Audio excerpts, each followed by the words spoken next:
Okay. Ladies and gentlemen, esteemed guests, venerable Dharma masters, distinguished scholars, and our fellow participants, a heartfelt and warm good morning to all of you. My name is Joe Huang. I'm a pure practitioner from Hualien Jingsi Abode. It is my honor and privilege to serve as the MC for this symposium.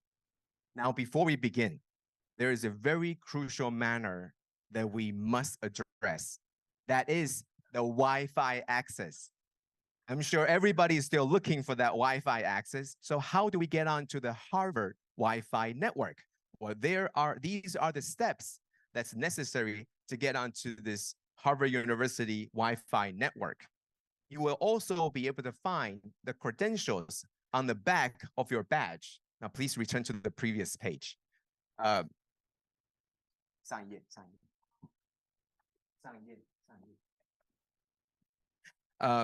you can get onto the getonline.harvard.edu, where you will be able to fill in the credentials that's also printed on the back of your name badge.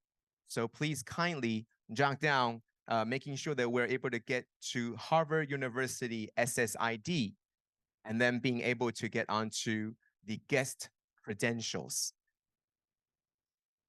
Okay. On the back of your badge, there should be a small piece of paper with the username and password on it already. Now, this is very important because on there, once you have Wi-Fi, it is very important that should you need any language translation, there is a Zoom conference that is available with the language of your preference. You can scan for this Zoom conference, and on there, you will be able to hear the languages for translation. There is also another QR code for the proceedings for the symposium. Should you require any other reference material for this symposium. So I hope you have some time to deal with this Wi-Fi connection, which is probably the most important thing in this symposium up to this point. Okay, now let us proceed with the symposium. We're very honored to have you join us here at the Symposium on Venerable Cheng Yen's Philosophy and Leadership. This event marks the 9th installment of Tzu Chi Global Symposium on Common Goodness. This is the platform where it brings us all together in a pursuit of a common goal. And that goal is to advance our holistic understanding of Venerable Cheng Yen's teachings, as well as understanding and together moving on for the envisioning of future possibilities for the Tzu Chi movement. Certainly, the symposium wouldn't be possible without our moderators, the presenters, the commentators, and all of our participants. So in recognition of your commitment and of your support, we kindly ask that when your name is called, please stand up to be recognized and receive our heartfelt acknowledgement. We will announce names in the sequence corresponding to the order of presentation during the symposium. So first, we would like to recognize Professor Eugene Wang, Professor of Asian Art History, Harvard University. Professor Wang and the Harvard Faculty of Arts and Sciences Chem Lab are the co-sponsor to this symposium. Thank you. Next, Ho Wen Yan, the CEO of Tzu Chi Charity Foundation. Thank you, CEO Yan. Stephen Tizer, Professor of Buddhist Studies, Princeton University. Thank you, Professor. Dharma Master De Chen, representative of Dharma Master Zheng Yan, Jingsi Abode. Richard Madsen, Professor Emeritus of Sociology, UCSD. Thank you, Professor. Caroline Reeves, Research Associate, Fairbanks Center for Chinese Studies, Harvard University. Julia Huang, Adjunct Professor of Anthropology, DePaul University. Elise DeVito, Dean of International Affairs, Tzu Chi University. Stefania Trevagnan, Reader in Chinese Buddhism, School of Oriental and African Studies, University of London. Andre Laliberté, Professor of Comparative Politics, University of Ottawa. Natasha Heller, Associate Professor of Chinese Religion, University of Virginia. Jian Minghe, Professor of Buddhist and Religious Studies, Renmin University of China. Hai Sang, Lecturer in Macau Polytechnic University. Jen De Lin. Thank you, Professor. Jen De Lin, Professor and Director of Institute of Religion and Humanities, Tzu Chi University. Hun Hong Ho, Professor at the Department of Religion and Culture, Xuanzhuang University. An Wu Lin, Professor Emeritus, Donghua University. Venerable Zhao Hui, Professor and Chair of the Department of Religion and Culture, Xuanzhuang University. Song Wang, Director of the Center for Buddhist Studies, Peking University. Herman Leonard, George F. Baker Jr. Professor of Public Management, Harvard Kennedy School. Hei Ying Ling, Assistant Professor at the Center for Buddhist Philosophy, National Chengchi University. Wei Zhendeng, Chair of the Department of Buddhist Studies, Dharma Drum Institute of Liberal Arts. Ray Shenghe, Associate Professor at the Institute of Religion and Humanities, Tzu Chi University. Megan Bryson, Associate Professor of East Asian Religions, University of Tennessee. Justin Ritzinger, Associate Professor of Religious Studies, University of Miami. Hong Jin, CEO of Dai TV Indonesia. Thank you. Pei Shan Li, Volunteer Coordinator of Tzu Chi Malaysia. Lori Lai, Director of Department of Literature and History, Tzu Chi Foundation. Thank you. Lena Virturi, Lecturer in Religious Studies, Victoria University of Wellington. Thank you. Anna Glegg, Associate Professor of Religion and Culture, University of Central Florida. James Robson, Professor of East Asian Languages and Civilizations, Director at Harvard Asia Center. Thank you, Professor. Monica Sanford, Assistant Dean for Multi-Religious Ministry, Harvard Divinity School. Thank you. Deborah Boudreau, CEO of Tzu Chi Foundation, USA. Thank you. Teresa Zimmerman Liu, Lecturer in Asian American Studies, Cal State Long Beach. Thank you. Thank you for the presenters and moderators, as well as the commentators. Let us also acknowledge our friends who are not presenting at this symposium. Venerable Yifa, Associate of Asia Center, Harvard University.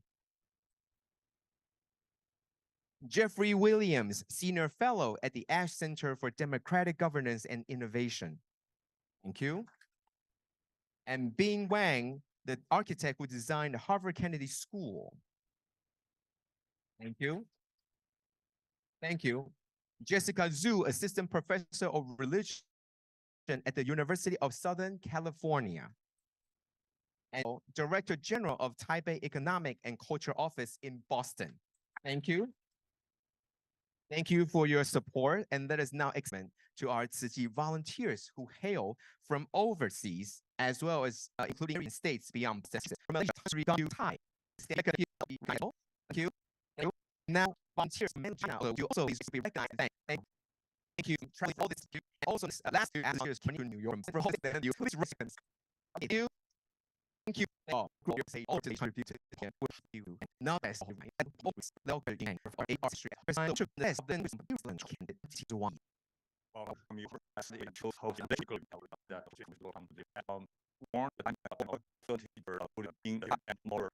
Past circumstances based on the philosophy of cause and effect. The network has supported an interdisciplinary approach, recognizing the integrity of the humanities as a discipline. Subjects have included mythology, art, philosophy, politics, education, sociology, healthcare, gender, race, and social class, among others. In addition, the network supports global academic outlook that matches its international vision. Subjects range from ancient India to Southeast Asia, Tibet, and Himalayan cultures, Central Asia, China, Hong Kong, Taiwan, Korea, and Japan. In conclusion, just a few years ago, from the beginning, the Yinzheng Network has already made important contributions to the field of Buddhist studies. This is because the founders maintained a broad vision, insisted on the independent exercise of academic judgment, and believed in objective standards for the study of religion and society. We're indebted to their integrity, and we appreciate their trust in academic research. These are already amazing accomplishments, and in just a few years. I'm sure that this symposium will make these contributions in new and exciting directions, and I wish to express my thanks for the Foundation's support and to offer my good wishes for the success of this symposium.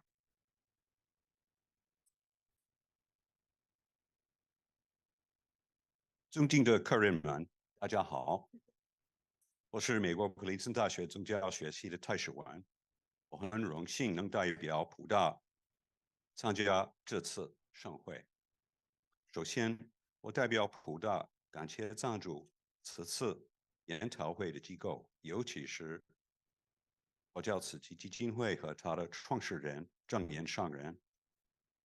我们很珍惜这次机会，能为促进慈善、医疗和教育的相互辅佐尽一份力量。同时，我们希望能感谢慈济基金会的2位创始人、基金会的副执行长和日升博士，和英属哥伦比亚大学的陈金华教授。我们很荣幸能得到我的老朋友哈佛大学的王跃进教授的盛情接待。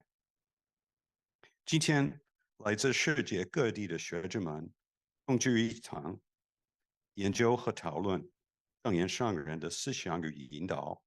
大家会在会议期间把自己的最新的研究成果与同仁们分享。普大自始至终都以成为印证佛学网络的成员为荣。我在这里想和大家分享我的几个想法，涉及关于此网络是如何推动和支持世界各地的有关佛学的研究的。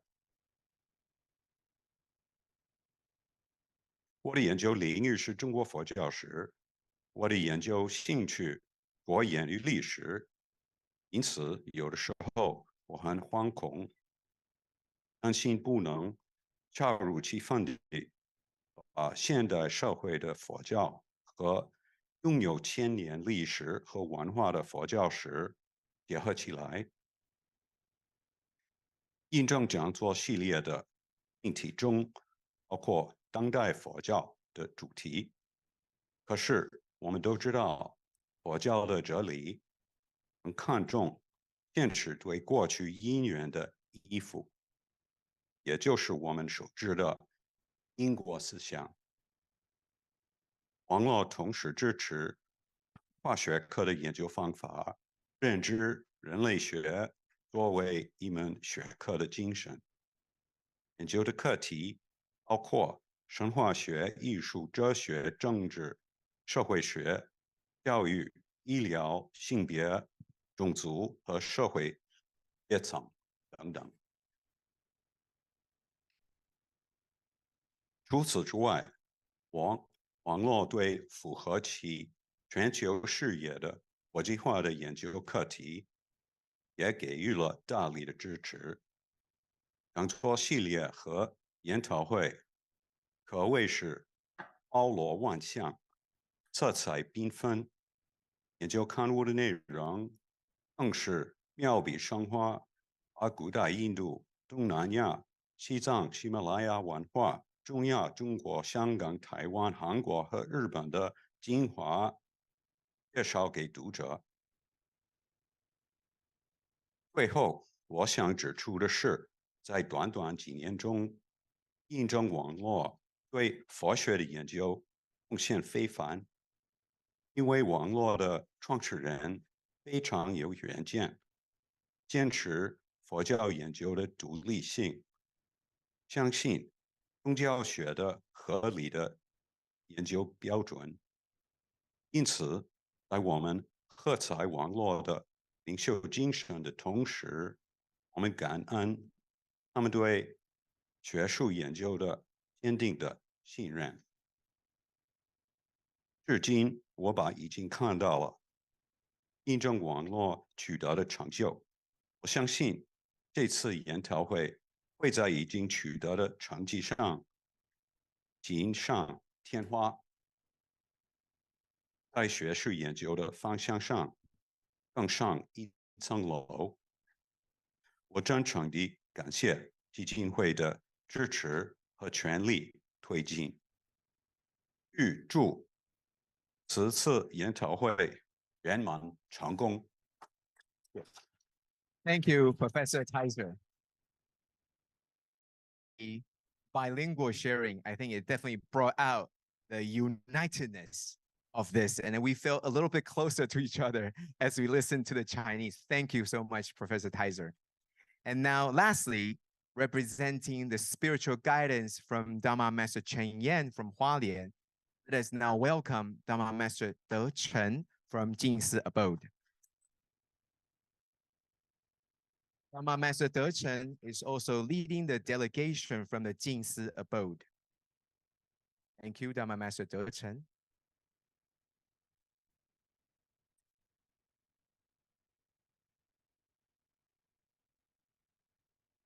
Good morning.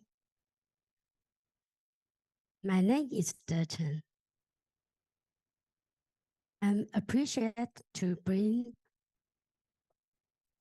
我的家师证言圣人给予这一场全球共施会的最虔诚的祝福。I'm honored to be able to give the greatest blessings from Master Zhen on behalf of Master Zhen Yin today. 尊敬的与会嘉宾及志工菩萨们，大家好。Respected guests, speakers, and volunteer bodhisattvas, good morning. 时秀孟秋，天气转凉，在此万物趋向成熟的季节里，感恩诸上善人聚会一处，共同为第9届全球共善学师会贡献智慧与专业，可谓天时地利人和，因缘殊胜。As summer passes into autumn, I'd like to express my thanks to all the kind-hearted people who are gathered here today. Good affinities have brought those with wisdom and intellect to gather for the 9th Tzu Chi Global Symposium for Common Goodness. 本届全球共善学师会以实际中的实践为研究主题，邀请世界各地学有专精的学者集合于哈佛大学。哈佛大学是美国历史悠久的高等教育学府，它的校训真理的意涵，为守护思想，以信念力行不懈。The topic for this year's symposium focuses on understanding the Tzu Chi school of Buddhism, with scholars from around the world gathering at Harvard University. With this long-standing history in higher education, embodies its motto Veritas, or truth, seeking to reflect integrity in all its facets. 这与慈济人遵循佛陀教法，力行落实在人间的道理，并无二致，都是在追求真理的道路上，真诚地实践慈悲济世的理念。This aligns with Tzu Chi's commitment to the Buddha's teachings and the practice of humanistic principles, pursuing truth and sincere efforts to care for all sentient beings with compassion. 与会发表论文的学者，在当代佛教相关领域的研究具国际影响力。慈济有幸成为诸位学者研究的对象，是对慈济人在全球投入慈善工作的肯定。The scholars presenting papers at the symposium are renowned in the contemporary field of Buddhist studies, carrying significant international influence. Tzu Chi is very fortunate to have become a subject of research, serving as a testament and recognition of its charitable efforts around the world. 今日慈济所做的一切，非凭一人之力足以成就，乃是全球慈济人共同努力的结果。All that Tzu Chi has accomplished is thanks to the combined dedication of Tzu Chi volunteers everywhere. 当年皈依时，印公导师给我6个字：为佛教，为众生。正言一生奉行不渝。同样给进师弟子，以佛心为己心，以师志为己志。Back when Master Ying Sun took me as his disciple, he imparted to me for Buddhism for all sentient beings. These words of guidance have become my unwavering lifelong commitment. For all my Jingsi disciples, I give them take the Buddha's heart as our own heart, take my missions as your own missions. 佛心己心是尽思法脉勤行道，将佛法生活化，经由慈悲利他的实践，净化自心。师自己志是慈济中门人间路，必得菩萨人间化，力行菩萨道，为众生而付出。To take the Buddha's heart as our own heart signifies the diligent spiritual practice of the Jingsi Dharma lineage. By living out the Dharma in daily life and purifying oneself through compassionate care. To take my missions as their own missions is to follow the path of Tzu Chi school of Buddhism, to be a living bodhisattva and walk the bodhisattva path by selflessly serving all sentient beings. 佛陀教育我们，成佛一定要经过菩萨道，利他的同时也是度己。佛陀立志修行，探讨人生的实相，找寻世间的真谛，从根源解除众生之苦。The Buddha teaches us that to attain Buddhahood, one must benefit others as well as a way of helping oneself. The Buddha aspired to understand the realities of life, seeking the ultimate truth of the world, all in the pursuit of eliminating the root cause of suffering for all sentient beings. 慈济人秉持佛陀本怀，入人群行菩萨道，为天下苦难众生付出，也就是在拔苦与乐的善行中亲近自心，增长智慧，累积福慧之粮。In following the Buddha, Tzu Chi volunteers walk the Bodhisattva path by going among the people to alleviate suffering worldwide. By bringing joy to those who suffer, they also purify their own hearts and minds, growing in wisdom and cultivating blessings. 就如上个月美国夏威夷茂伊岛发生有史以来最大的山林野火，造成100年来最严重的伤亡。The devastating wildfires in Maui last month was the worst natural disaster in Hawaii state history and the deadliest U.S. fire in over a century. 慈济志工悯念众生受苦，第一时间与红十字会等救灾组织联系，展开各项急难救助行动。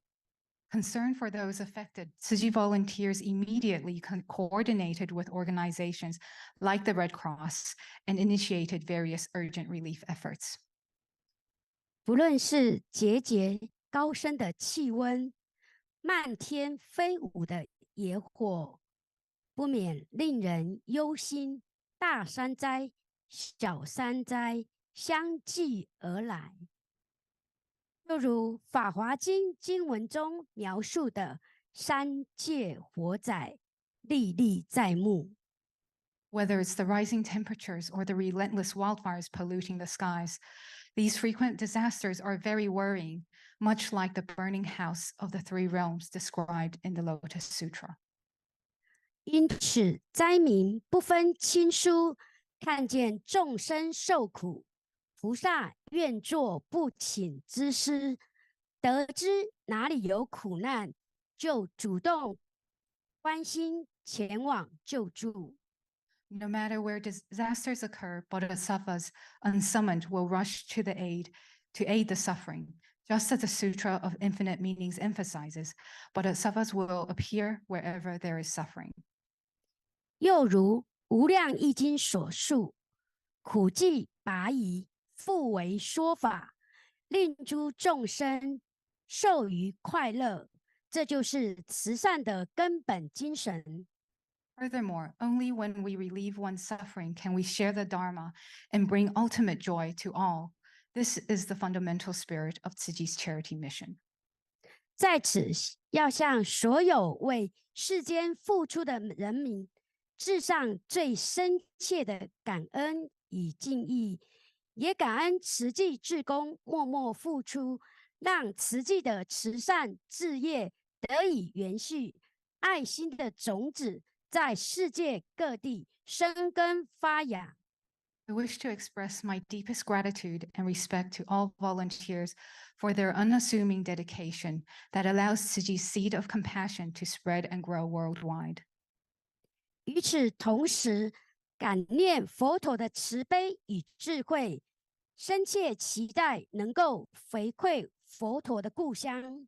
Also, in recognizing the compassion and wisdom of the Buddha, I earnestly wish to give back to the Buddha's homeland. 希望结合人人的力量，共同成就，让当地也能展开慈善、医疗、教育、人文4大志业并行，通过物质生活的改善，祈愿佛陀故乡的子民得以身心安顿，翻转2000多年来的贫穷的宿命。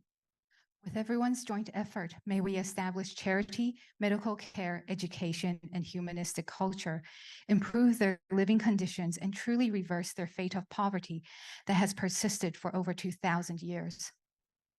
实际人内修诚正信实，外行慈悲喜舍，以付出无所求的心，走入无数人的生命中，体会佛陀教育真空妙有的境界，回归清净无染的真如本性。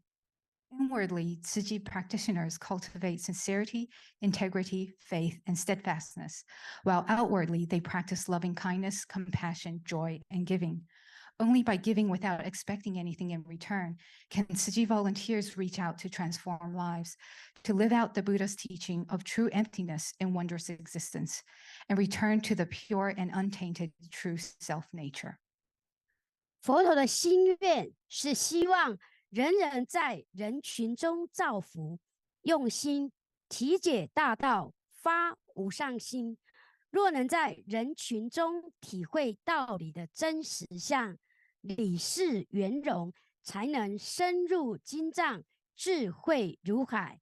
所以走入人群中，才是真正的入经藏。The Buddha wanted people to sow blessings through helping those in need, and through such interactions, understand life's true meaning and aspire toward Buddhahood. Only by going among the people to relieve suffering are we entering the sutra's treasury and gaining a boundless sea of wisdom. 人人都是一部经，我们在人群中用心体会众生的根性，一个众生就是一部经，既是深入经藏，自然智慧如海。If we can understand the inherent nature of life through our interactions with others, then each individual will be a sutra from which we can learn from. This is what it means to enter the sutra treasury and to gain a boundless sea of wisdom. 再次感恩诸位菩萨的参与，看到这么多专家学者投入佛教研究的领域，仅献上最诚挚的祝福，祈愿大会圆满顺利，衷心感恩大家。Once again, thank you everyone for your attendance. To have so many scholars and experts immersed in the field of Buddhist studies is very heartwarming to see. I sincerely offer my blessings and hope for a successful symposium. 且让我们携手努力，彰显慈悲的力量，将大爱无国界的精神广披寰宇，为人间的幸福种下更多希望与善意的种子。Together with the power of compassion, may the spirit of great love cross all borders. To bring blessings to all, may we sow more seeds of hope and goodwill for the happiness of the world. 祝福大家福慧双修，平安吉祥。台湾佛教慈济基金会创办人释正言敬上，感恩大家，祝福大家。 My best wishes to all. May you cultivate both blessings and wisdom, and may you be safe and well. Founder of Buddhist Tzu Chi Charity Foundation, Shi Zhenyan. Thank you, everyone. Thank you, Dharma Master De Chen, for relaying such message of blessing and compassion. I think we all feel very close at that moment, how it is that we are here, even though we're thousands of miles away from Taiwan, but we can feel the message of blessing. Now let us capture this moment of compassion, of gratitude with a group photo. I think this photo represents our joint effort by all of us with a certain united mind, and that is the compassionate mind to help those that are in suffering. For those of you that are online, please also remember to take a selfie to show that you are also here with us, even though you're on the internet, our hearts are joined together as well. So as we continue on with the program, I'm sure there will be a lot more discussion and insights continuing on. And I'm sure and I hope that everyone will have a very fruitful symposium. So everybody, please take a look at the front. Please take a look at the front and we will have our group photo taken. It takes a bit long. That's because we want to make sure that everyone is focused and everybody has the brightest smile. Thank you. Not yet. For those of you online, what we're doing here is taking the group photo. So remember, you can also turn on your camera and to be with us, even though we can't see you, but you're with our hearts too.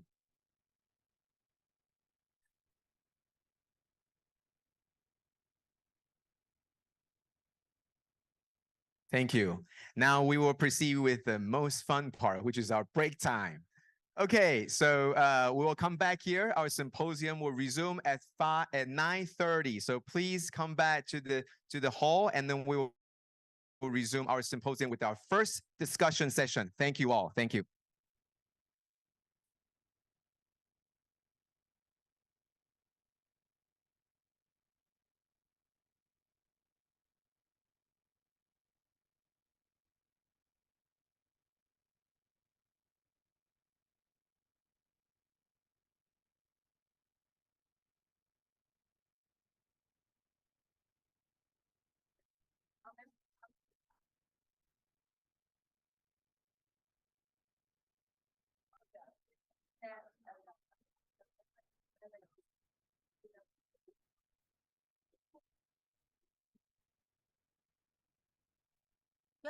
有点半在这。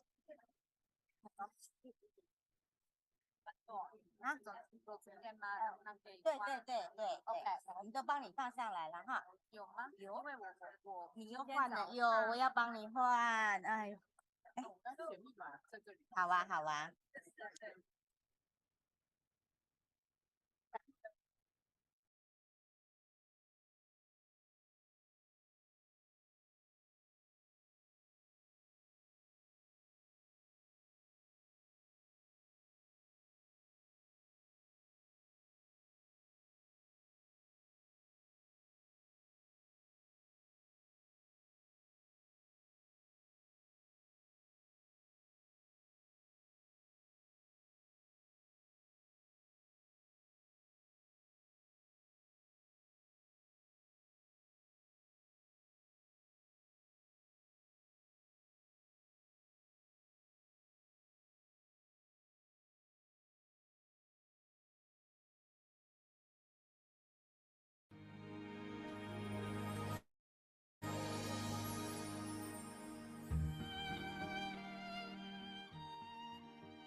Sultan. I'm very, very honored to be able to attend this symposium and to introduce this first panel. Session, of course, will be on Master Zheng Yan's teaching of social impact. Our first speaker will be Dr. Carolyn Reeves. We'll talk about Tzu Chi and Dharma Master Zheng Yan towards an understanding of post-gendered charity.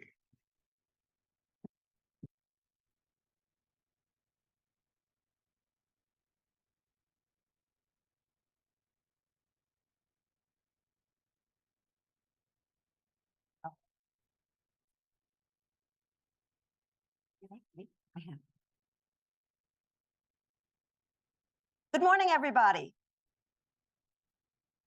I'm Carolyn Reeves. And first, I'd like to say how incredibly grateful I am to Dr. Ray He, to my local hero, Vicky Chang, and to my classmates and mentors, Dr. Julia Huang and Dr. Elise DeVito, whose generosity to others with their knowledge, their scholarship, and their service is what it's really all about. Today, my talk, Tzu Chi and the Dharma Master Zheng Yan, towards an understanding of post-gendered giving, will address the language and concepts we use in English to talk about giving. I'll explore how that language influences the ways we think about giving, about who can give, and about the meanings of giving, and how it makes those who give and who receive feel. I'll discuss how, despite a purposeful campaign to include women in the practice and history of giving, a gender-coded binary between the terms charity, which codes female, and philanthropy, which codes male, still exists in America and in other Anglophone places today.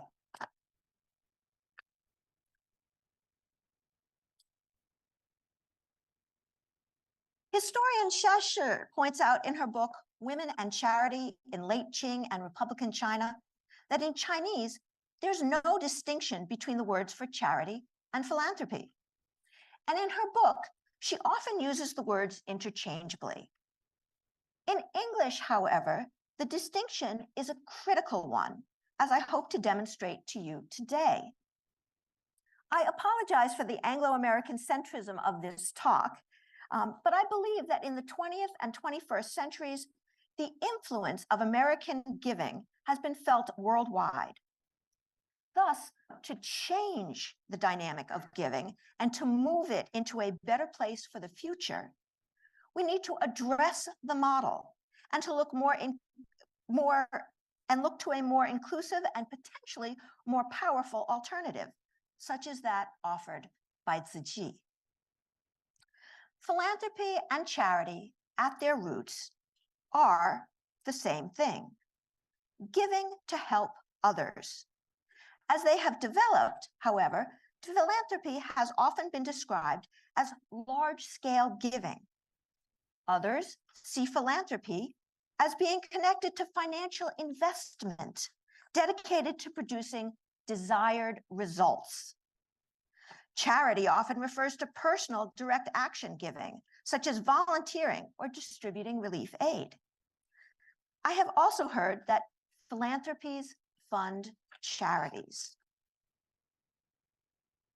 In English, since roughly the late 19th century, there has been a growing distinction made between the two words, charity and philanthropy.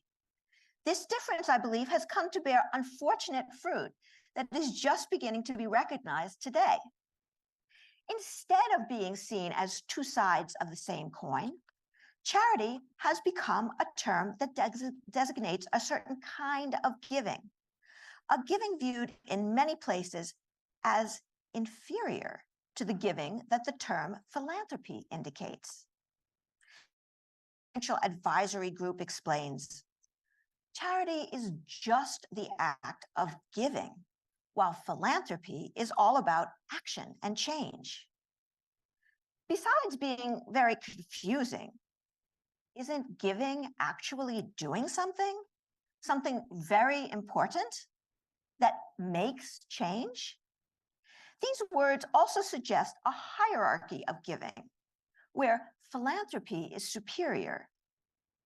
In conjunction with this value hierarchy, I also argue that, in the words of philanthropy scholar Pamela Wipking, quote, many people associate philanthropy with rich white men who give large sums of money, unquote.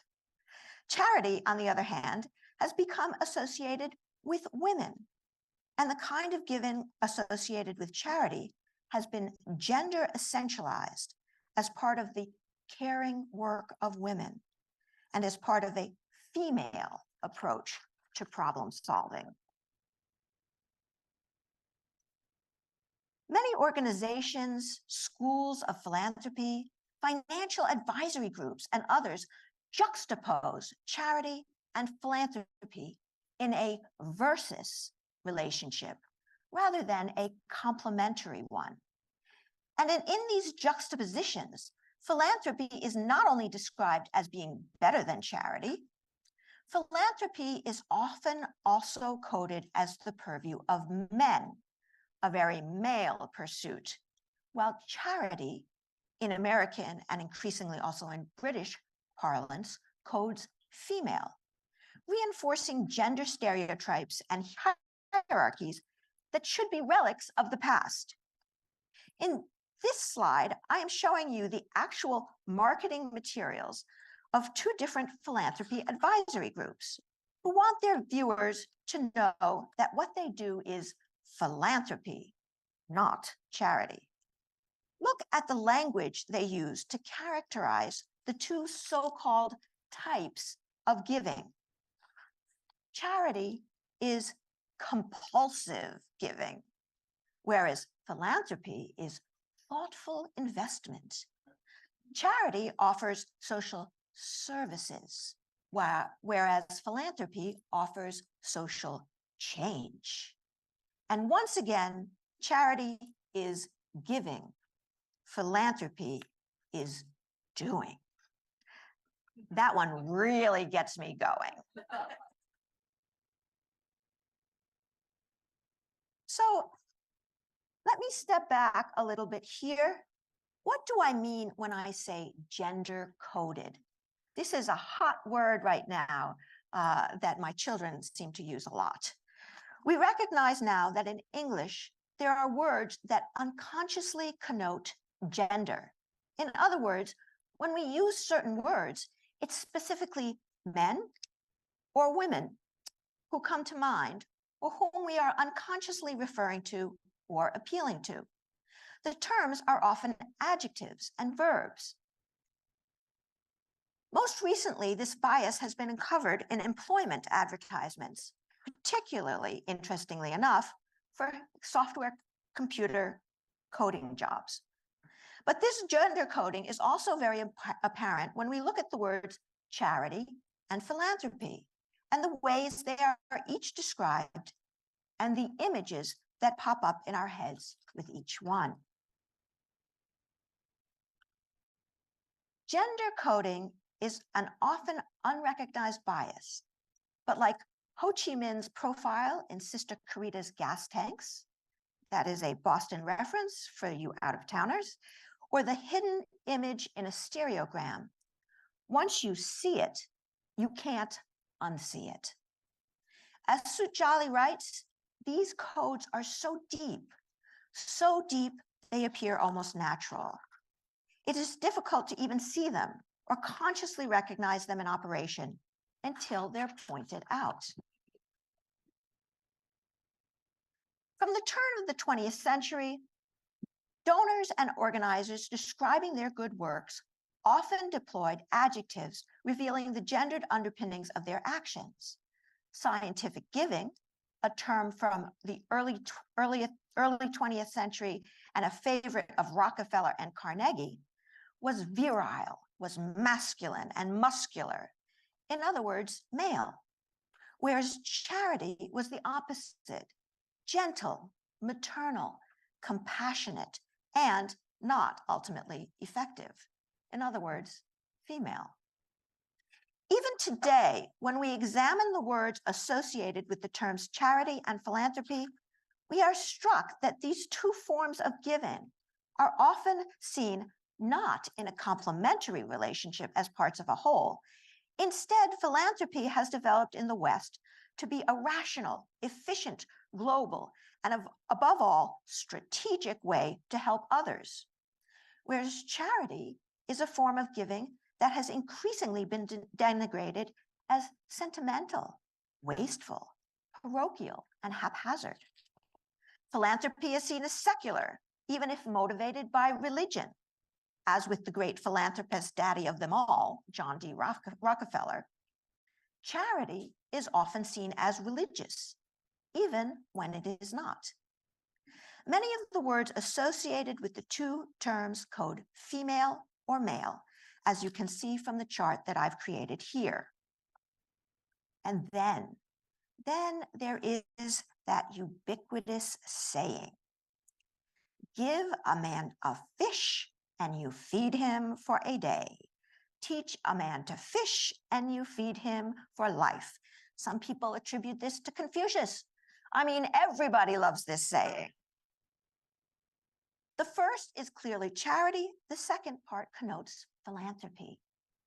But why can't giving a person a fish or teaching her to fish, or even better, encouraging her not to eat fish and revolutionizing our relationship to our food sources, our environment, and our planet, all be equally important in the giving that we want to offer the world? In the field of philanthropy, it has been men, specifically elite men, the billionaire Gates and Buffetts and Zuckerbergs of their time and place, who have been celebrated by history and who, for most observers, define philanthropy. As I searched through contemporary materials on charity and philanthropy, I was often actually shocked, I mean, really personally shocked by what I found. In this formulation of charity versus philanthropy by the self-styled #1 in healthcare philanthropy, the giving associated with philanthropy is clearly distinct from charitable giving. In fact, the two are barely in a complementary relationship. To quote, an example is the difference between sending painkillers to malaria patients, which is charity, versus educating the public in affected areas or supporting medical research teams in finding a cure for malaria, which is philanthropy. Charity is giving. Philanthropy is acting and changing for a better world, unquote. To be honest, if my child was suffering from malaria, I would be very grateful to receive the painkillers rather than waiting for the research team to find a cure. Even organizations, schools of philanthropy, financial advisory groups, and other individuals who are trying to be more inclusive of women or of non-white or even of non-billionaire donors now shun the word charity and prefer to use the word philanthropy while failing to acknowledge that the two are not just complementary, but actually inseparable. I was going to try to do something and show you this YouTube, but I'm not going to do it. I'm just going to tell you that even the Indiana University Lilly School of Philanthropy, really a center for philanthropic studies, has chosen to abandon the word charity as if it were something shameful. In 2019, the school launched their campaign, I Am a Philanthropist, meant to encourage women, women of color, and average income holders to give their money and time to help others. The campaign video featured here, Who is a Philanthropist, only uses the word charitable giving once, when an older woman talks about how even her grandchildren can help others with online charitable giving.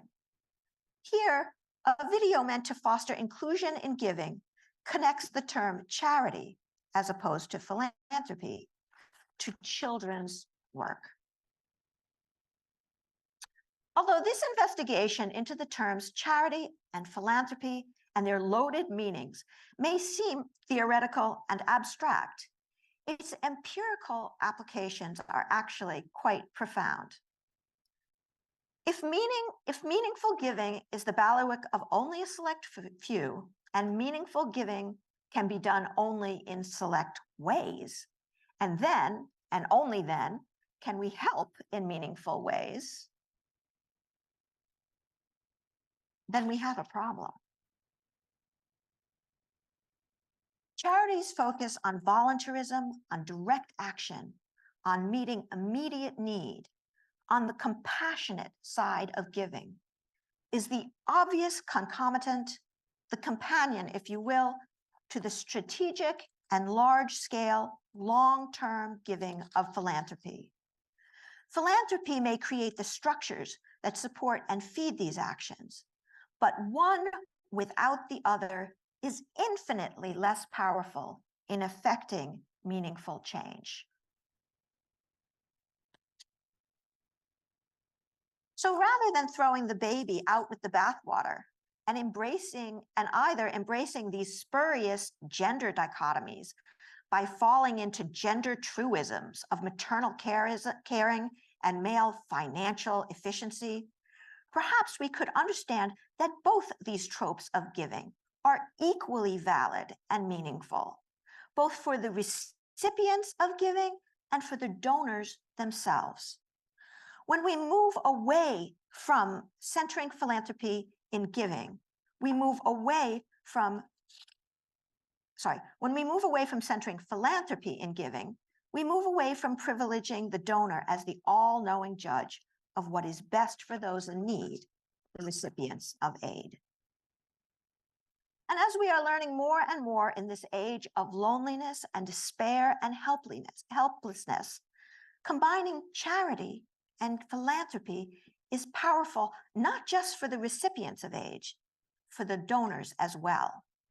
This is a group that I've started here in Boston that cleans up urban waterways. This is the Muddy River that cuts through the heart of Boston, and these are our volunteers cleaning the trash out of the river. Combining charity and philanthropy is powerful, not just for the recipients of aid, but for the donors as well. Direct action charitable work helps people understand that they can make a difference with what they do, and that what they do matters.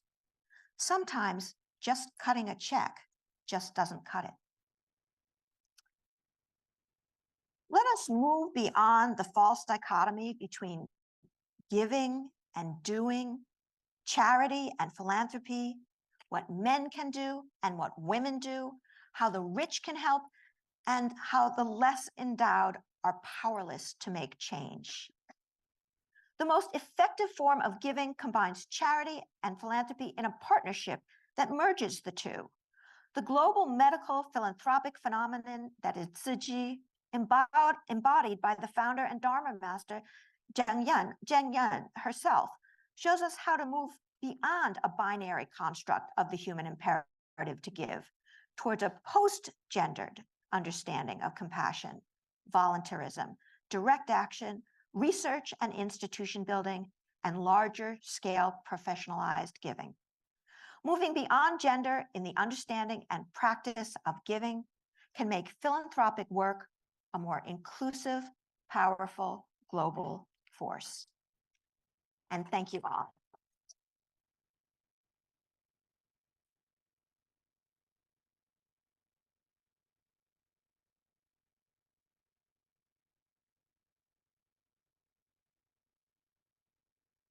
Well, thank you very, very much, Dr. Reeves. And now we can have our second excellent presentation by Dr. Julia Huang from Chicago's DePaul University. Talk about charisma and compassion.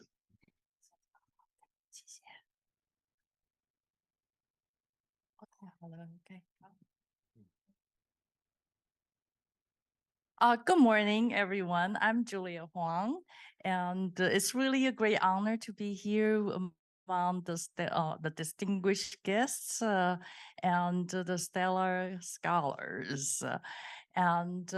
So I have been studying, and also it's a challenge to present after Dr. Reeve. Thank you. And so I've been studying Tzu Chi since around 1990s. And in my first book, that's Charisma and Compassion, Zheng Yan and the Buddhist Tzu Chi movement. And it's based on my early studies. And more recently, I published a co-authored book on religion and charity. And we did have a debate on whether using religion and philanthropy or religion and charity. And so my early work is based on my field work in the 1990s and early 2000s. And these were my early field work. And I thank you all, 师兄师姐. And at that time was 师姑师伯 when I was younger, and for accommodating me. And so thrilled to see many of you here. And in my first work, so in this year, this is summer, 2023, which is actually 25 years after I've last stayed in the abode, I was blessed again to stay in the abode for and also was able to participate in the tour of the Venerable Zheng Yan. And so the first few weeks and the first few days. When I was at the abode, I spent most of the time getting lost. I was asking, where is the Dadian? I mean, the main sanctuary, that's the regional one. And later I learned it's called Xiao Jingsi now. It's the little Jingsi. And apparently the abode has expanded from the original here and to about 100 times of the original about 800 square feet main hall, the main sanctuary, and to an entire complex. And so, yes, I was looking for my way, and thank you. Yes, and so I was wondering, so I mean, so what have changed? What has changed in the last 25 years in addition to, I mean, this, so this is getting lost is the antidote to the meandering to my talk today, that I wanted to focus on what has changed and what has not changed. And what does it mean? What does the change mean, to us, to Buddhism, to Tzu Chi, and to the Venerable Zheng Yan's leadership and philosophy? So this is today is just my preliminary notes on this most recent field work. And many things happened in the last 25 years. And this is in larger context. And also, we also have what's happening in Tzu Chi, including the reorganization of the volunteer organization that it used to be based on the geographical and the guanxi, and then it turned into concentric whole circles, Liu Li Tong Xing Yuan, and also the announcement of the Tzu Chi lineage and of the Jingsi lineage and Tzu Chi school. So let me just give you a little bit caveat, as the title, as the title of my talk, Charisma and Compassion 2.0. And so I'm gonna make reference to my first book. And so to those of you who took your time to read my book, I thank you. And but bear with me a few moments. And so I took charisma as an ethic. Ethic means an outsider, academic idea to, concept for analyzing this prominent religio-cultural phenomenon.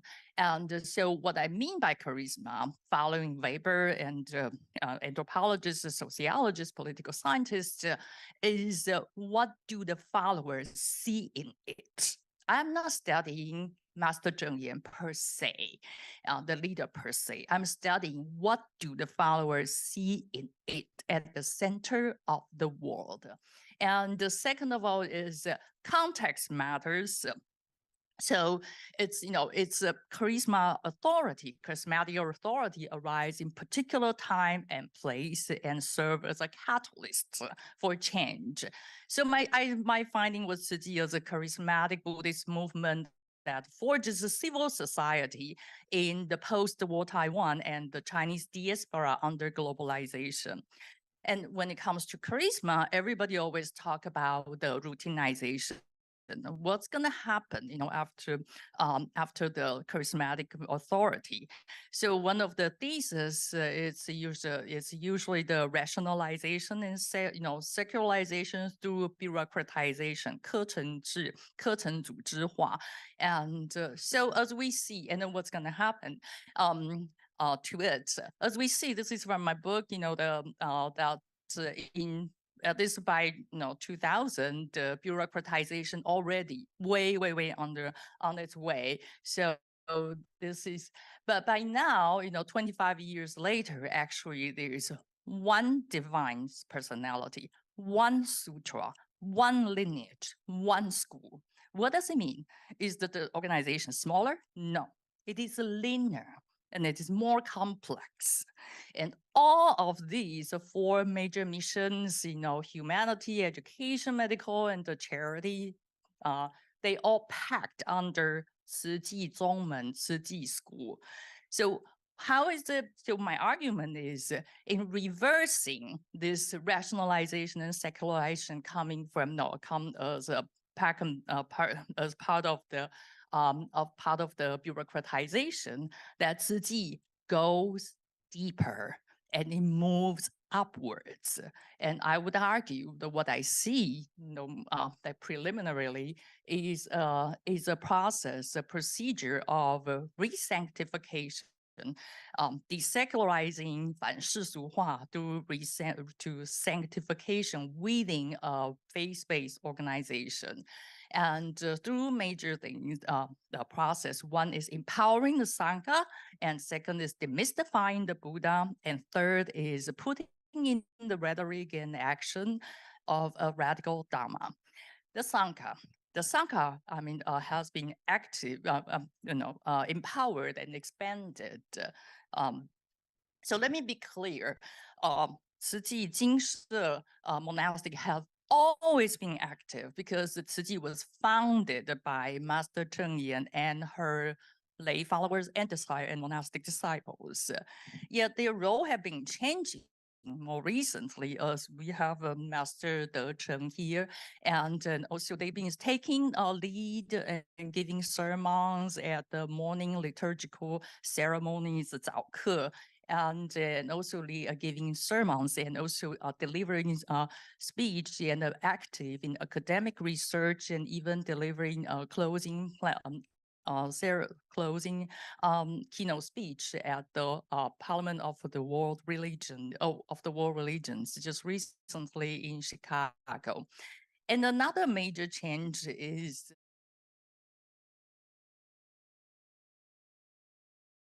it's following the line of the no toy, no food, the karma, the laboring, the working tradition, all the way since 1960s, making the handicrafts to generate funds for Tzu Chi charity. And today, this is mainly a herbal factory, but it combined with Chinese medicine and have a plethora of products, and it's all run and also researched and developed by the monastics at the Jingshi. And another major change is the invention of pure practitioners. I think this is perhaps the most creative changes in the monastery.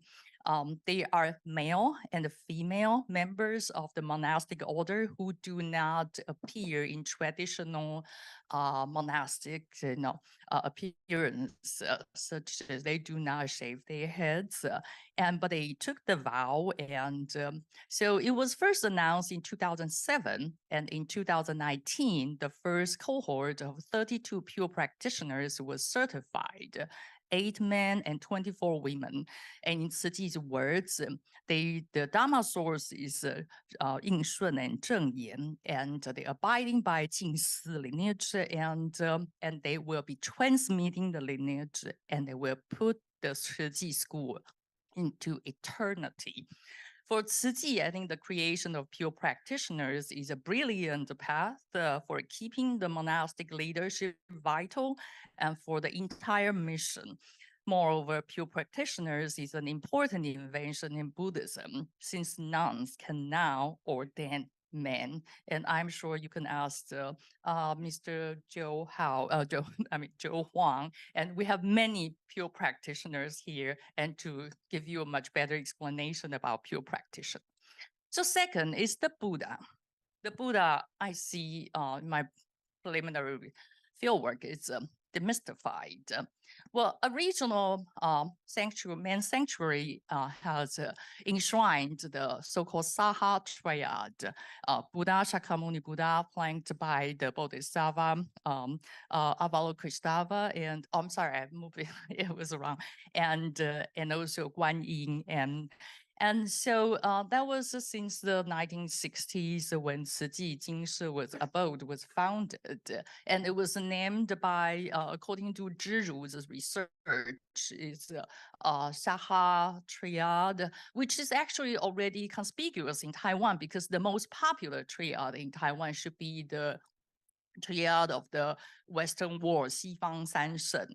And so, and in her explanation, Zhiru's argued that the triad should be understood in the context of humanistic Buddhism, and which Tzu Chi is definitely exemplary.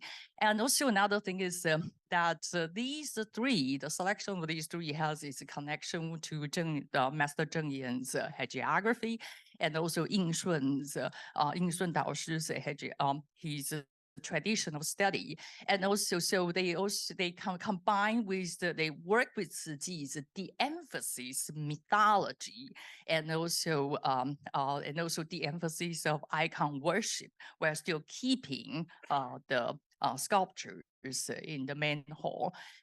By 2003 and definitely by 2023 now, that every Tzu Chi establishment, except for the so-called Xiaojing Si, has been replaced with a new image. Originally, it was the Foto Xia to the Buddha blessing the earth, and then by now is this the so-called this is the great enlightened one of the universe. And according to Master Zheng Yan, she said that the Buddha, because it's the great enlightened one, because the Buddha is a great enlightened one. And in addition to being self-enlightened, he also enlightened others. And so she made it very clear in the 2012 the bathing Buddha ceremony that Tzu Chi members are living Bodhisattva, and hence the followers of the great enlightened one of the universe. So that is a trend I see following Zhiru's argument of Tzu Chi's demystifying the Buddha, and combined with this egalitarian idea of the Buddha nature, that everyone can be enlightened and walking on the path toward the great enlightened one of the universe. Third is the Dharma. The Dharma, I see a trend in radicalized and expatriated. Well, Master Zheng Yan has been preaching over about 20 sutras, and in recent years, Tzu Chi adamantly focus on one sutra or part of the Lotus Sutra, and particularly the first part of the Lotus Sutra, the Sutra of Infinite Meanings.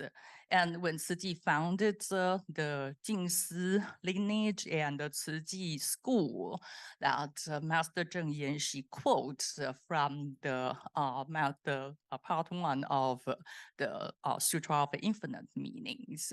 With minds tranquil and clear, vows vast as the universe, they remain unwavering for countless kalpa. This is the maxim for the Jingsi lineage. And for the Tzu Chi Zongmen, the Tzu Chi school, is infinite Dharma doors readily appear in front of them.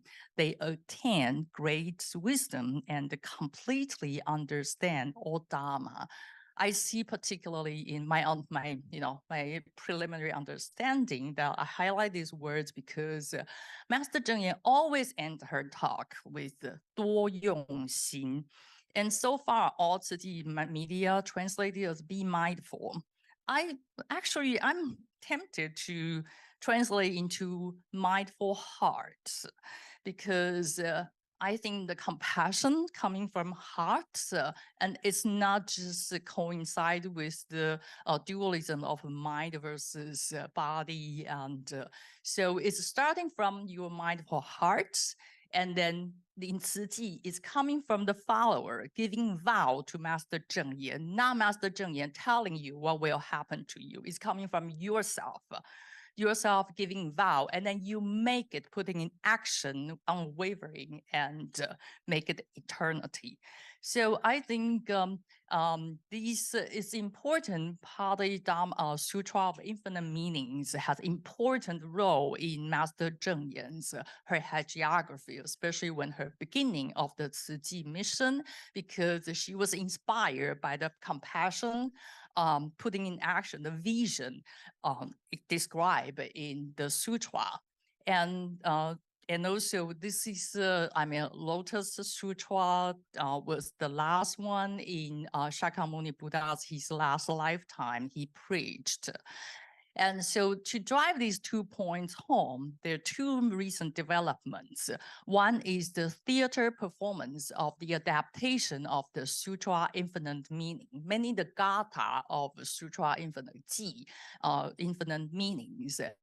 And in this 90 minutes, actually almost 2.5 hours, the performance, about 10,000 participants all together in this mega auditorium. This is already much smaller in scale. Okay.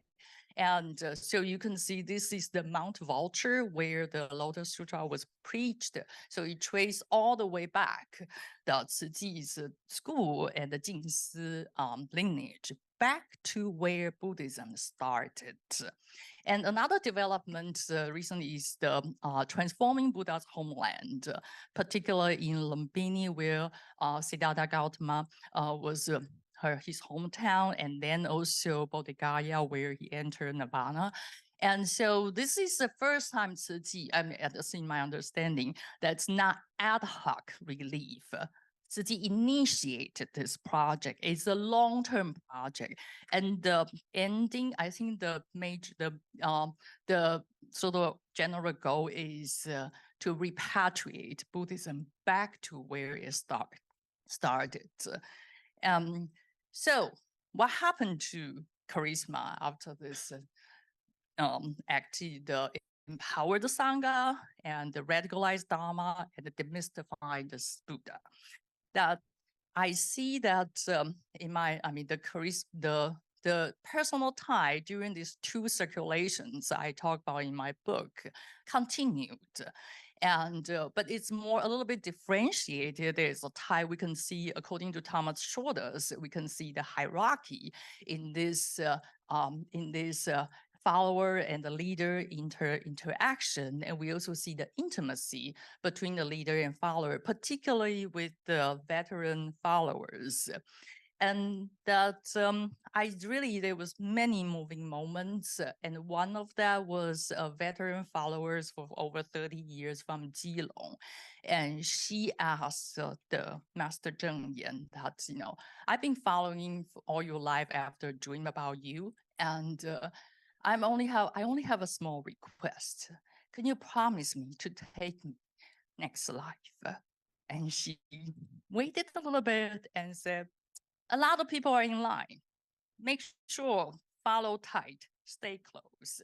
Okay. So I see this just to draw to a conclusion and wrapping it up.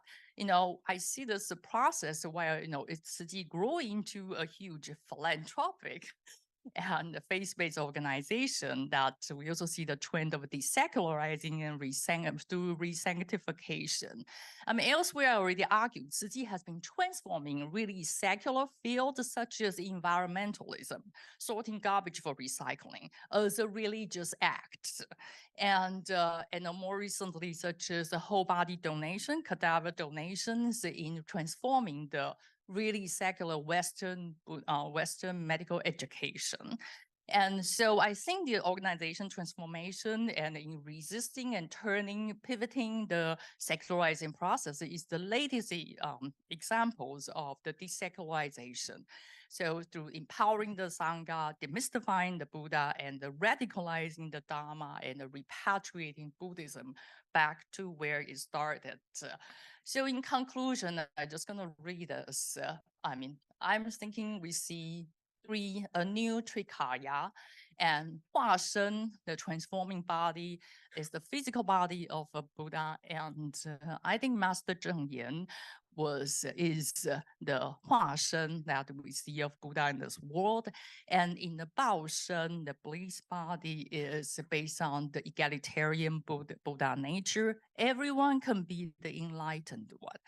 And finally is the Dharma body, Fa Shen, is the world, Tzu Chi planet, creating for the universe. Thank you very much.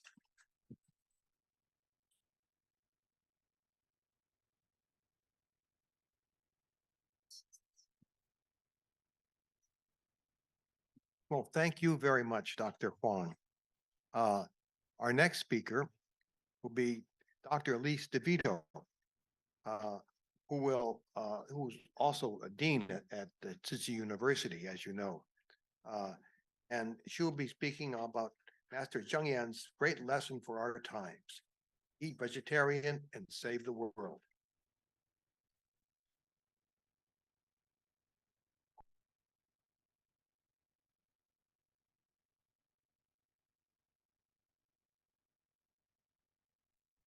All right. Well, thank you. Thank you. I want to first thank Dr. He Sheng for inviting me.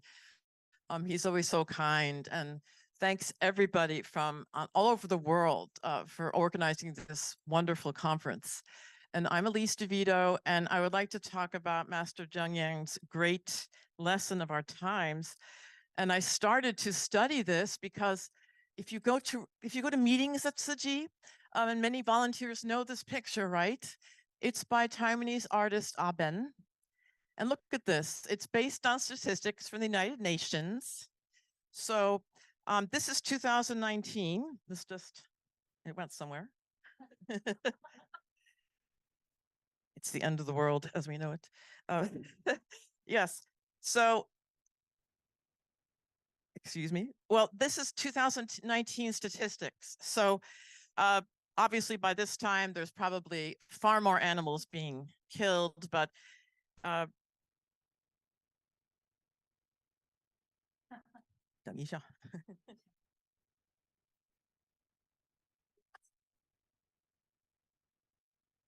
might be like it's sort of heavy or something.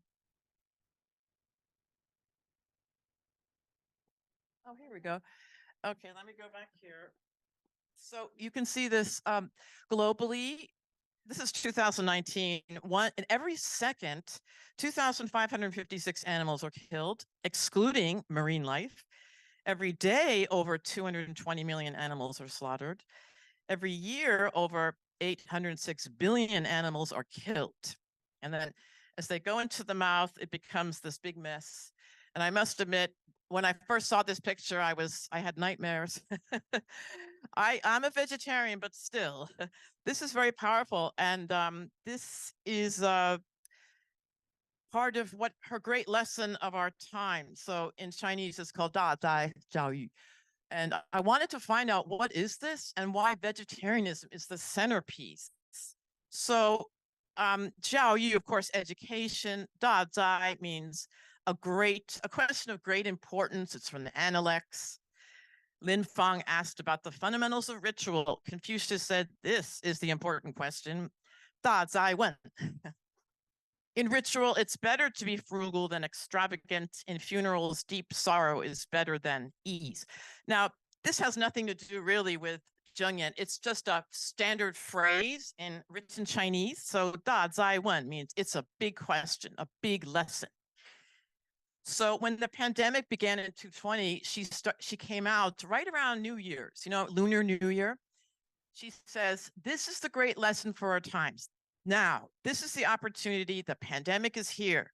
I've been telling you for years, do not kill animals. This is what we get, right? This is the opportunity for global education to accept this wave of education given to mankind by heaven and earth.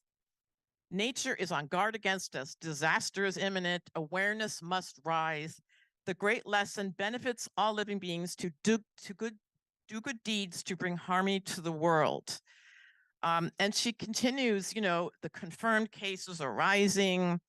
There's also climate change has caused 4 major imbalances. Disasters are frequent. And we all have collective karma. The only panacea to eradicate the plague is fasting and vegetarianism and doing good deeds. Okay, and this is the lesson right there. The virus is schooling us. We're getting schooled here. Repent now, right? That's also Aben. So Aben, yep. The state of the earth reflects the state of our minds, but even before COVID-19, she said for years, there's increasing disasters all over the world related to Mofa, and she believes it's related to Mofa. All East Asian Buddhists now believe that we are in the age of the final Dharma. Chinese Buddhists think it began right in the 6th century AD. So it's been a long time, but now this is proof. All these disasters, it proves the Dharma is not practiced. Greed, anger, envy, all those turbidities, and due to correlative cosmology, which means what's in our hearts affects the environment, disasters increase. She often pointed to the stress humans place on the natural world. She said, look at SARS, it's a zoonotic disease, which means it jumped from animals to humans. So was AIDS, right? And so she knew this a long time ago. Even before COVID, she said, consume less, recycle more, and be a vegetarian. And this is one of the topics that I'm in my paper. I want to talk about how she brings science, Buddhism, and then developmental discourse. So she has 3 big discourses. Tzu Chi made enormous contributions to fighting COVID. They purchased COVID-19 vaccine. We have people in this room that literally, very expensive, very difficult, developing test kits at our university, distributing epidemic relief equipment all over the world, frontline personnel. Science is all the way. But at the same time, she employs classical Buddhist terminology. The end of the Dharma is here. We should raise our heads to the heavens and repent of our past ignorant karma. Bow our heads to be grateful for the abundant resources provided for the earth. So she employs traditional vocabulary. And obviously, as a Chinese Buddhist organization, of course, they're vegetarian. The monastics are vegans, and many are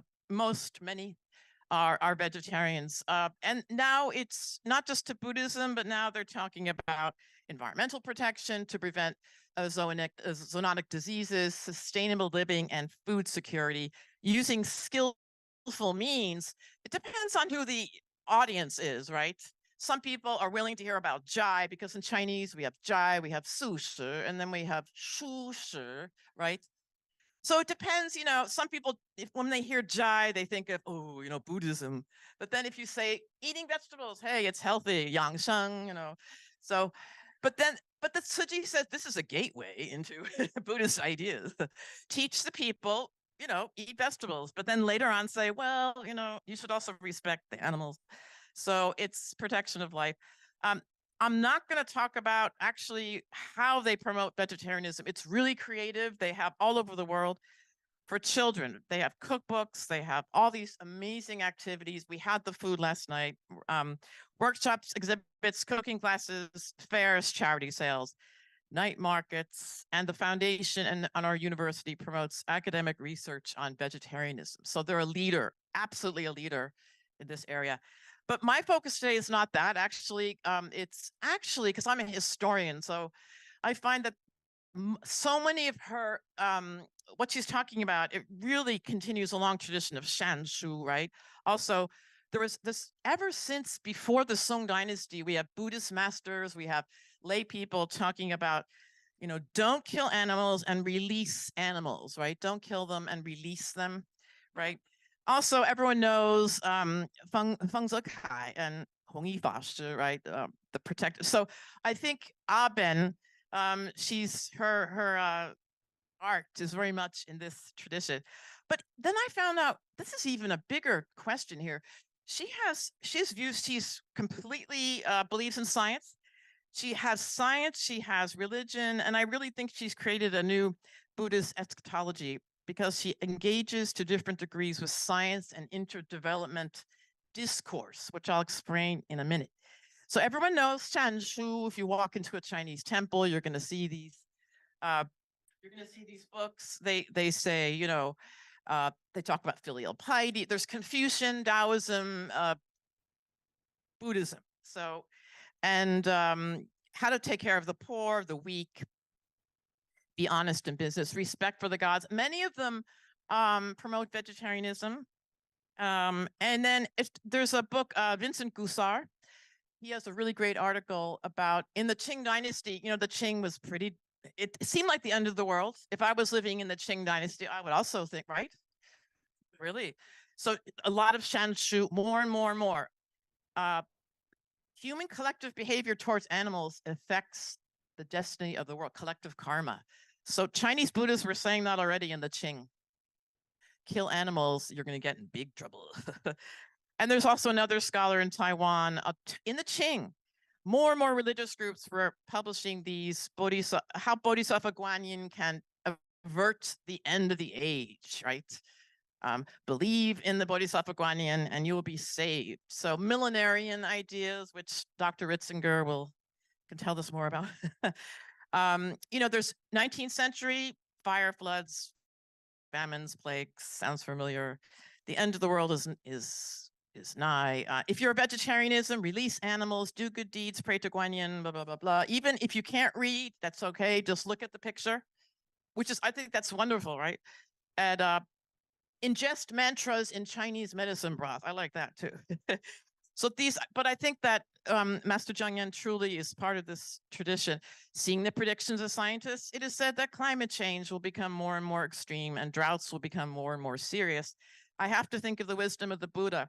He protected that the future evil world of 5 turbidities, the 3 major kalpas and the 3 smaller calamities. Actually, this morning, Master Dechun mentioned that. And she said, we saw it before and we're seeing it again. Human beings must quickly wake up and reflect. Tanhui. And then I can't really talk about this, but there's a long tradition of Buddhists, masters, lay people. The very famous, this is from the Song Dynasty. Everyone knows this, right? For thousands of years in the food bowl, in the soup bowl, the resentment of the killed animals is as deep as the ocean. If you want to understand the catastrophes of war and killing in the world, listen to the sounds of the slaughterhouse at night. So linking how we treat animals to the disasters in the world. And that's from the Song Dynasty. So, the 11th century. Okay, so Chinese culture's long tradition, vegetarianism for lay people. I mean, I can't get into this. Yi Guan Dao, Tian Dao, the Maitreya Da Dao, and they talk about Mo Fa, the Jai Jiao. Taiwan is Jai Jiao is everywhere, right? And I'm sure Master Zheng Yan heard all of this stuff when she was a little girl. Repent now. And my favorite, I just love Feng Zekai. Everyone loves him. And Master Hong Yi, they over a span of several decades, they brought out this Husheng Shuji. This is the calligraphy of Master Hong Yi. The price of the wedding banquets. Everyone's so happy, Xiyan the Daijia, right? But, right? Equality, there's a Song Dynasty poet and Turgenev. Their equality. Animals, sentient beings are equal. The ants are moving house. That's a great one. The little child is innocent and wants to protect, naturally has compassion. The heart of a child naturally has compassion, helping to protect the little ants as they move, telling like this sort of spaced out teacher there, what is going on? So this is a very famous series of protecting life in the 20th century. Repent now for your sins. Yeah, so her great lesson continues this long tradition. She often talks about animals, how much they suffer. There's in the Medicine Buddha, you know, you suffer because it's the endless cycle. You do bad things, you might be reincarnated as an animal. So, and then you get treated badly, and then you get angry, and then, you know, it goes on and on again and again. So there's a lot of works about this. And she said, you know, we kill animals, we use them as you know, we use their leather, and there's so much resentment and suffering, you know, it's going to have long-term effects. And so here's Aben again. This is called everyone eat, be a vegetarian and avert disasters. Avert disasters. And here's some, you know, be kind to animals, take care of them. They're just like your relatives. Don't eat them. Avert disasters. Okay, but you know, obviously there are differences. She doesn't advocate fang sheng, which means, you know, buying chickens or buying fish and releasing them. You know, whenever I see lobsters in restaurants, I always want to release them, but it's apparently they look so horrible in the, you know, aquarium. But she says, do not release them. Also, you know, now it's the post-industrial revolution. It's not the 19th century. We have vegetarianism and the environmental movement is closely interlinked, which didn't happen before. Now, this is the thing I don't have time to talk about. We do you know, Tsinghua University does laboratory research on animals. So how does that work? Well, I think this is a great topic for students out there. What do you do? So the master says the laboratory animals are pusa, which is an interesting idea. And every August we have a service for them. It's a pudu to thank them and to thank them for their sacrifice for science. So that's actually very interesting. This didn't exist in the past. So I want to talk about, I don't know how much more time I have, but this is the relative of eschatology. If you're not familiar with this term, this is a 19th century neologism. It's eschatos, means it's Greek, the last, and logi is study. So the study of last things, death, judgment, heaven, and hell. And that does sound like the Abrahamic religion. So what do all these, Judaism, Christianity, Islam, what do they say about death, judgment, heaven, and hell? So in the 19th century, the hermeneutical scholars were studying this. Now, in Buddhism, time horizons are far vaster. We're talking about kalpas, millions of years spans. Jane Nautier said, Buddhist scriptures regularly describe an unending and beginningless cycle, birth and redeath, human, sentient beings, and the universe. So the universe, the Dharma will end, the teachings will end, but the universe will recreate. Buddhas will appear to teach again the Dharma. Okay, and so Verblowski said, so maybe we should call it's a relative eschatology. They understand it comes and goes. It doesn't, there's no final end of history, right? But it's not just cycles. This is much more interesting than that. The laws of the natural world and the laws of the human socio-political culture were inseparable, and that starts in the early Buddhism. So, you know, divine forces, the universe is not shaped by divine forces, by karmic forces generated through acts of humans. So the acts of humans create the world. basically. So this world, we create the physical world too. So the Buddhist cultures, the karma of sentient beings that shape society and the environment through Yin Guo Lun, right?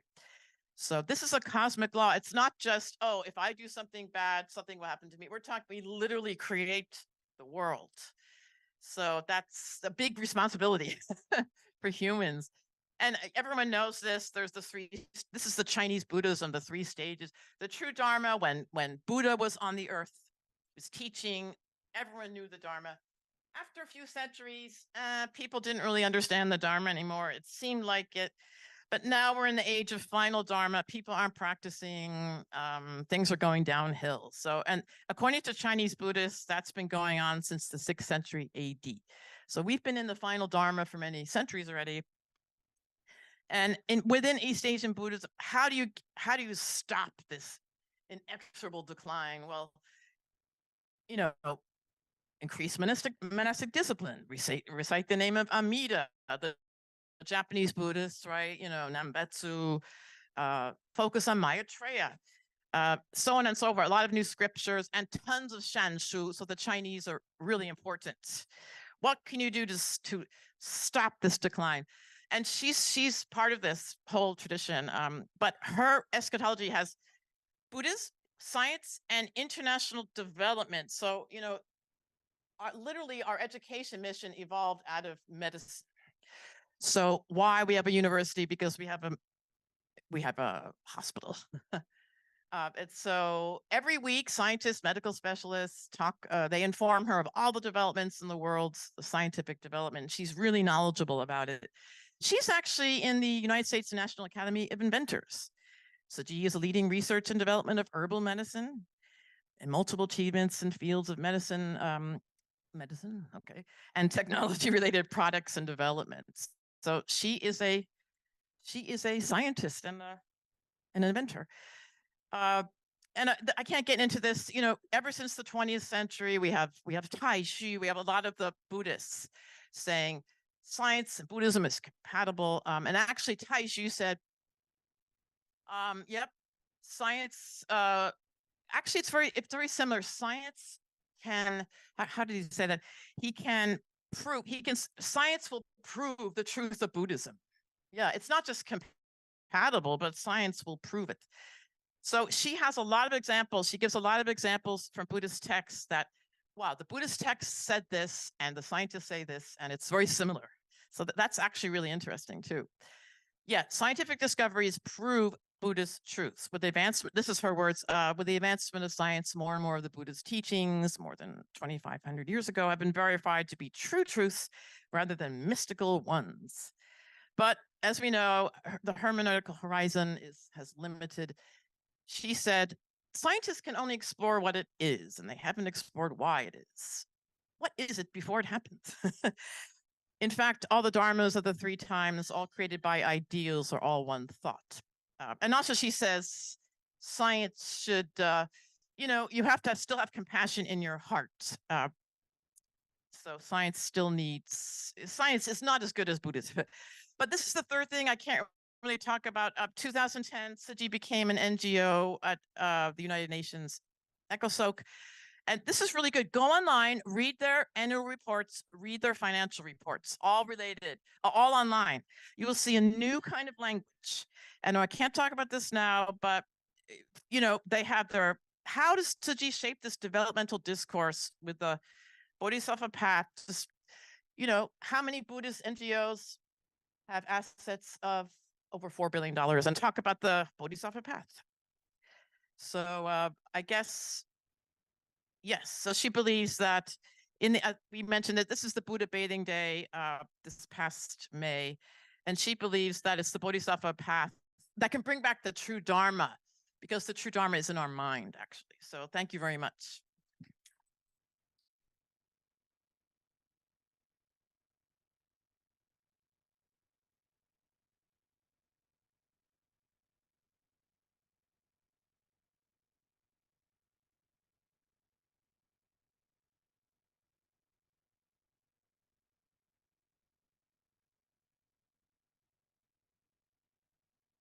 Thank you very, very much, Dr. DeVito, for fascinating and inspiring lecture.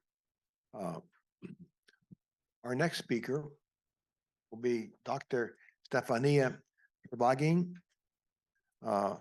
from SOAS, University of London, who will speak on Thus Has She Spoken, Master Zheng Yan's Words as a New Bodhivacanya.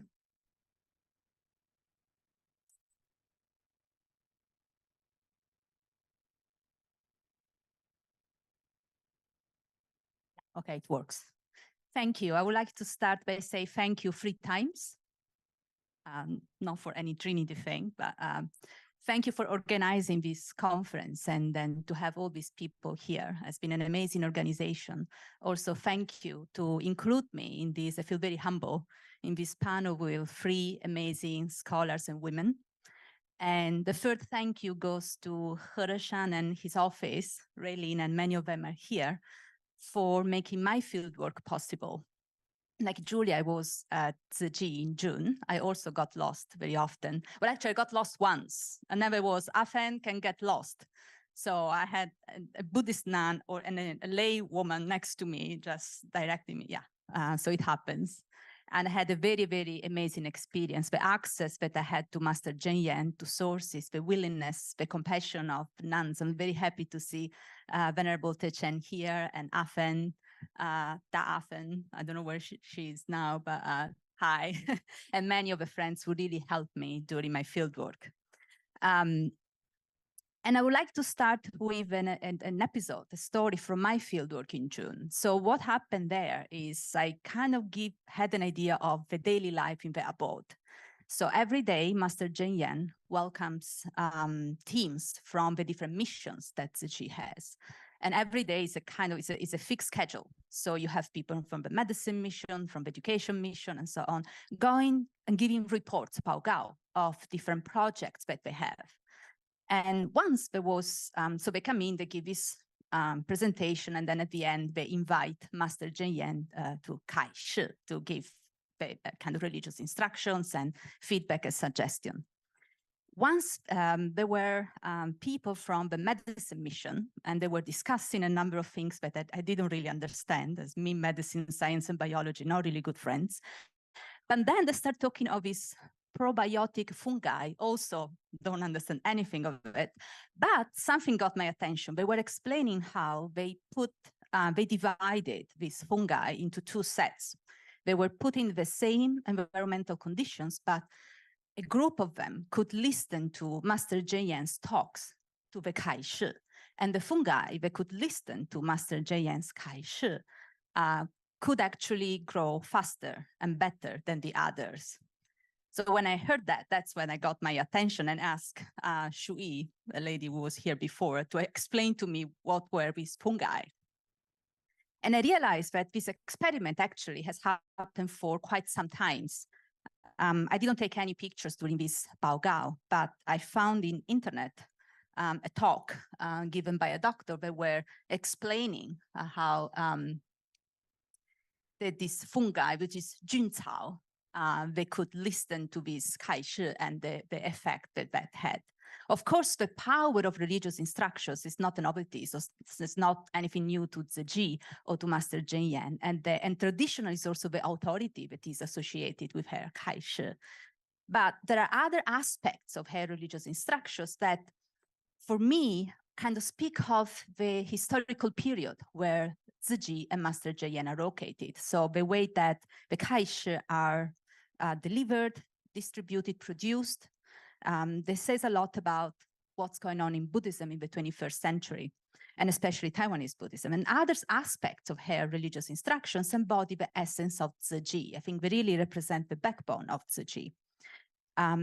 Her Kai Shi can be used, her Kai Shi can be used as lenses through which to read Tzu Chi Buddhism, the identity of Tzu Chi Buddhism, as well as understanding the history, the recent history of Taiwanese Buddhism, and maybe can contribute to a research that I think is ongoing on the religious instructions of Buddhist leaders. So my research I've been working on Ziji and Zheyan for quite some time, since I think 1999 was the very first time that I went there. Yes, when it was much smaller for my MA dissertation. I collected interviews, nuns, lay people, and I was lucky enough to be able to sui shi, so I could listen, I could observe all these Bao Gao to Master Zheyan and her Kai Shi, the way that she was giving feedback to that. So there's a number of oral sources, including discourses and sermons that she gives in particular moments, like the Shouzhen, when they have a membership ceremony. Many of these oral sources are now published in a written form. This is just some of a series of volumes that Ziji is producing. So you have the Jin Shi Yu, the aphorism, as probably that reminds a lot of the Analects of Confucius. There are sutra commentaries. There are other books, like the blue one is a kind of the background of a theatrical performance that Julia was saying before, and I have the slides about that. And also there are indeed media products, so media sermons and performative sources that I could have a look at. I'm still trying to drawing into this material, and I try to make a little bit sense of it, but I decided to divide my research into three main aspects. One is the formats that this Zhenyan's Kai Shi can take, from the oral, the written, the performative, but also the transition from one format to the other. How an oral discourse in one language can become a written discourse in the other language, what kind of criteria they have been using. And when it comes from moving from an Asian language to a foreign, to a non-Asian language, the kind of teams that have been involved with that. And I was lucky enough to be able to interview some nuns that are working with the English team. Finally, with a kind support of a Ziji Cultural and Communication, that's too many things with two hands, Culture and Communication Foundation of the Abode, I was also able to have a more idea how these Kai Shi, how these sermons are translated into media program, could be TV series in the ITV, or the theatrical performance that also Julia mentioned. In the second part, I look at the contents of his instructions. We're looking at Gu Shi stories. She used a story of a rancher in Texas and story from the Jataka stories, and she gives commentaries of sutras. So really a variety of contexts that she's looking at. But I found 4 recurring points that I believe can frame her religious instruction.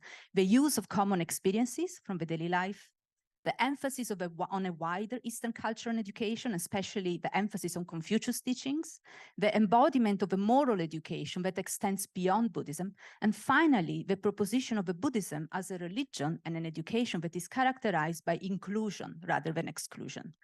And of course, Buddhism, all religions said to be inclusive. They have a lot of interfaith dialogue. They talk a lot. But what for me is also interesting to see is how in practice, Ziji can have people of different belief working together towards particular goals. The third part is reflect what I said, the canonization of Zheyan's instruction. This is probably the part that I won't be able to talk too much today, given the time limit of this presentation, and how the words of Master Zhenyan may be defined as Buddha Vachana, at least for the community that is around Master Zhenyan.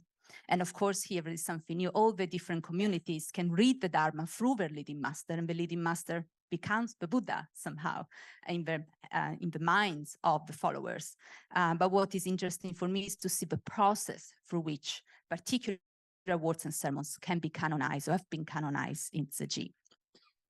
So I will start with a format. Things will appear, don't worry. Zhenyan is native of Taiwan, resident in a rural area, and she has been preaching mostly in Taiwanese. The commentaries on Buddhist scriptures were recorded in Taiwanese since the 60s. And many of her more recent sermons have also been in Taiwanese. That's why I had to study Taiwanese. Stories, the Gu Shi, feedback and instruction that she gives to Ziji members, like the one that I mentioned before, talking about the fungi, are luckily mostly in Mandarin, and sometimes she can put some Taiwanese in it.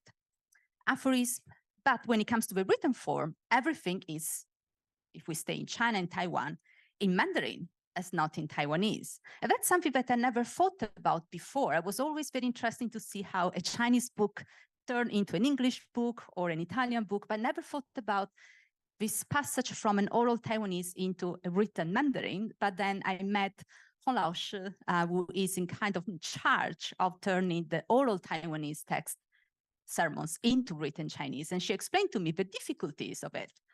So I'm going to say that besides the different kind of formats, it's very interesting to see the passage from one format to the other. So when I met Hong Laoshi and her team, she showed me a booklet. Actually, she gifted me with this booklet with guidelines of how to turn a Taiwanese oral text into a Chinese, the different passages. So they transcribe and then they reflect on what to maintain or what to change, what to correct. You know, oral sermons, maybe some passages from the sutras were not correct. So some things can be corrected, some things cannot be corrected. How to use punctuation. And most importantly was the emphasis was we have to maintain the, this is the booklet. We have to maintain the yugan of Master Cheng Yen. So we have to maintain the kind of energy that she has when she speaks in Taiwanese.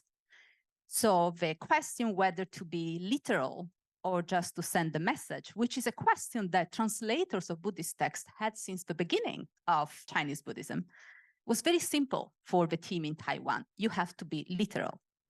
And speaking of the booklet, I'm just going to show you the opening page that for me are quite telling. First of all, the page opened with the Kaijing, the verses of opening the sutra. So it's like before you go into the different verses, the different examples that show how the commentaries are actually written, edited in a written form, you have the opening of a sutra. Speaking of canonization and the words of Master Cheng Yen as Buddha Vachana. But also that thing down there was very interesting for me. They reported Tao An, Sampu Yi, the 3 difficulties in translation, taking that as a guidelines. So you need to be literal and not just to send a message. So that for me was very interesting, again, how they use Tao An, how they kind of reflect along the lines of whoever has been translating canonical text, Buddhist scriptures into Chinese. Then I'm going to another example, which is the one that Julia mentioned before, the theatrical performances within the context of media performances. Whether it is a theatrical representation or the Ta'ai TV program, what I found is that Buddhist teachings, so passages from scriptures,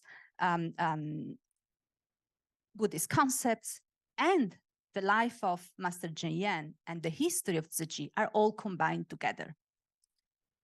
In the Ta'ai programs, I ask, how do you translate the Kai Shi? How do you translate the sermons into a TV program? And the people say, well, the words of Master Cheng Yen are translated through the action of their followers. So many of the TV programs, some of the series are actually the stories of living people that became very important Tzu Chi Wen Yuan, Tzu Chi members. The Yan Yi, which is another thought of what Julia was referring before, is a powerful example, is indeed based on Cheng Yen's commentary on the Wulian Yi Jing. And to use Cheng Yen's words, the Yan Yi is a presentation of the Dharma through the drama of life. So the performance successfully unites passages from the Buddha's life, history of Buddhism, contents, doctrinal contents, and also passages of sutra with Cheng Yen's Kai Shi or aphorism, her life events, Tzu Chi history, and episodes from the experience of Tzu Chi member. There are verses, history in pictures on the background, music, and acting. Tzu Chi history merges with Buddhist history, and the life of the Buddha merges with Cheng Yen's life, and the activism of Tzu Chi becomes exemplary of Buddhist practice. So somehow Buddhism is translated as Tzu Chi, and Tzu Chi is translated as Buddhism. Moreover, the performative aspect and the simplification of doctrinal aspects through the reference to daily Tzu Chi life make the Yan Yi understandable and inspiring for the audience. And the audience may not be Buddhist at all, which, and the audience being a kind of theatrical performance, like when you go to a theatrical performance or you go to watch a movie, they don't just observe, but they can also participate, at least emotionally, in a sort of ritual act. Moving to the contents. So various are the contents that you can find because there are different contexts that she has been speaking about. But I found four main aspects of it. One is a humanized, what I call a humanized Buddhism, the joint emphasis on both Confucianism and Buddhism, and translating Buddhism as an education of shared moral values. So moral values that also can go beyond Buddhism. And most importantly, making Buddhism a Buddhism that transcends Buddhism. So that is more inclusive.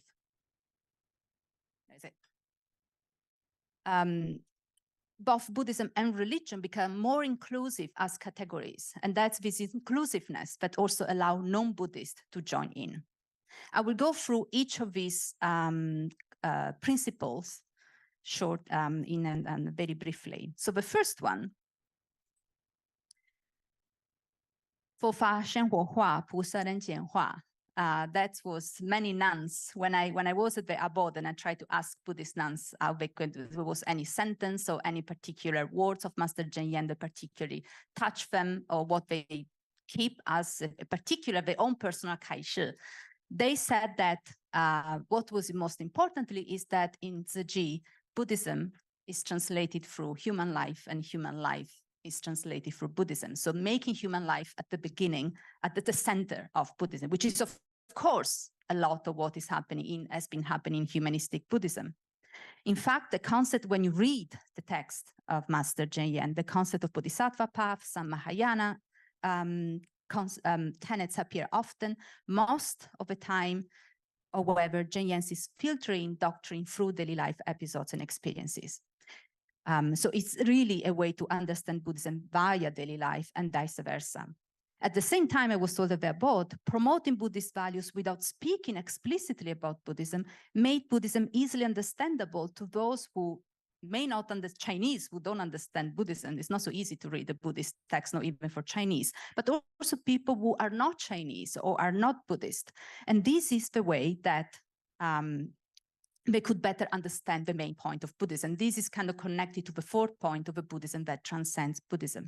This idea of have Buddhism diluted, Buddhist contents diluted into her sermons, actually is not a news either, because many teachers, even in the past, in the Republican era, or even before, when they address a large audience, try to speak in a simple terms to make people understand and hopefully follow Buddhism afterwards. But it's quite, for me, striking that the reason that most of the aphorisms talk about Buddhism without talking about Buddhism actually has been one of the major criticisms that Cheng Yen and Zi Ji had received so far. What is most interesting for me was to see the emphasis of Confucianism. So learning Confucian classics happened in the pre-modern era, in the education of Sangha, has been repeated again in the Republican era with the New Fo Xue Yuan, because learning Confucian classics was also a way to have a basic a basic education for monks. And maybe right now in the contemporary Fo Xue Yuan, you have less emphasis on Confucian, on the analects of the Confucian canon. But when it comes to Zi Ji didn't open a Fo Xue Yuan, but all the nuns there, twice a week, they receive lessons on the Lunyu in the evening from a lay teacher. And it was very, when I was interviewing nuns, it was quite striking how they were using passages from the Lunyu to explain Zi Ji and vice versa. So this kind of really connection between the two. When it comes to her work, Master Cheng Yen, there is a book about filial piety, where she is combining from 2012, where she is talking about filial piety, again, uniting passages from Buddhist texts, different volumes of the canon, and passages from the Lunyu, and also connecting the life of Buddha, teaching of Confucius with Zi Ji history and experiences of Zi Ji members.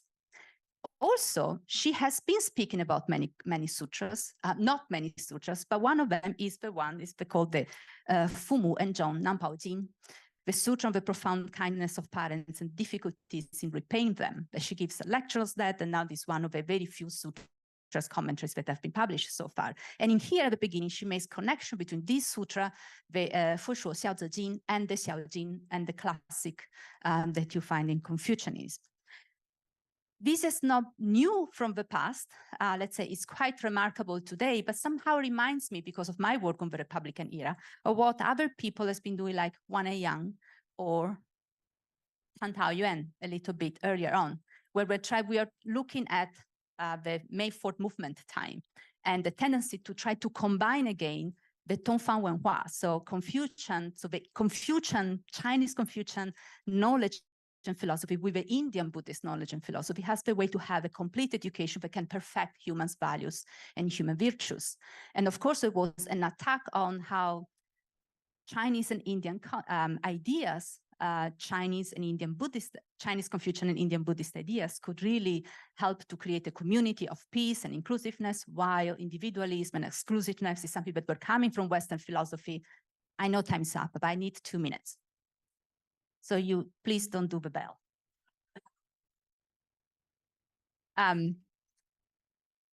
But also similarly, so this is just 2 examples, and I talk about this extensively in another talk. But Wan Yang, in one of his many writings about education, also says that the most perfect education is the one that combines Chinese and non-Chinese, past and present. And somehow this is really a big reminder of what Chen Yan is also doing, because it's combining stories of a ranger from Texas with passages from the Jataka story, is looking at Confucius and Buddha's past and the Buddha's scriptures with the practice of the story of the practice of Tzu Chi member. I'm not going to talk about this one, Buddhism as a moral education, because that's again the idea of a Tzu Chi Jiayu, Tzu Chi de Jiayu, the Tzu Chi education, which is again quite comprehensive, but very much in line with what Taixu or Zhihan Fashi have also said in the Republican period. So it's very much in line with humanistic Buddhism. My last minutes, plural, will be on the 4th point, what I call the inclusive Bodhisattva path. So Tzu Chi is a Taiwanese Buddhist foundation, but with the time has also attracted more and more people, not just Chinese people who are Christian or Muslim, also attracted a woman from Mozambique who is Christian, or a Muslim Syrian refugee living in Jordan. So my question was how that could have happened. And the result is that the way that Master Chen Yan talks about religion, Zongzhao, more recently, 2 years ago, if I remember correctly, they published a book that collect all her talks about religion. It's very interesting from the point of view of what Taixu has said about comparative religions or religion in general, what In Shun has said, what Zongzhao Guan, I think is the title, either of Taixu or In Shun, they have very similar title. Shen Yan Fashi wrote about comparative religions, and this is Chen Yan writing about religion. And over here, there is a big respect for, the battery is almost gone, by the way, of a computer. There is big respect for all the different religions. Every religion is good, but you need to have a deep understanding of them.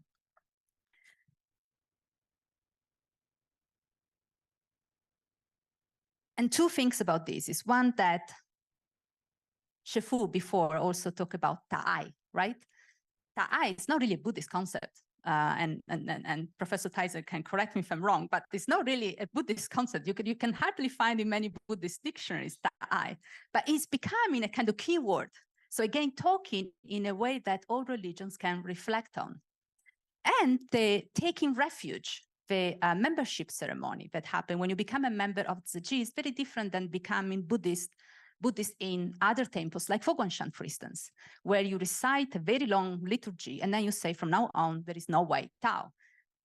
In Tzu Chi, they don't do that. They do the very short San Wei Yi that you have in any morning chanting or evening chanting. So it's kind of very few lines, saying very clearly that there is no idea of Wai Tao in Tzu Chi at all. So I will skip that, and I will close just saying that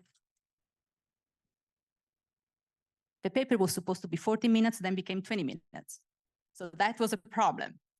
But when it comes to Buddha Vachana and canonization, is of course is something that we see in other Buddhist groups and not just in Tzu Chi and in today's Chinese Buddhism. But what I would invite, what I will try to do in the longer publishing published papers is to show also the different process through which canonization has happened in Tzu.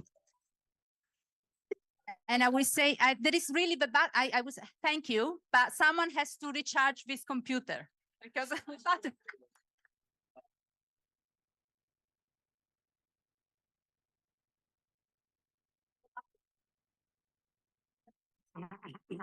you need a charger. It's a low battery. No matter. Well, thank you very, very much. Now we will have a 20-minute break, during which time I think the computer can be charged. And we all can be charged a little bit with some refreshments. And so we should return at 11:20 for the discussion and commentary section. Thank you all very, very much.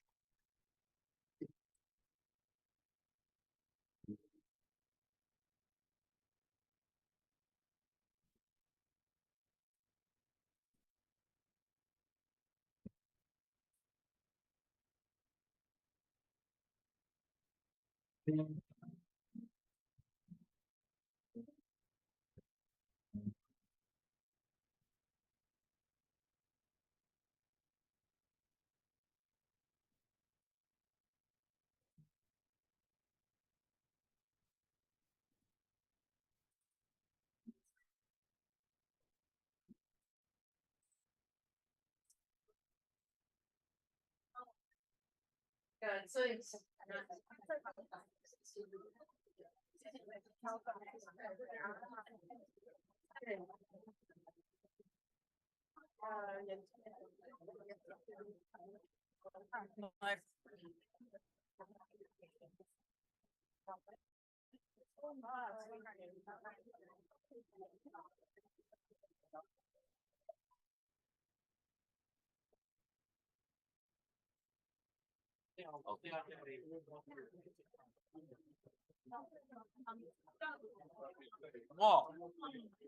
我是中国最大的素食餐厅，20年，哇，比你们还大，2万家人。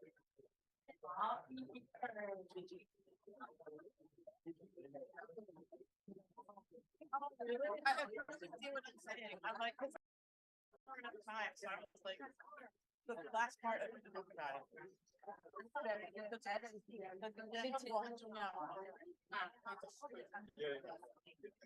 对我们的这个 volunteer 去请也是非常。Yeah, I really want actually. 我希望我们大学研究所可以多开一些。I was going to mention you, and that's my real hope is to. We have to get Lin Suojiang. We have to get him.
心拥有，让我们的世界因真善而完美，见证慈悲，无私奉献，让平凡的生命因牺牲而伟大。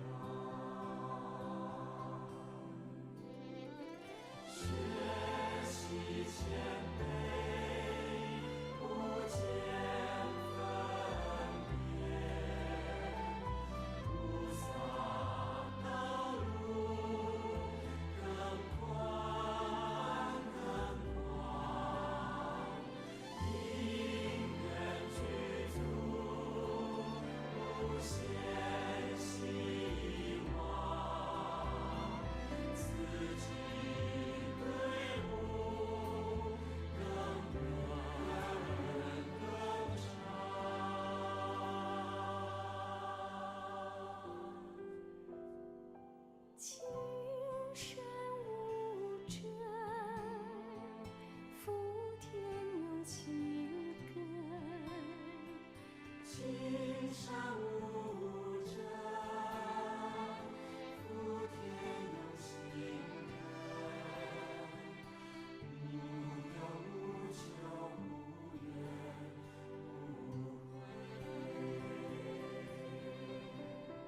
真心拥有，让我们的世界因真善而完美。见证慈悲，无私奉献，让平凡的生命因牺牲而伟大。学习谦卑，不见分别，菩萨道路更宽更广，因缘具足，无限希望，自己队伍更远更长。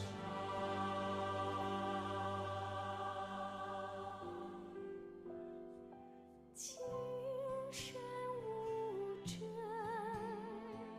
福田有情根。情深无争，福田有情根。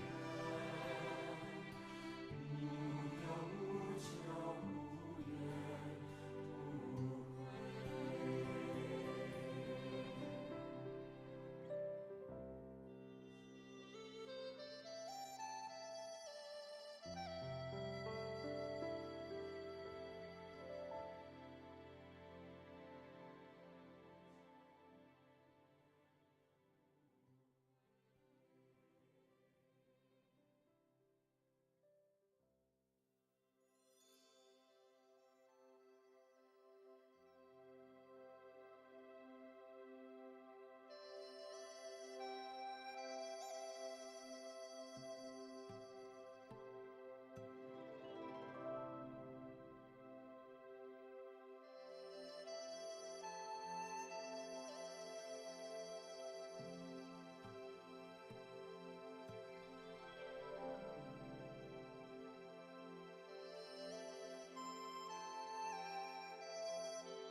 情深无争，福田有情根。无有无求无怨无悔。心怀感恩，珍惜拥有，让我们的世界因真善而完美。见证慈悲，无私奉献，让平凡的生命因牺牲而伟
to our moderator, Professor Madsen. Thank you.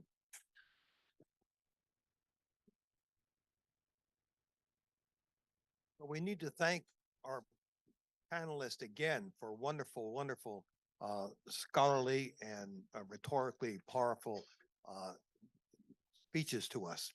So now we'll have a couple of commentaries.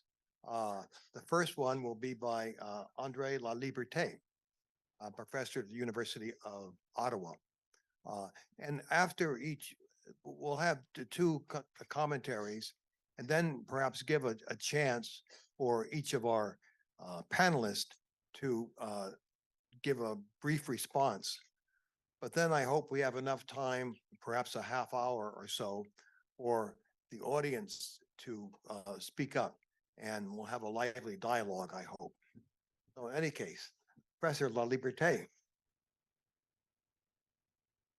Well, first of all, I would like to thank very much Dr. He Sheng and the organizers of this wonderful event. But I would also extend my thanks to the many, many volunteers of Tzu Chi in Taiwan, in China, in Canada, all over the world, who over the years have helped me think about Tzu Chi. And I would add also to help me understand what it is. And I have to add that I'm afraid I cannot pay back. I cannot pay back enough all of the help that you have provided me. I'll do my best. Also, I want to say something else, which is really important, and to understand the sense of my remarks that I'm going to make. I'm not a Tzu Chi follower. I'm not a Buddhist. I am an outsider. And the fact that you have invited me is saying something very important. It shows that Tzu Chi has courage, Tzu Chi is open, and Tzu Chi really wants to hear the opinions of outsiders. By learning from outside views, you progress and you deepen your own way of looking at the world. And I really appreciate that over the years, very often I said this, and I was a little bit concerned because I'm a political scientist, and politics and religion don't mix very well all over the world, in this country, my country, and everywhere. And I really appreciate that you always invited me back to have exchanges with you. So I'm really, truly appreciative again. And I'll try to honor this invitation. The other thing I want to say is that I'm absolutely humbled by my 4 colleagues, who are my great friends, all of them. I've met them, again, in so many different places, and they are really the expert, and I cannot criticize their work. I apologize to them. I will not make a criticism of your work, but I would like to, in my remarks, invite you to perhaps either deepen some of the aspects of your talk, and I understand that your talk were basically presenting a summary of your ongoing research, and these issues are extremely important, and these issues also continue to convince me that I should continue to do research on Tzu Chi, because what you're doing is extremely important. And again, I say this as an outsider. I really think that Tzu Chi is doing a work that is tremendously important, that needs to be somehow transmitted outside of the world of Tzu Chi and be understood by people who don't necessarily understand the language that you are all using. And I think that's the issue that I want you to reflect upon, because this is a very important one. How much Tzu Chi wants to grow or deepen? Probably you will find a way to do both, but the price of maybe not going as deep as you would like or as wide as you would like. So I will start with the first intervention by Carolyn. I was absolutely, I would say, delighted to hear about a gender perspective on the issue of Buddhism in general, philanthropy in particular. My research, those of you who know me, has been for years about philanthropy and religion and charity and religion. And it's very difficult for me to translate Tsesan, and I always encounter that problem. Do I translate that as charity or as philanthropy? And I still today, I cannot translate that properly. And your talk was very, very helpful, I think, because it emphasized the gender dimension between the two terms. And I just cannot contest this framing, which I think makes perfect sense.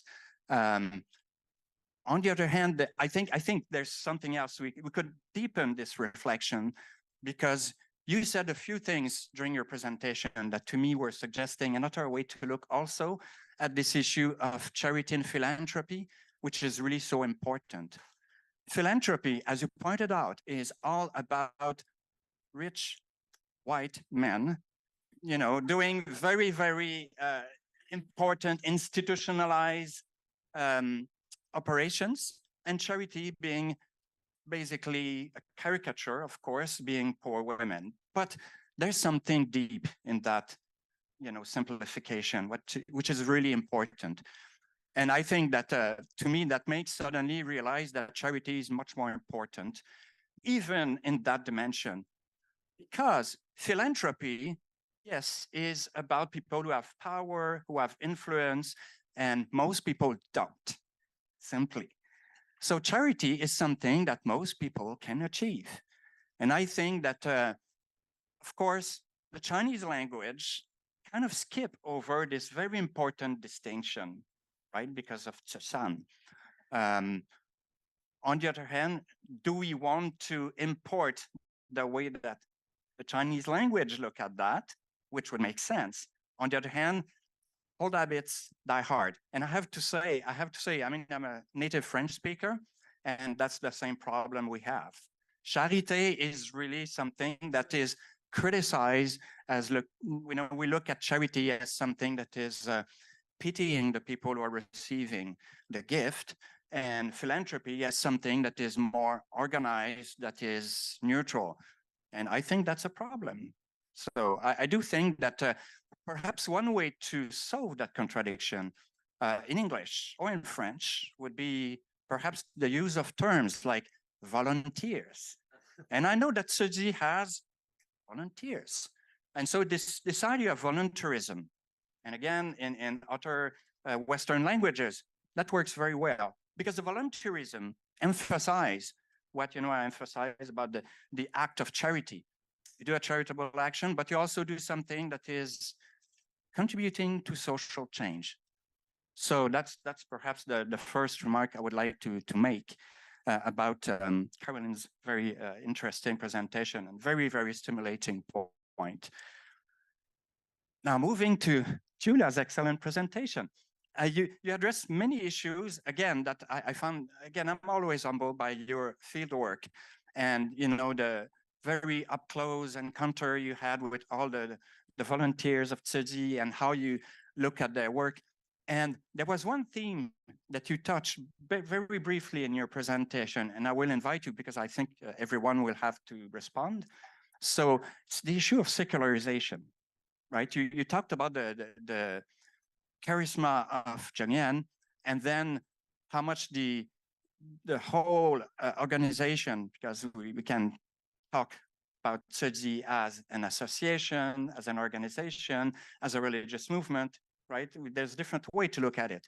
And I apologize if I use too many social science terms, which sometimes I understand fail to capture the reality for the people who are volunteering for Tzu Chi, right? They don't like to be told that they are part of an organization or an institution, while what they are doing is something bigger, I think. For them, certainly, it means something much bigger. So the issue of secularization, to me, speaks to, again, this idea of whether Tzu Chi wants to expand and change its language in a way that people who are not religious or people who don't really respond to the same kind of incentive would respond to its message, because I want to get to the message. That's and a very important issue here. So the issue of secularization is to what extent the religious dimension of Tzu Chi should be, in a way, like more in the background. I'm thinking here about very often Catholic associations, charitable associations like CARE. It took me years before I realized, well, that's a Catholic association. But before I paid attention to that, to me, that was just another international NGO. Well, the thing is that, well, the Volunteers for CARE, they enact upon their religious belief, but they do some things that non-Catholic would like to support because they agree with the principle. And I think that Tzu Chi has tremendous work and ambitions and especially goals that are really important. And again, I want to get into that, which I believe would be served if there's a thinking that is possible.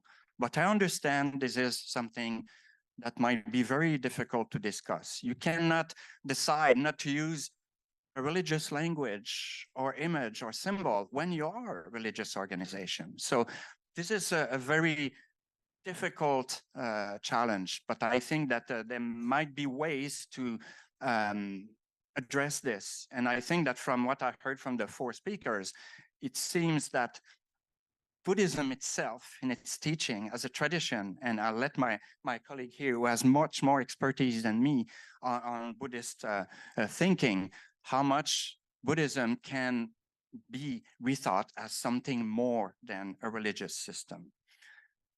The third point was addressed by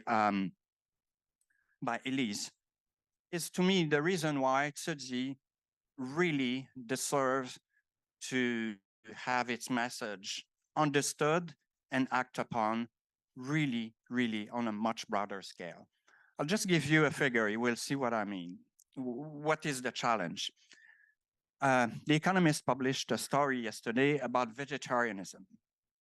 Vegetarianism is a vital issue. So articles from economists, scientists, social scientists, and even climate change scientists all agree that eating meat is something that is unsustainable. Now, China, the largest country in the world, counts only 5% of vegetarians. That figure to me was striking. Striking because the estimates for the number of Buddhists in China is somewhat higher, or is it not, right? So these numbers are very difficult to ascertain. But the fact that they are 5% vegetarian, though, tells us something about the amount of work that needs to be done. So I think that when Elise was also referring to the Shanshu, the Shanshu, and all the currents of apocalyptic beliefs, to what extent the current situation that we see, not only in China, but all over the world, you know, the catastrophe that are caused by climate change, are not going to exacerbate the apocalyptic belief of small religious movements who are just expressing anguish and despair. And Tzu Chi strikes me as being in that context, proposing something very different. That's why I think Tzu Chi is so important, because it's proposing something that is practical, something that people can do in their daily lives. It's not only about not eating animals, but also it's about recycling. It's about even the behavior in society. It's really, I would say, a roadmap for, on a day-to-day life, having behavior that contribute to improving, to address these massive global problems. So the question, of course, is that if you look at it this way, China being one of the most consequential societies on the planet today. And by the way, India, which is today the most populated country, is a country with a much larger proportion of vegetarians. So it may be not a priority, but I think that if we want to think about the teaching, the education about, you know, all that is surrounding the idea of spreading the practice of vegetarianism, I the key question here, and that's a question that I turn to the volunteers of Tzu Chi to think very hard, is should Tzu Chi focus its action, its teaching to China? That's really a dilemma you have.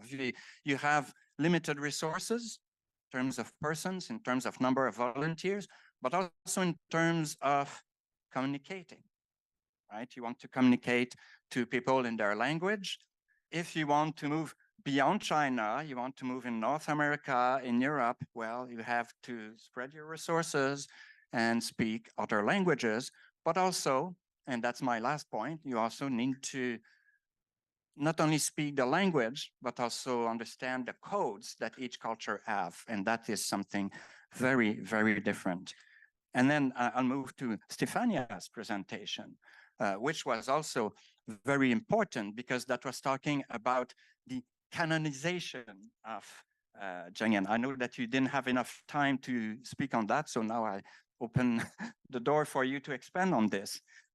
So the issue of canonization is really about making the teaching more formal, more into a form that is going to be spread throughout the whole body of volunteers the world over.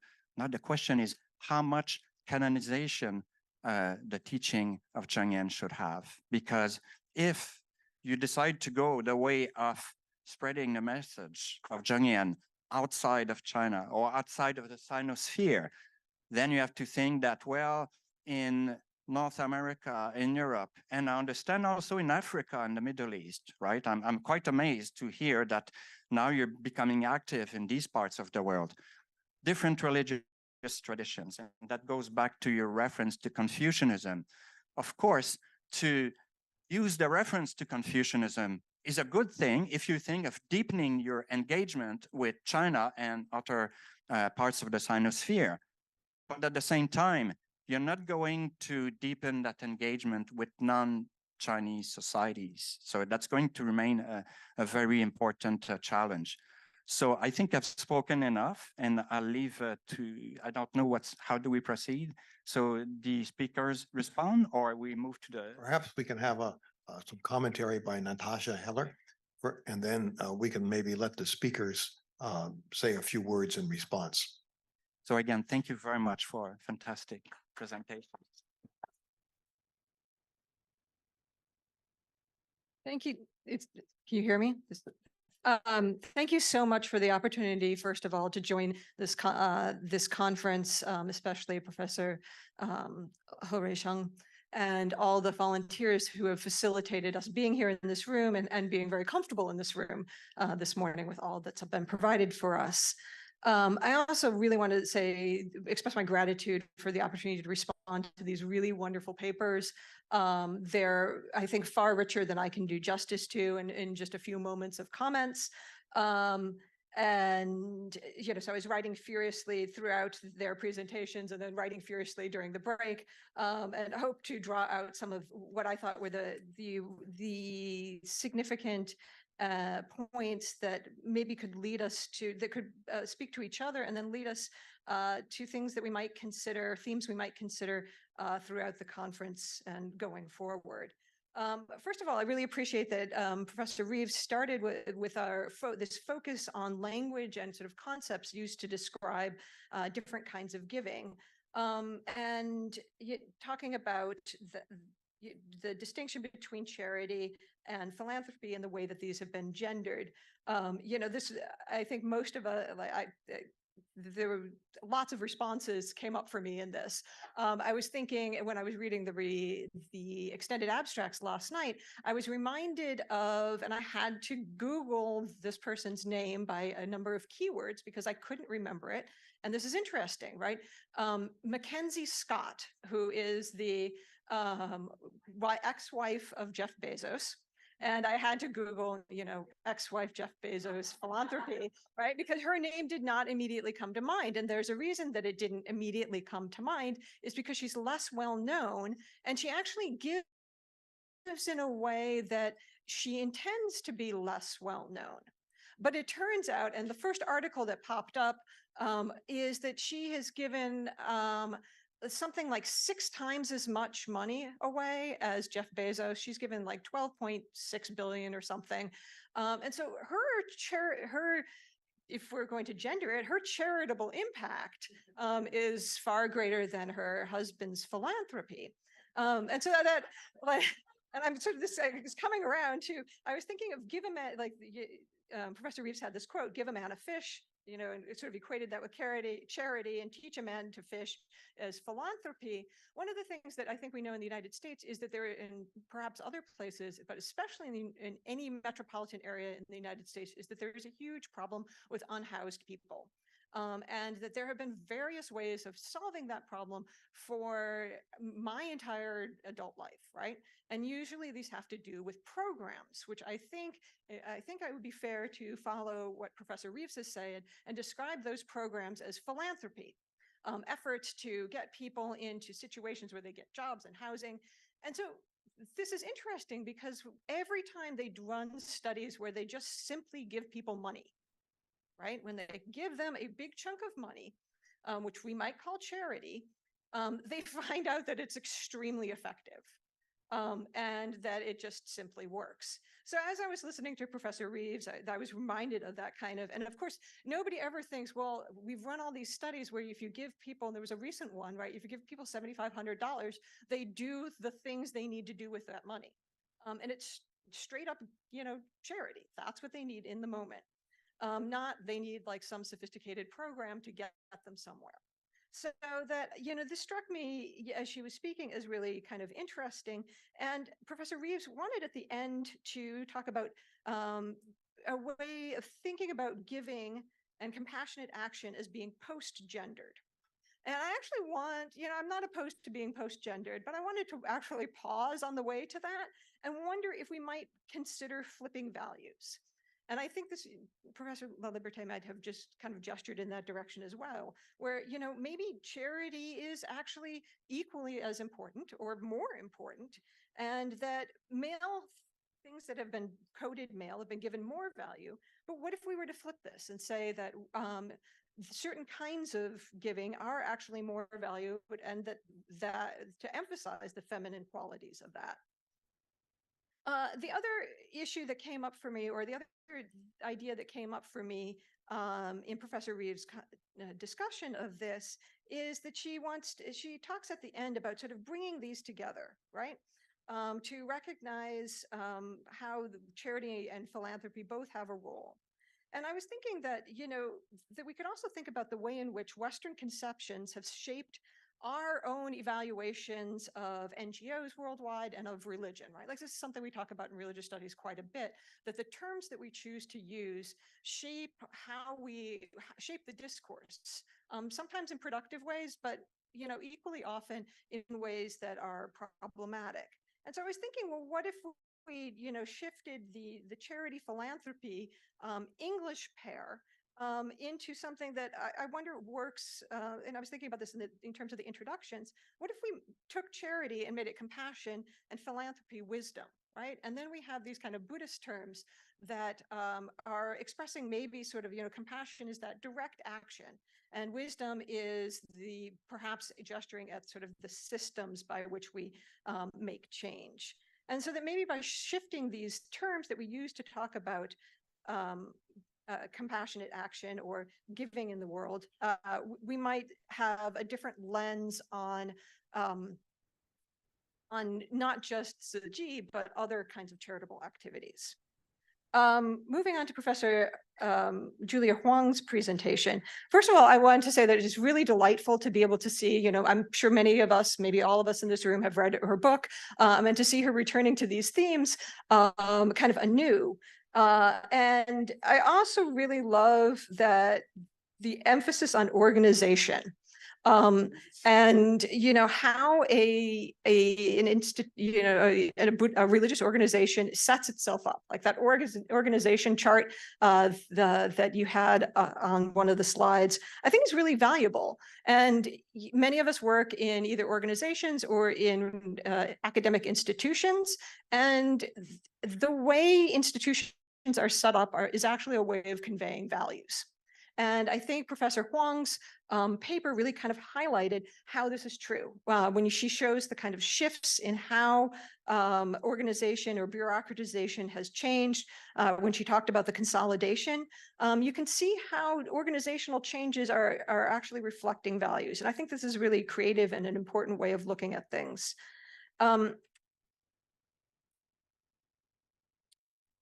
The other portion of Professor Huang's paper that I wanted to highlight was essentially the time scale, which is that sometimes, and I'll talk a little bit more about time scales later on, is that sometimes we work and think of the modern period as one thing, or even the contemporary period as sort of one era. And it was really productive to me to see Professor Huang kind of tracing the changes over a relatively short period of time. And so I think that that is something that I want to highlight as a useful approach to the study of Tzu Chi and to other modern religious organizations. So Professor DeVito, just one other point that I wanted to make about Professor Huang's, she talks about the shifts that she sees over time, that, there's the sanctifying of the secular fields of environmentalism and medicine, and then reversing the routinization in recent years.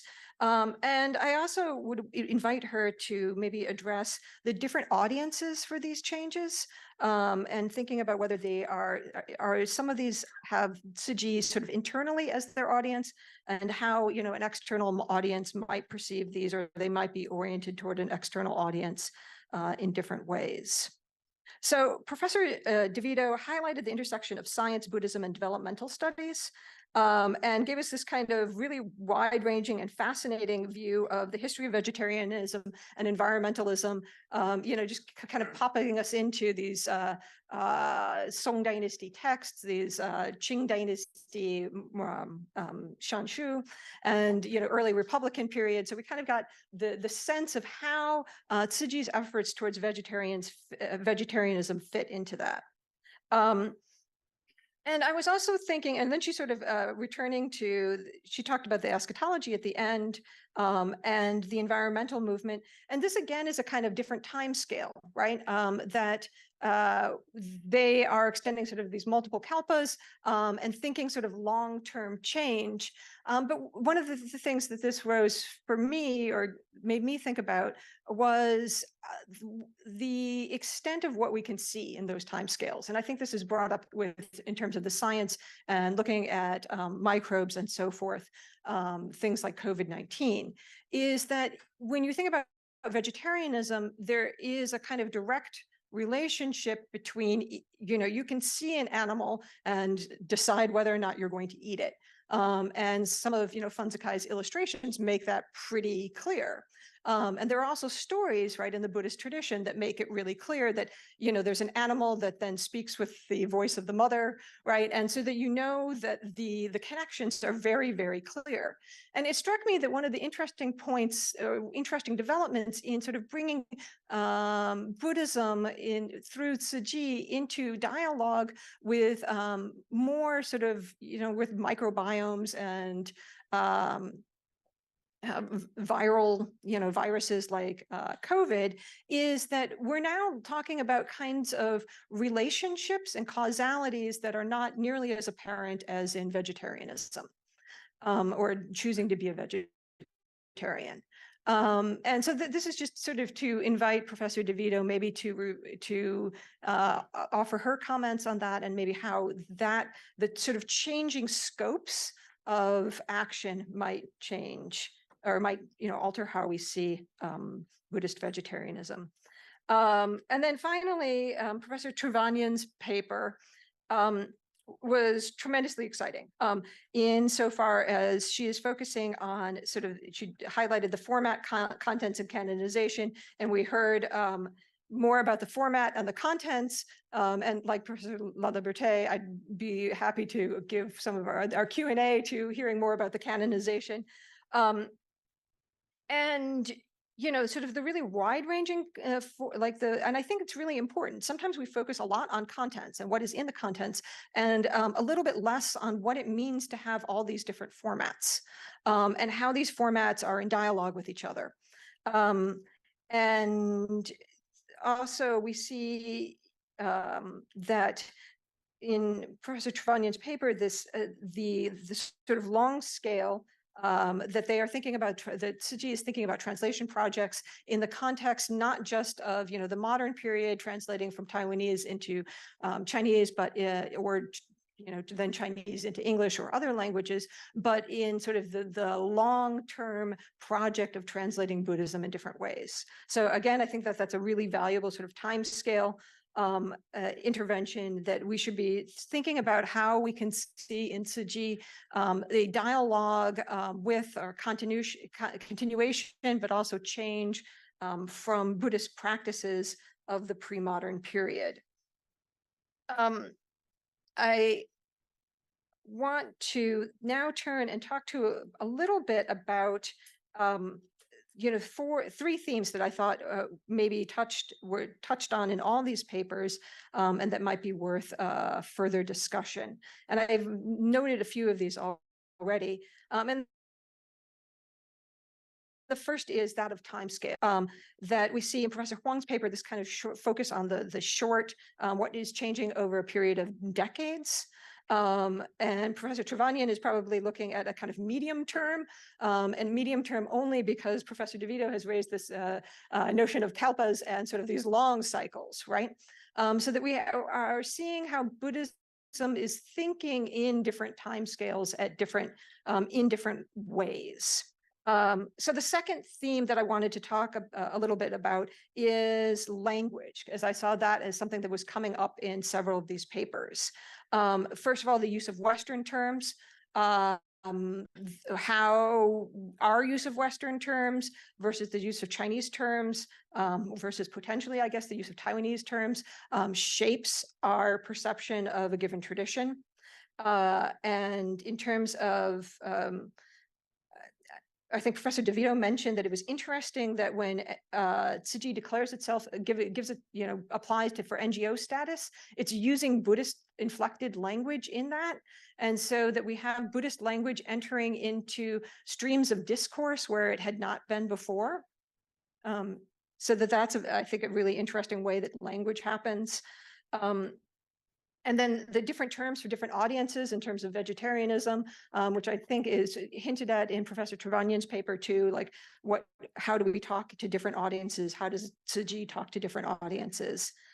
So I think timescales and language were two themes I saw.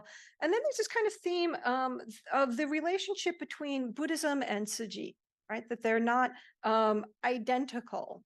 And by extension, what is the relationship, between Tzu Chi and other religions?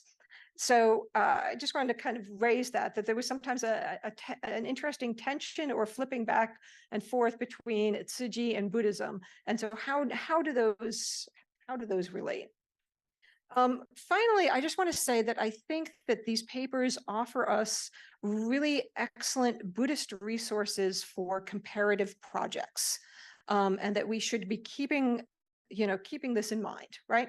That we are speaking here today and tomorrow about Tzu Chi and looking at a very specific context. But the paper that we had this morning show us how we might bring the study of Tzu Chi, research on Tzu Chi, into dialogue with the study of philanthropy and charity more broadly. How we might use Tzu Chi's organization to think about religious organizations more, in other contexts, whether it's the Mormon Church or the Catholic Church. How do religious organizations change in their structure? The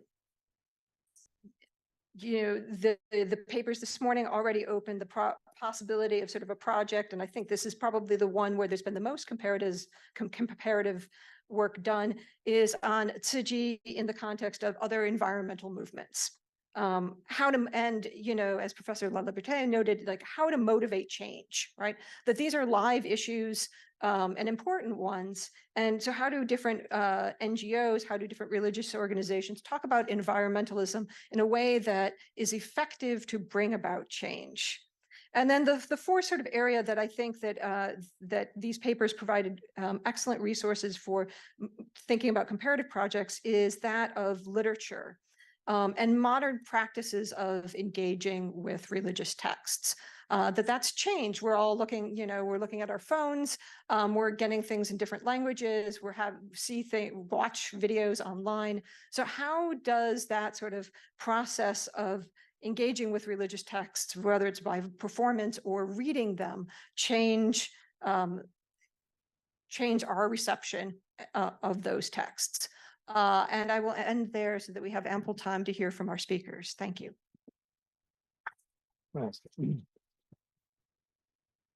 Well, thank you very, very much. Now, I think it's time to give our speakers a little bit of time to respond. Now, we have about 20 minutes left in this session.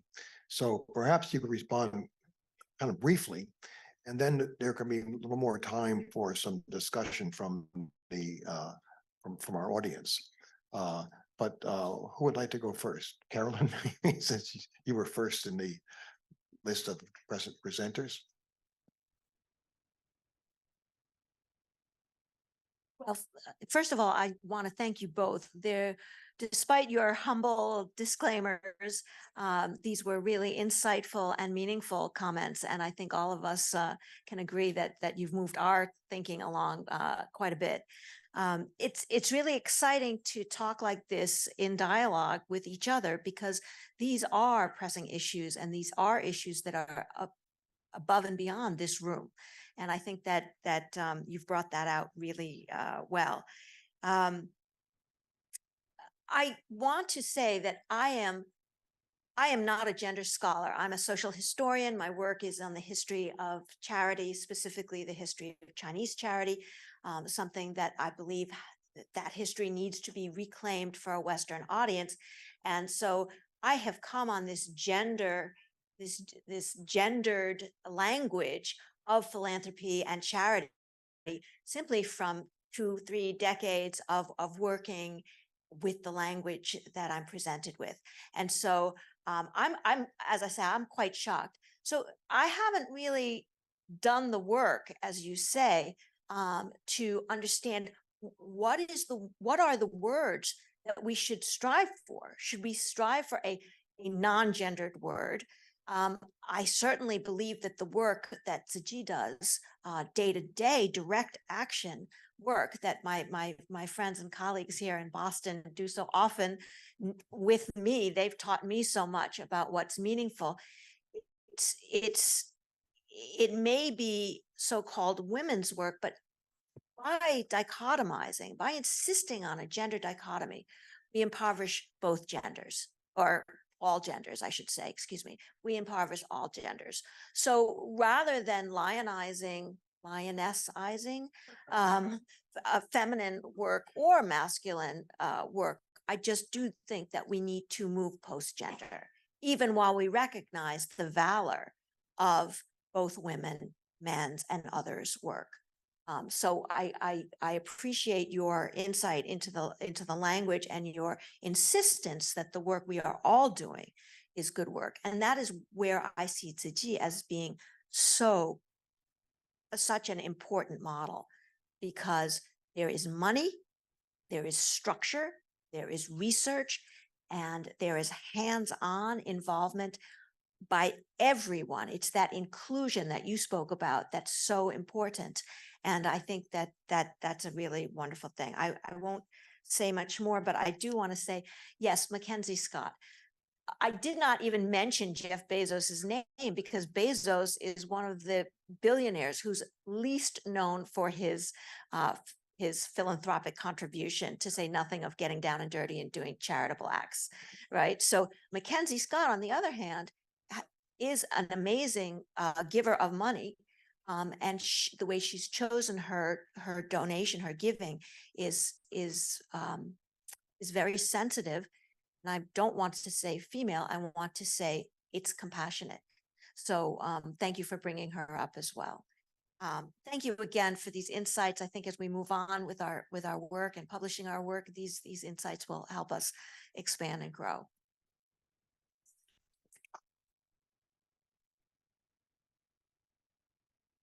Thank you. I mean, thank you. I mean, for your really insightful, illuminating and comments, and also you kind of helped me to give me a chance to clarify some of the things I wasn't able to say in my presentation, such as the definition of secularization. And I think Professor Positizer during the break, the first thing is, oh, secularization, you're referring to Casanova, Jose Casanova. Exactly right on the mark. Yeah. Yes, I am belonging to, I define secularization, like Peter Berger and Robert Weller, as the pluralization of our reality. That religion, you know, in the particular history of Western Europe, they're slowly moving away from public sphere and become privatized, even in some cases reduced to the ritual functions. And so Casanova said, oh, no, religion still active in public. And then what we are seeing here, when I define it as a desecularization, is Tzu Chi is already active.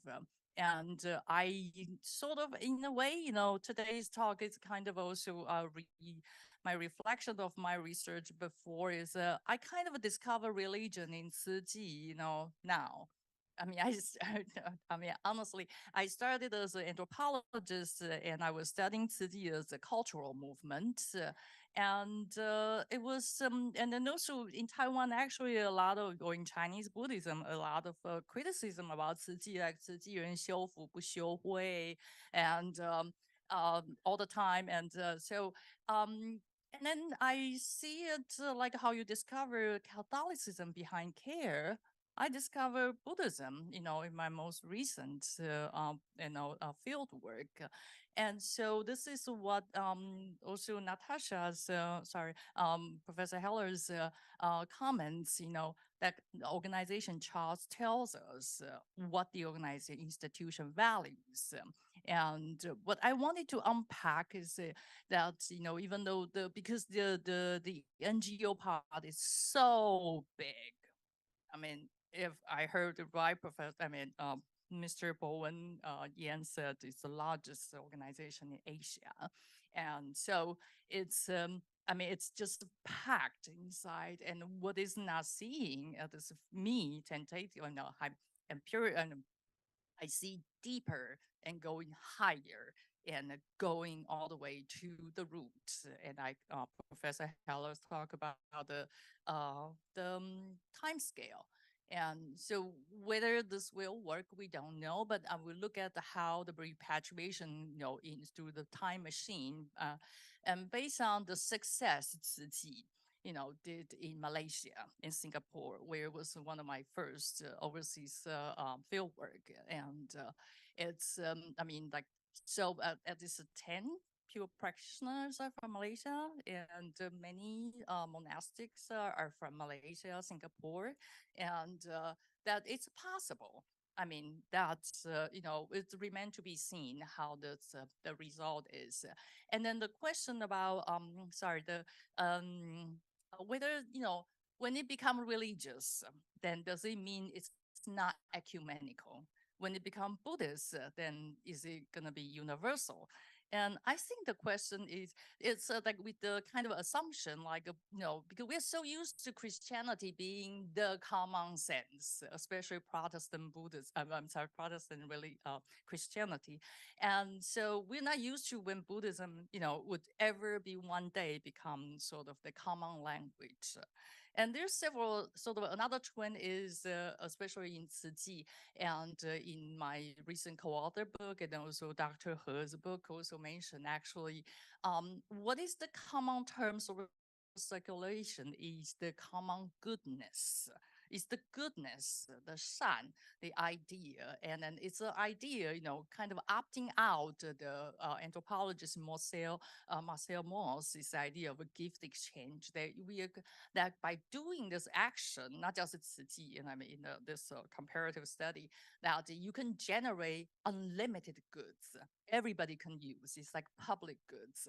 And so if people can start believing in their action, just doing it, and then could generate common goods, and then it's, you open up a big door, for possibility. And finally, like the shifting sanctifications of different audiences, I want to say Tzu Chi started by, building hospital as a religious, becoming a bodhisattva.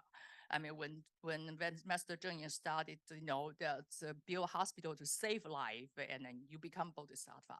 And then there's environmentalism, like you can, 上人 recycle me, and then I come back, I can kind of remark and be a bodhisattva, for the earth. And now we see another term, what is called is like a Buddhismizing medical science, is like the silent mentor. I mean, all the silent cadaver donations for science, almost all of them don't talk about Buddhism. They say we're donating for science.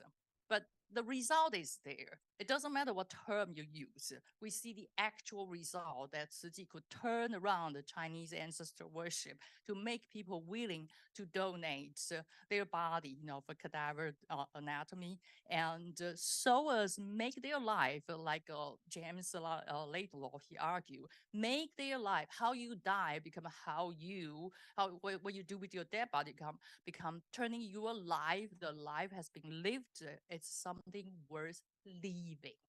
So that's, I mean, I just really thank you. I mean, so helpful, and I have a lot more work to do. And thank you very much for being in this panel and the comments.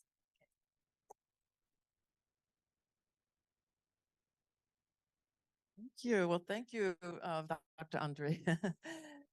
Merci beaucoup.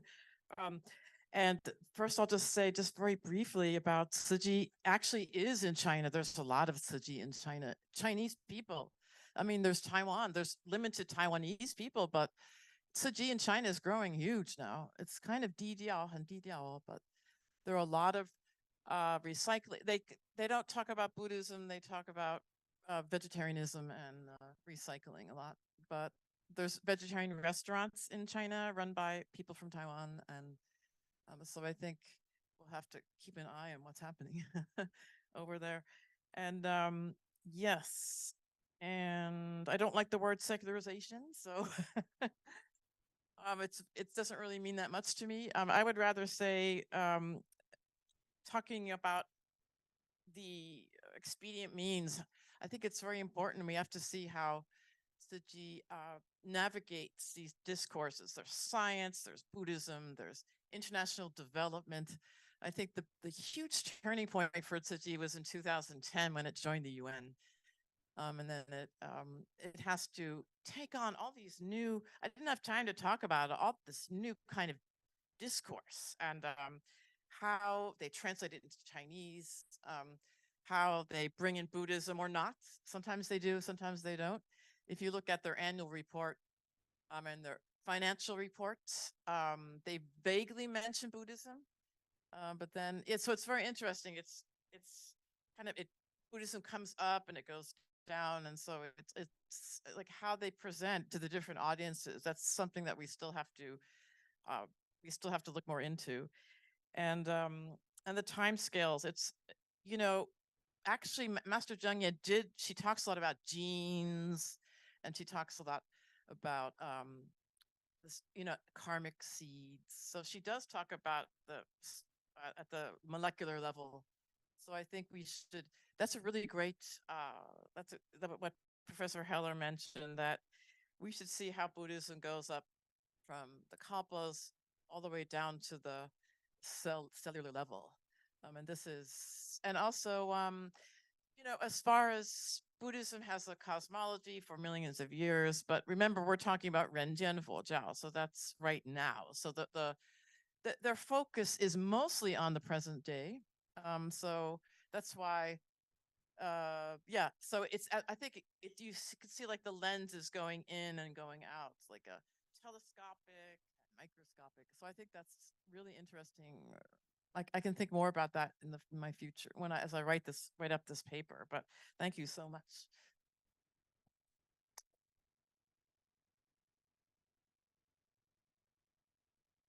The entire session finished at 12:20. Okay. No, that's okay. That's okay. It's battery. So no. But no, I want to be brief. So I'm going to thank you both for your comments, the generous comments.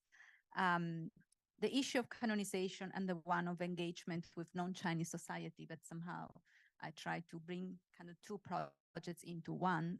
When He Rishang contacted me for this project, we're thinking of what I could have contributed. And for me, it was interesting to really sit down and look at how Chen Yan writes, actually speaks about Buddhism or about things as a way to understand how Tzu Chi was building also their own identity. And that is when I start looking at language, probably first time, even if the language of media products has been in my mind for quite some times. And looking at the different formats, and then I start thinking of, I said one word that became a little bit uncomfortable at Tzu Chi, that is still in the title, and I try not to say too much, Buddha Vachana. When I said that, many people at Tzu Chi start feeling uncomfortable, say, well, are you claiming that Chen Yan is claiming to be the Buddha? I said, no, really.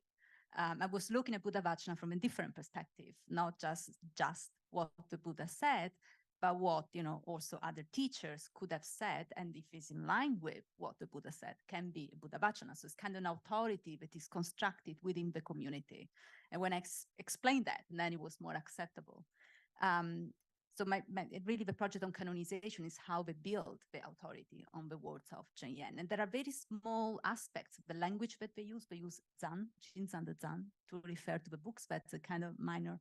And the cover of the books. So they try to use particular symbols to define that. But I think what is also very important is to see, speaking of building and bringing authority, how they try to merge the history of Tzu Chi and the life of Chen Yan with the history of Buddhism and the life of the Buddha. And I think in the Yan Yi, the performance is where is wonderfully achieved. And there are plenty of very lovely interviews to the actors of these performances and the youth that actually participated in that. And that's when you really bring her words or somehow a form of practice to have the kind of authority. The engagement with non-Chinese society that goes back also to the idea of secularization, of the idea of religion. Another very interesting religious organization is World Vision, who is very close to Tzu Chi. I think it's in 100 countries. It's evangelical, if I'm started in the 50s. I think Tzu Chi has been working with World Vision in some of their projects. And they started as a Christian organization. They have a website that reminds a little bit of the one of Tzu Chi. Tzu Chi has Buddhist terms and World Vision has Christian terms. And they also start gathering non-Christians when they were working in non-Christian areas. They were interested in joining World Vision. But then there was the problem, how to facilitate an enculturation in a non-Christian place. And they decided that it was better to kind of, to not to play down a little bit, downplay really the religious essence of the organizations. There have been in the headquarters quite some turmoil because of that. So now World Vision want to be an NGO, I don't want to use philanthropic of charity now, but you know what I mean? Organization rather than a Christian organization. Yes, relief. Thank you. What is relief? No, I mean, I know what is relief. I wonder gender-wise, but anyway, it's a relief organization rather than a religious organization. Tzu Chi is doing a very different idea. I mean, it's not just Buddhists themselves as a Buddhist organization, never claim not to be, creating a Buddhism that is a new Buddhism. Tzu Chi Buddhism is not the Buddhism that you find in Foguanshan and other groups. And I think for the very first time, I could see how religion and Buddhism creates a space where different identities can communicate and collaborate instead of creating borders and boundaries in practice.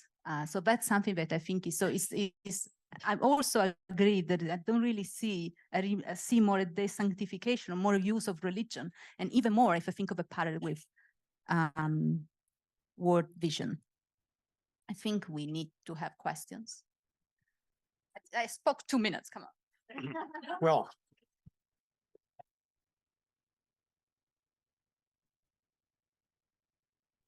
Well, according to our schedule, we only have about 5 minutes and there's a lot to discuss. Basically, our presentations have raised issues about language, about organization, about implementation, and in the end, about transcendence of religion and society, transcendence of ideas and concepts and so forth. And that's a lot to absorb. So maybe we can just have one or two questions, responses, and then we have to go to lunch, which transcend this, and then we have to go to my material interest in eating. So, so are there any questions here? Yes. Oh.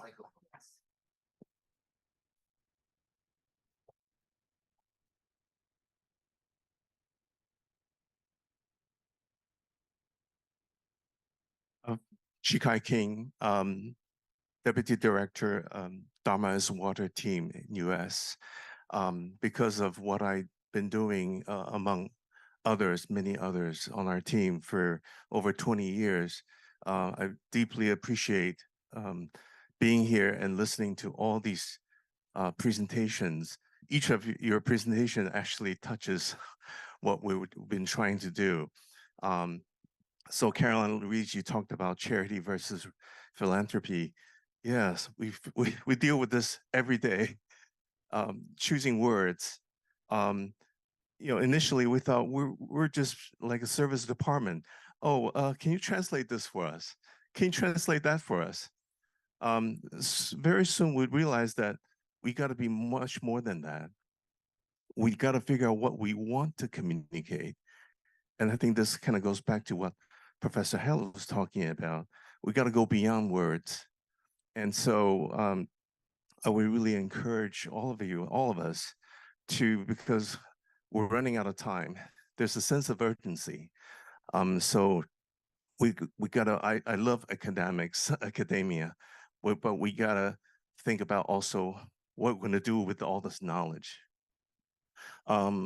Professor Huang, you talk about being mindful, 多用心, and really appreciate your comment. Having a mindful heart. And this kind of speaks to this sort of maybe a little bit more dualism in the Western culture and language. And that's what we have to face every day as well, because it's not just the Chinese language, it's knowing the American or the Western culture, what they're really looking to hear from us. And so it's really humbling because sometimes I feel like we're speaking on behalf of Master Xingyan. And in a way we are, each of us is doing that every day. All of our volunteers here, we have that responsibility. And so we got to figure out what is it that we're going to communicate.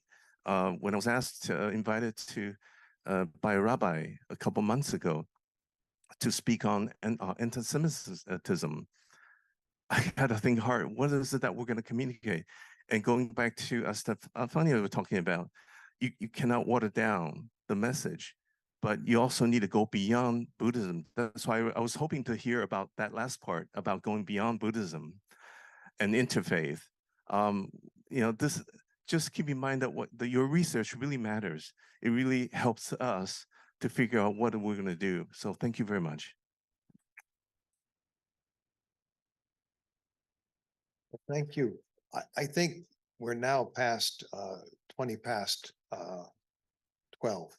So I think I'm sure that our organizers are always very well organized, and that's a CG characteristic.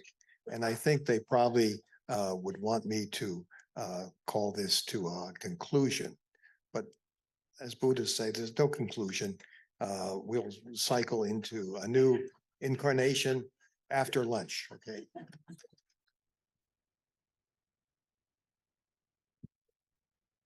Thank you, all the presenters and moderators. Now, would you please stay on stage for a little bit as our photographer will come and take the photo for making sure that we all remember what we said on stage and making sure that we're going to continue on. Now, please, with the photographer, come and help take this picture.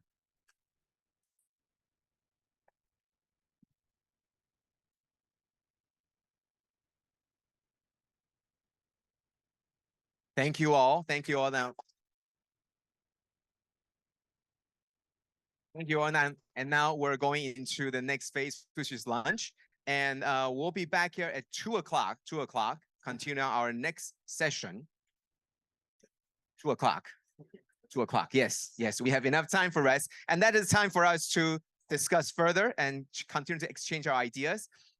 Now, our presenters and moderators, there will be the VIP room where we can actually have our lunch. Our lunch will be also open to serve in room 102, as well as outside to enjoy the sun as well. Thank you. We'll see each other at 2 o'clock today. Thank you. Thank you. So what do you think, in terms of genderization?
心怀感恩，珍惜拥有，让我们的世界因真善而完美。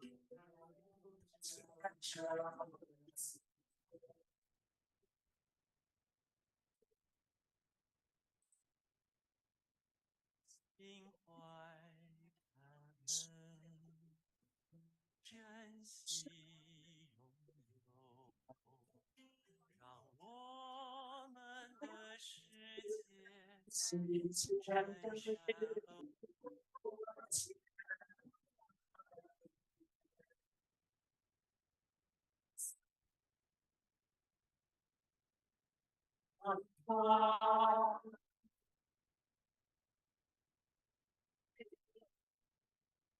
然后先玩。对，没错，没错，没错，没错，哈，真的不一样。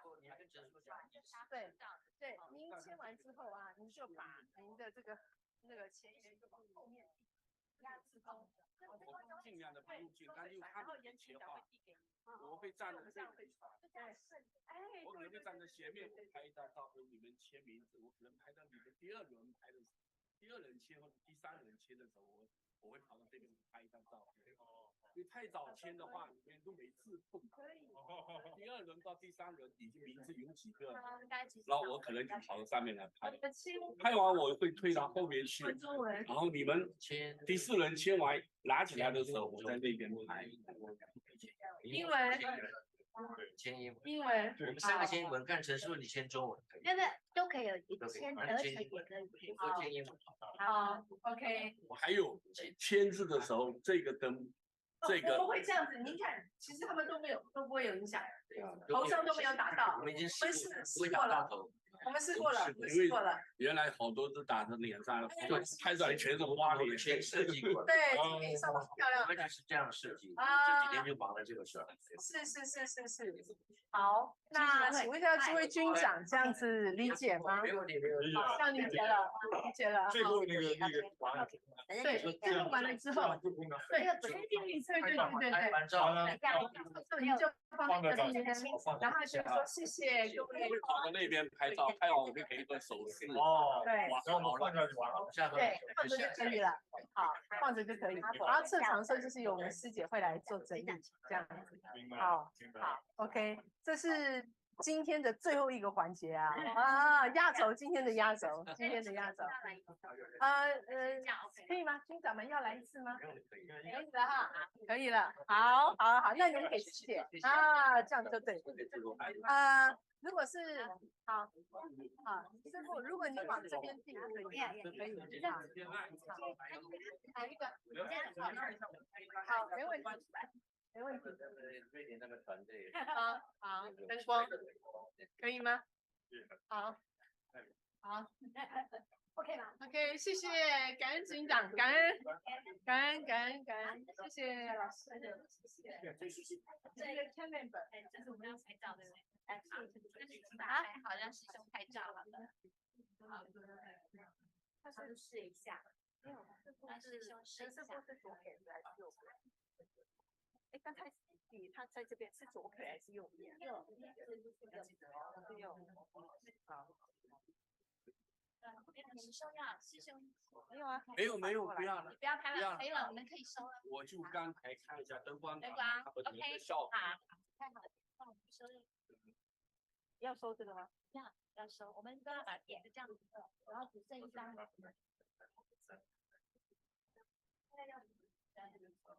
啊，因为上午在那里。没关系，那这个就是收桌子了，好，收桌子。来，阿妈，这个给您。不要吗？对。不要吗？家人。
不是我的，没有接到。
这个门不会开来开去，不会开来开去。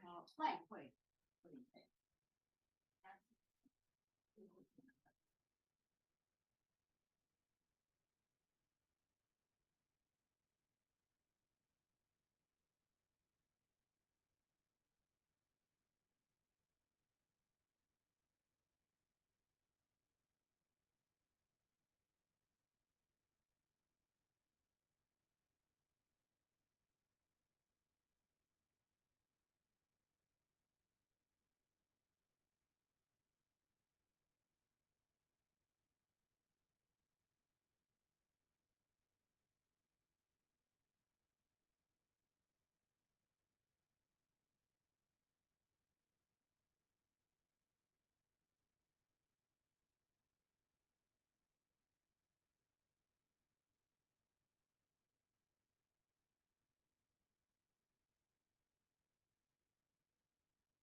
那边还好，这边声音比较。那边完全没声音。对。还好，我们什么都有在车上。真好，淄博真好。我们那个是菩萨车。啊，您就菩萨，当然要开菩萨车啊。你那口说好话。是啦，我讲的拢嘛真实语。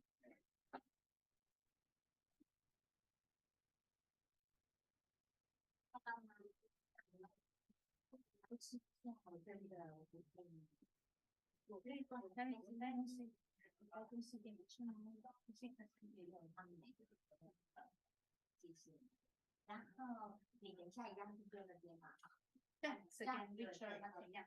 然后呢，我是一位。对，一位，因为这样跟 Richard 妈是做的一样。对，就是说他的名字，然后呢是那个他选的。没错，因为是怕说你时间的关系。下去上来。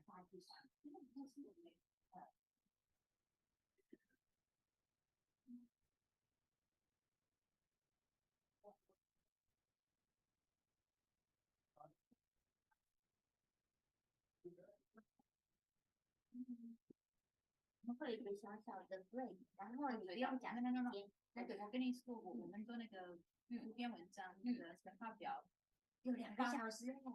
哇，对，所以一定要休息一下，所以20分钟，好不好？然后那个我们会来 control， 这个是主题篇的啦。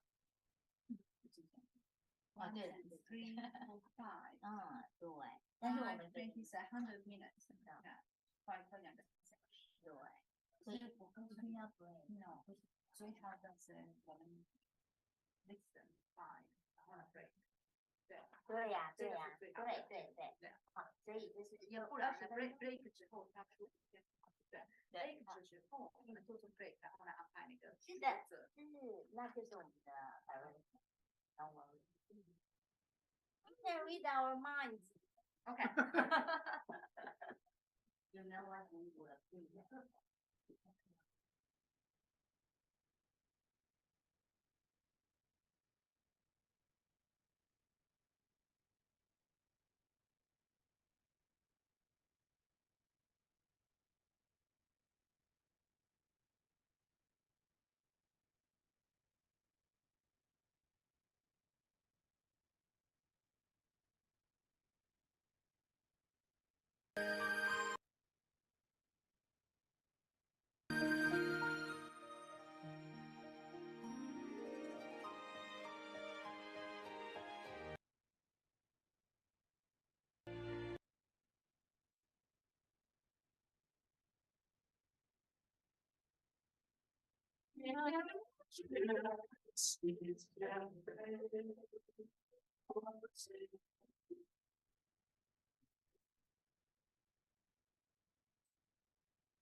心怀感恩，珍惜拥有。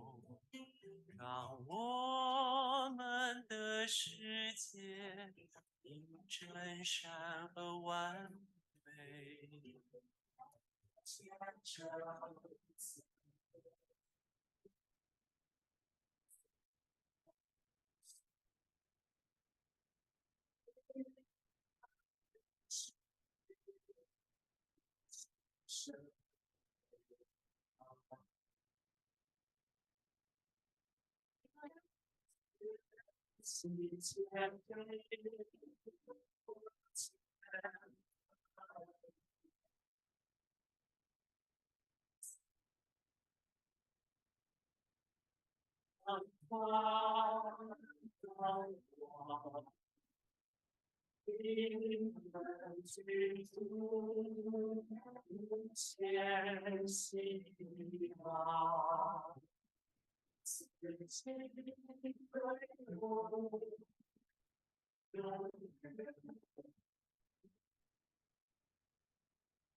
真情拥有，让人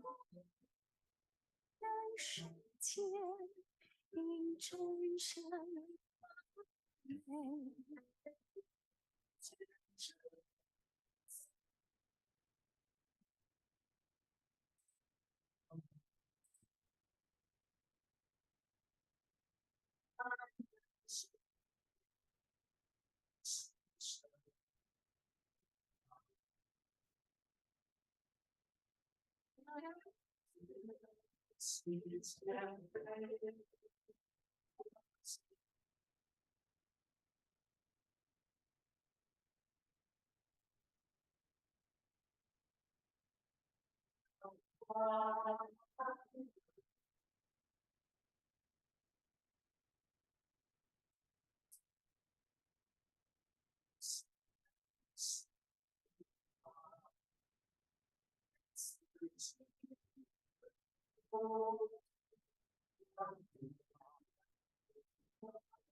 来，我问你，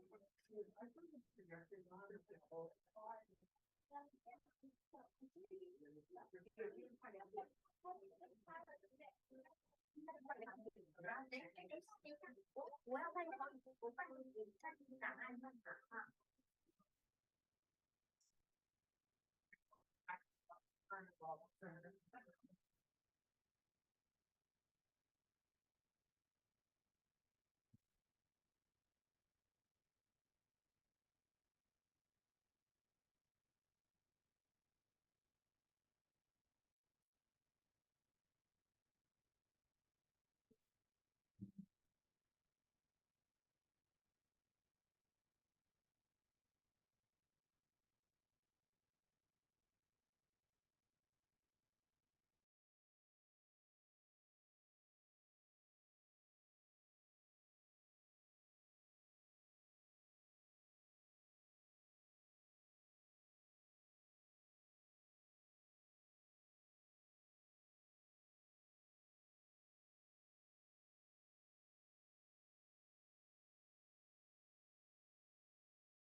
大家下午好，我很荣幸第一个用中文讲。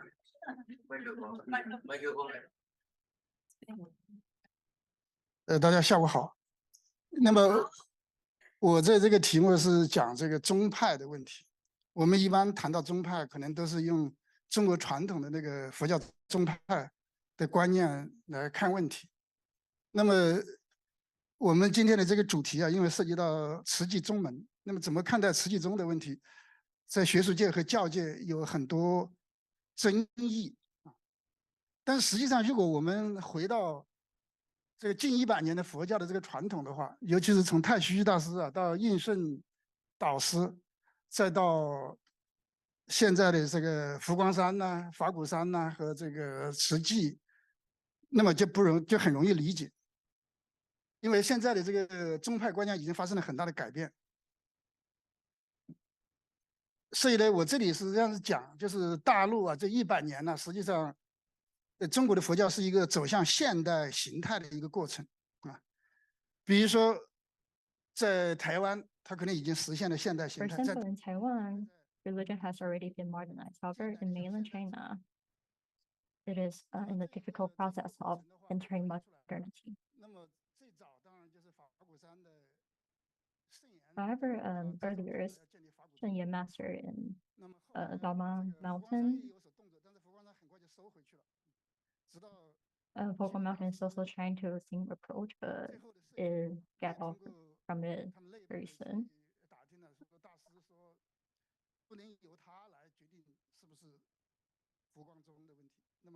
However, the institution said it's not up to the master to decide. So in the end, at Fogo Mountain, there is going to be a conference about sectarianism. And I raised an issue a couple years ago. However, his attitude is not very positive about this. However, for Faku Mountain and Tzu Chi organization, their attitude is very obvious. And we're going to talk about their basis for their sectarianism and the historical basis. However, in Taiwan, there are two scholars that they have a very different approach from common others for the Tzu Chi sectarianism. Because they think that it is after ancient master that Tzu Chi sectarianism is being proposed, and its goal is to separate from master in Shun. So my topic is modern is not. So we're going to talk about the inheritance and innovation of modern humanistic Buddhism.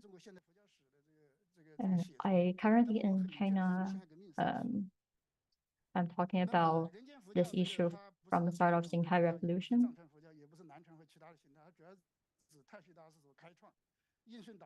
And the humanistic Buddhism is not talking about the traditional Buddhism, but we are talking about after Master Taishu.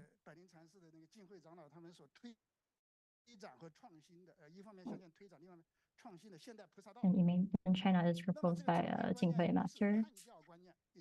And the sectarianism is not a betrayal to the traditional religion, and it's not but it is a return to the Buddha's thought and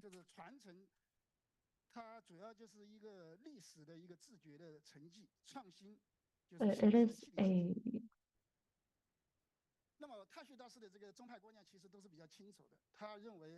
and Taishu Master's opinion about sectarianism is clear.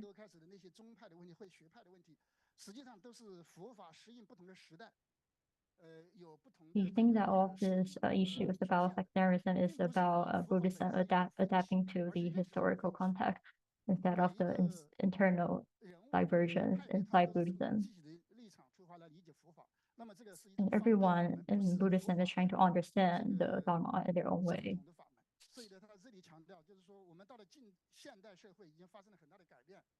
And there's a lot of changes happening in contemporary society. So you think that sectarianism should be got rid of.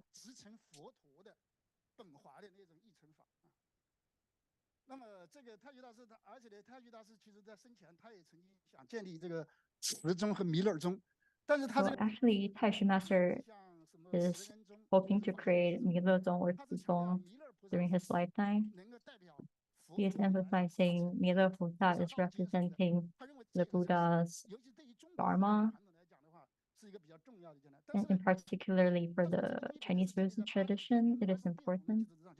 And it's based on the equality of egg sacs.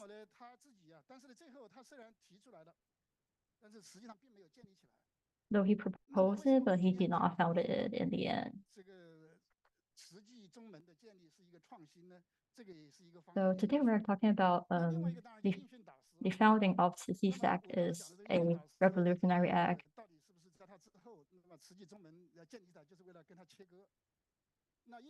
So we're trying to discuss whether Cixi is a break from Ancient Master. So although Ancient Master is his background is from Zen, but he is not intending to a continuous legacy. He's trying to combine knowledge and experience, and he emphasizes more on experience. So first, he wants to continue legacy because of the master also want to create something new. And it depends on the situation of the historical background.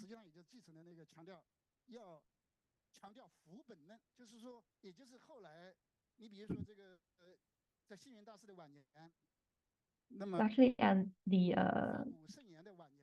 for Senior Master and Bagu Master's later age and Cixi Master, they are all talking about going back to the Buddha's original thought.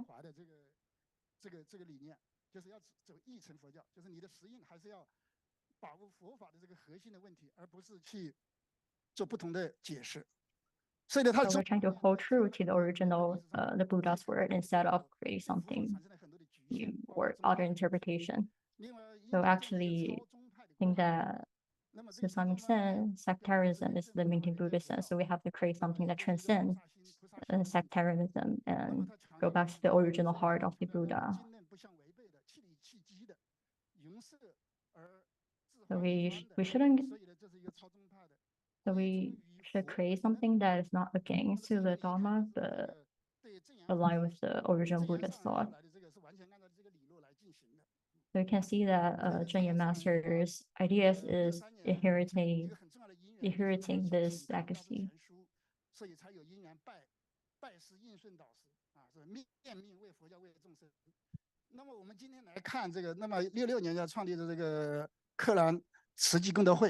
In 1961, the Cixi Canon Foundation is created.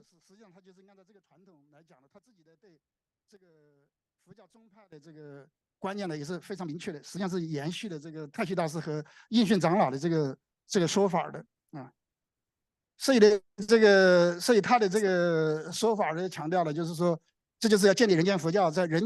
he's saying it's about establishing a humanistic Buddhism.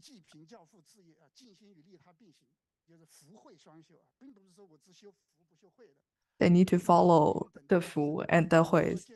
You don't have to wait till the next life, but you can establish the Pure Land of humanity.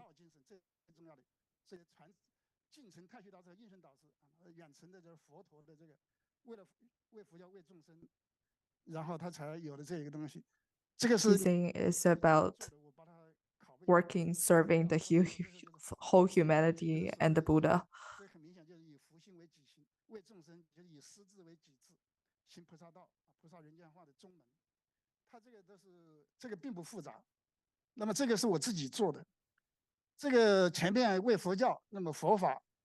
Picture myself, and the first picture is means for Buddhism, and it's about inheriting the Dharma.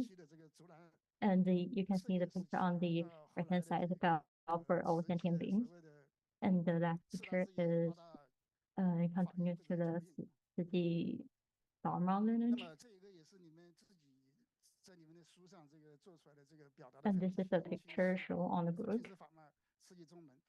This is a lineage of Jingsi Dharma lineage.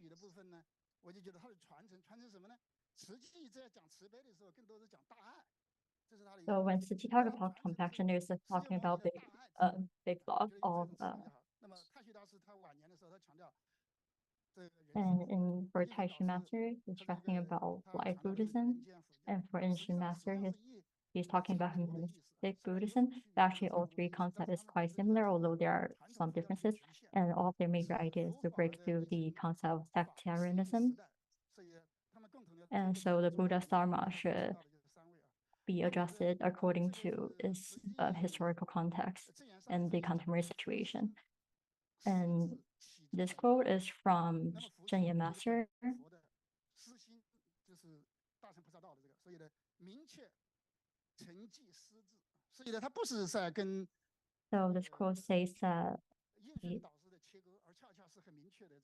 So this quote says that the master is inheriting ancient master's thought. And here we're going to talk about what is Tzu Chi's innovation. So for Tzu Chi, through Wu Liang Yijing, it is returning to the Buddha's original thought.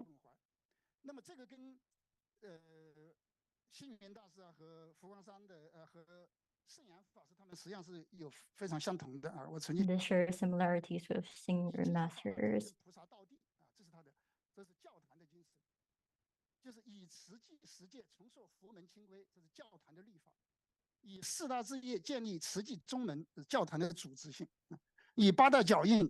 Here we are talking about this the organization's all its structure and its practices. And the goal of the, thank you very much, is the end of my presentation.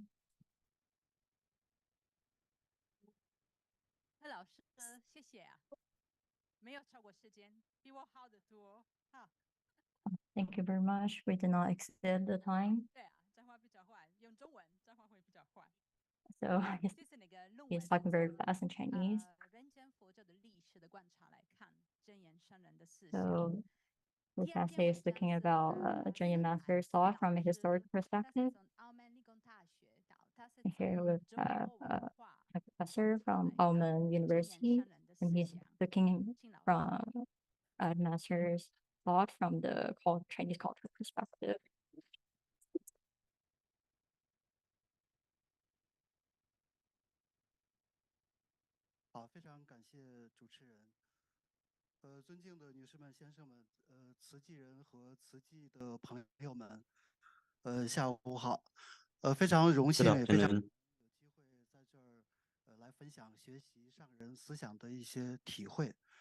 I'm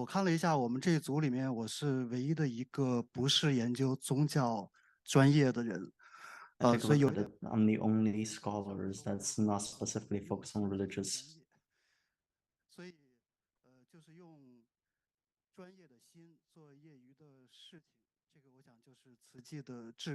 Someone using professional attitude to do a non-professional work.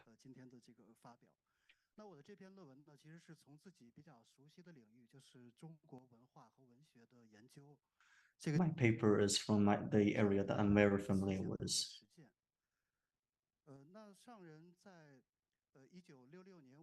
In May 1966, as the Cultural Revolution unfolded just across the strait,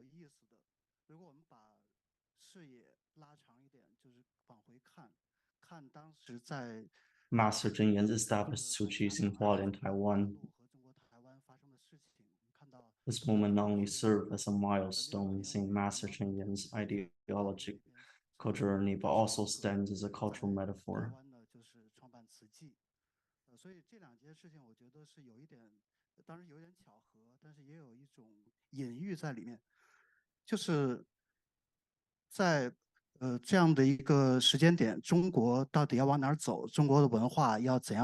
Following the introductions of Buddhism and Western culture in China, there were two major instances of cross-cultural fusion.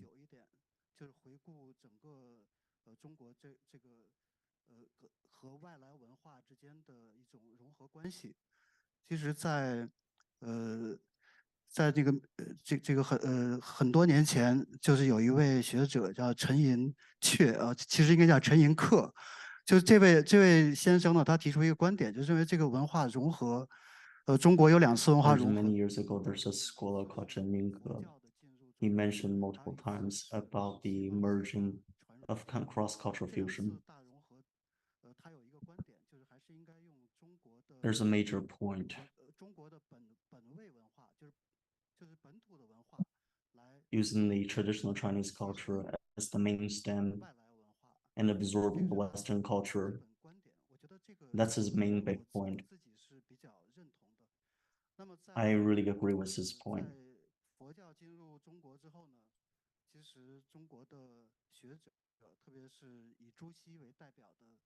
Faced with the impact of Buddhism, Zhu Xi and others utilized Confucian teaching on human nature and engaged with Buddhist and Taoist thoughts to establish Neo-Confucianism, revitalizing of the cultural landscape of China. 这样让中国的文化在在那个时代又得到了一次的振兴。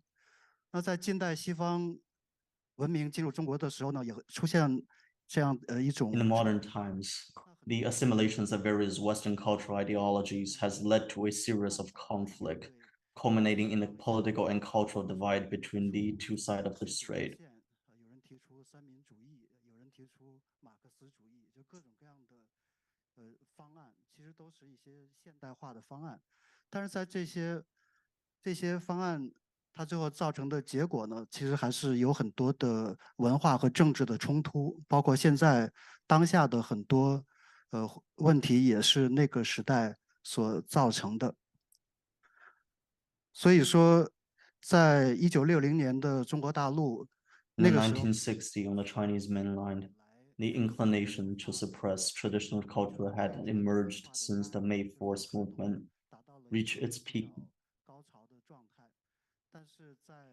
Meanwhile, during this period, Taiwan showed signs of a revival of traditional culture. 新儒家的兴起，这些其实都是又开始转向传统文化。那在这样的一个背景之下，在台湾我们就可以来理解证严上人他。 Under this perspective, in Taiwan, we can understand that when Zheng Yan founded the Tzu Chi Foundations, it's not that simple. It's more of a choice of the different cultures.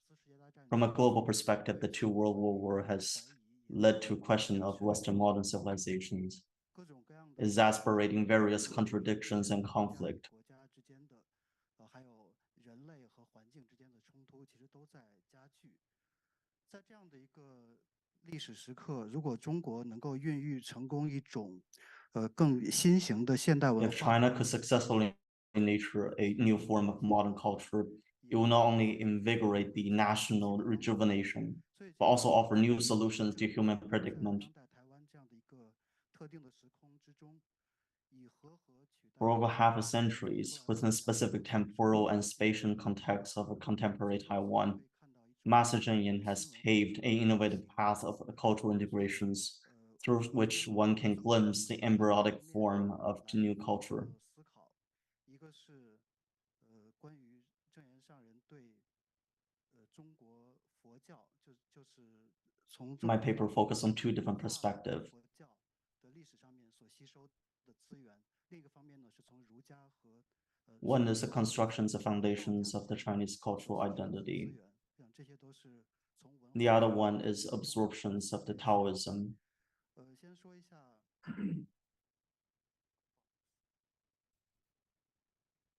Excuse me.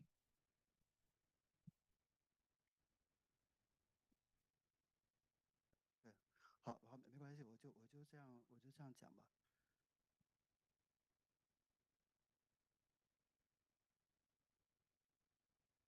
好，没关系，这个其实就是大家眼睛不要闲着，随便看一看就好了。我就为了不超时，我就开始比较快的说一下。首先是要说一下关于佛教，中国就上人对传统中国佛教思想里面一些重要的取舍。在近代以来，中国文化 In modern times, there has been a certain fractures in the continuity of Chinese cultural heritage. necessitating a greater efforts to reshape the cultural identity.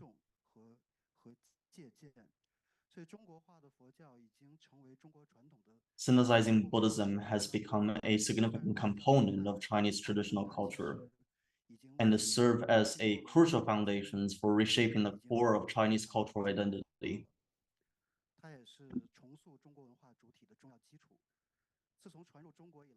Since its introduction to China, Buddhism has continuously adapted to social and cultural contexts. For instance, it incorporates elements of Confucianism and Taoism through the concept like Ge Yi, and later led to a trend of syncretism known as the Sanjiao Ge Yi, which is called the unity of three teaching. Buddhism also absorbed ideas of filial piety and loyalty, giving rise to lay Buddhism culture. It transformed the tradition of alms-seeking to fit Chinese Hungarian culture, giving rise to practices like no work, no meal, agrarian Zen.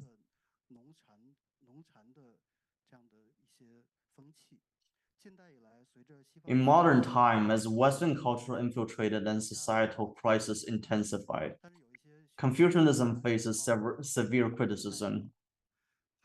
Scholars like Liang Qichao discovered similarity between Buddhism and Western culture.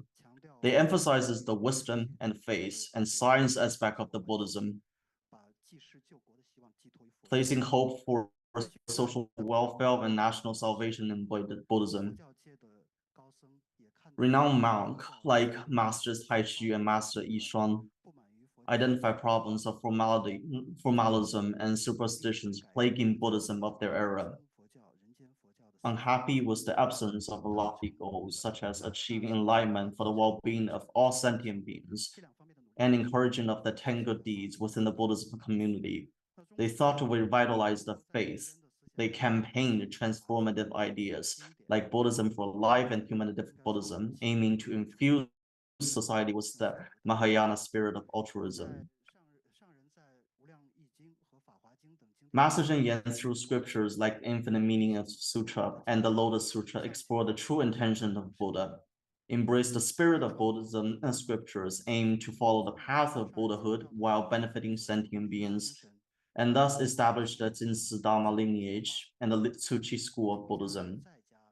She emphasized the altruistic spirit of giving without expecting anything in return and advocates for practice of Dharma in daily life and walking the Bodhisattva path, striving to strike a balance between the monastic life and lay life and between spiritual transcendence and engagement in the world. Under Master Cheng Yen's leadership, Jinsi Abode cultivates a self-sustaining and self-reliance ethos, aligning with the ideals of self-sufficiency proposed by Master Tai Xu and reflecting a return into the Hungarian Zen philosophy of Master Baizhang, all while embodying the spirit of self-sufficiency.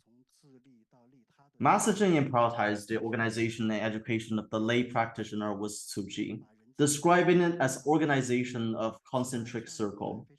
The structure revolves around Jinsi Abode and incorporates a system that engages monastic, pure practitioners, and lay followers. This framework not only transforms individual virtues into collective good through lay education, but also empowers monastics to engage in social service, effectively turning into the world into a training ground for aspiring Bodhisattvas.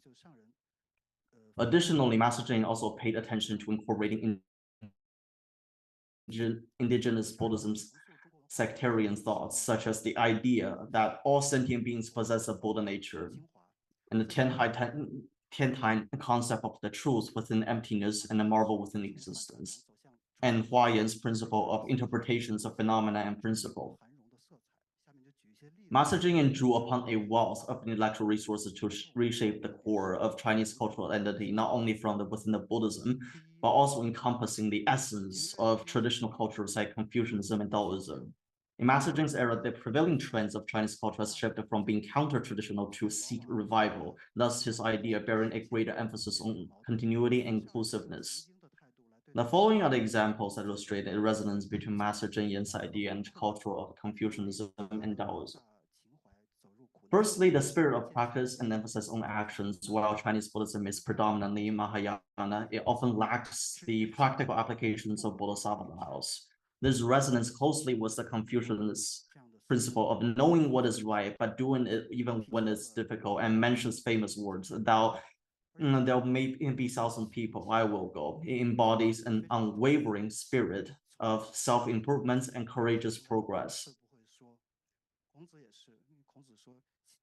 Master Cheng Yen's emphasis on actions and over more words is akin to Confucius' belief that fine words and an insinuating appearance are seldom associated with true virtue. Her emphasis on learning through doing and awakening through practices aligns with the concept of unity of knowledge and actions advocated by Wang Yangming. Secondly, the inherent goodness of human nature as a belief. During disaster relief fundraising and the establishment of hospitals, Master Cheng Yen's unwavering faith in the goodness of human nature, expressed through the principle of having faith in our own selflessness and in the love of others, enabled her to overcome obstacles and fulfill her aspirations. In context, faith refers to a belief in the inherent natures of humanity. 在儒家看来，仁者仁也，仁者亲亲，仁者爱人。孟子的性善论受到了荀子的批判，因为在荀子看来，孟子太天真了。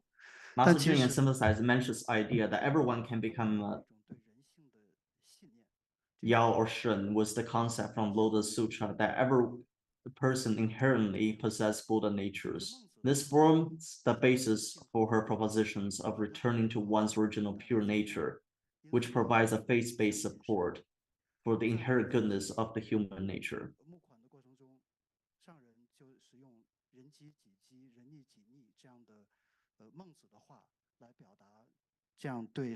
Mencius was certainly aware of the complexity of human nature, but he also understood that embracing evil will lead to calamity. Therefore, he chose to have faith in goodness. In early disaster relief and fundraising efforts, Master Cheng Yen often quoted Mencius saying, "If others are hungry, I shall starve with them. If others are drowning, I shall drown with them." This was an expression of her belief. 为性善提供了信仰的支撑，所以，上人和孟子一样，都是相信人性中有这样的善。第三是平等广博的大爱。 The all-encompassing great love philosophy of equity. Master Cheng Yen advocates great love that transcends social classes, nations, religious, races, and even species. 但我觉得它主要不是来源于基督教的博爱观念，而是可以追溯到儒家的泛爱众而亲仁，还有佛教的慈悲等观。佛教的众生平等打破了儒家的亲疏远近的观念。 Master Cheng Yen not only translates great love into practice that alleviating suffering for sentient beings, but also promotes vegetarianism and extends the philosophy of life to inanimate objects. This leads to a practice of cherishing all forms of life and engaging in environmental conservation. 他把唯识学和庄子做过结合，认为在万物之间应该有一种平等的关系。 他有一本书叫《齐物论事》，就是要建立一种齐物哲学。这个其实是很有启发的，就是不但是动物和人和动物，而且把这种平等要推向更广阔的范围。那上人不但把大爱落实在救济众生，对于人的关爱，而且还要倡导蔬食，这是对动物的关爱，甚至也把生命的观念推广到无生命物。 上人经常告诉我们要爱惜物命，这个其实是对于环保来说是一个非常重要的思想基础。上人曾经多次的说要走路要轻，怕地。 Master Cheng Yen often says, "Walk gently, for fear that the earth may feel pain." This represents a state of unity between humanity and nature, where they coexist symbiotically. The New Year blessing phrase that she proposed in 2018, gratitude, respect, and love for life, foreshadows the causal relationship between the mainstream views on life and the health or crisis humanity faces. Fourthly, from filial piety and the concept of family towards the pursuit of a common goodness. Confucianism culture places filial piety as its core, representing a culture of benevolence and virtue. Master Cheng Yen discussed the Buddhist scriptures, such as Chittagarbha Sutra, to bridge Buddhist teaching with Confucian ethics.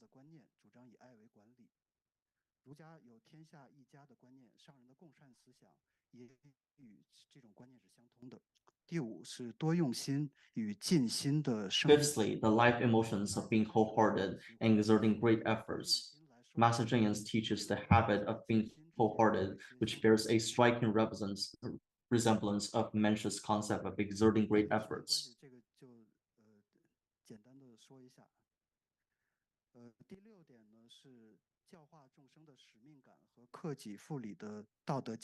Six, the sense of mission in educating sentient being and the moral education of self-disciplines and restoring propriety. Master Cheng Yen carries a strong sense of mission in enlightening sentience and being and has consistently emphasized the educations of propriety and virtue.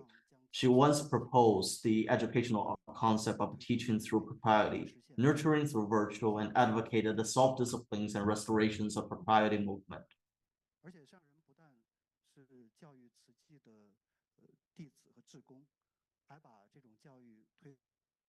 She not only educated lay practitioners, but also extend his teaching to the general public and even though in needs, those in need of assistance. Drawing from concept of relieving suffering and then speaking the Dharma, in the Sutra of Infinite Meaning, she proposed the idea of teaching the wealthy to help the poor and teaching the poor to realize their riches. This notion not only helps the wealthy recognize their blessings through witnessing the suffering of others, but also empowers those in poverty by guiding them to become rich in compassion through assisting others. Furthermore, Master Cheng Yen's ideology exhibits many aspects that transcends the Confucian tradition. For instance, it avoids a Confucian dichotomy of good and evil, advocating the expansions of goodness rather than the eliminations of the evil. She emphasized that the true great filial piety lies not just in providing material support, but also or caring for parents in their difficult year, but in guiding and liberating them through spiritual cultivation. Grounded in Buddhism concept of impermanence and non-self, as well as a spirit of selflessness given in the act of donating one's marrows and body, she advocates for bone marrows and whole body donations, challenging the Confucian notions of one's body and skin received from one's parents. Su Jing has altered the Confucian gender bias that favors males, placing significant emphasis on empowering women's role. While reshaping the core of Chinese culture, Master Cheng Yen actively embraces the strength of Western culture and attempt to integrate them. For instance, she adaptedly employs Western technology to spread the message of great compassion. This is evidence in the establishment of a medical system centered on Western medicines, the creations of the Da'ai TV to promote great compassion through modern means of communications, utilizing the internet to connect with its Tzu Chi members worldwide, and developing compassion technology products that combine charity and environmental protection concept. Secondly, she blends compassion endeavors for the betterment of the world with Western philanthropic ideals, forging a contemporary view of charity. Thirdly, she amalgamates Western ecological conservation concepts with traditional Chinese notions of the relationship between humans and nature, establishing a modern perspective on environmental protections.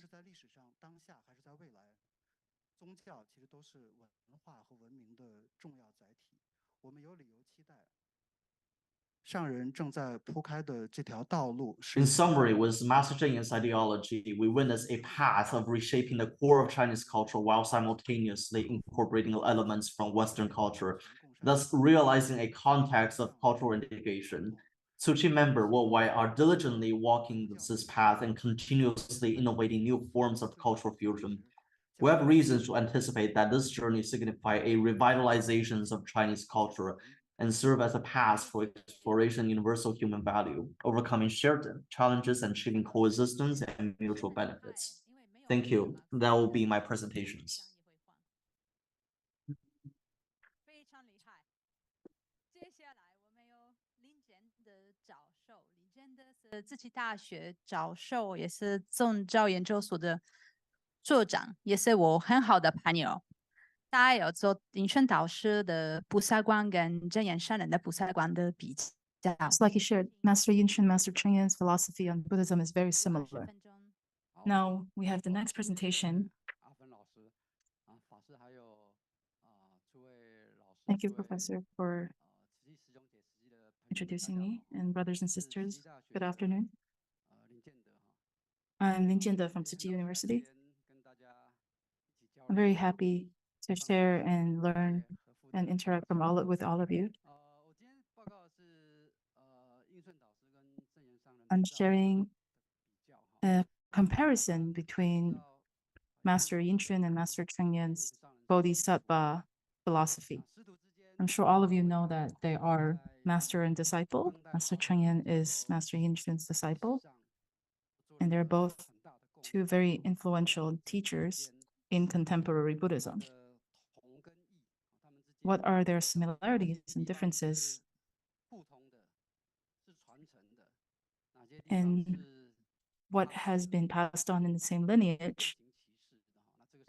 And what is different in their own innovation? So I'm exploring both of their philosophy.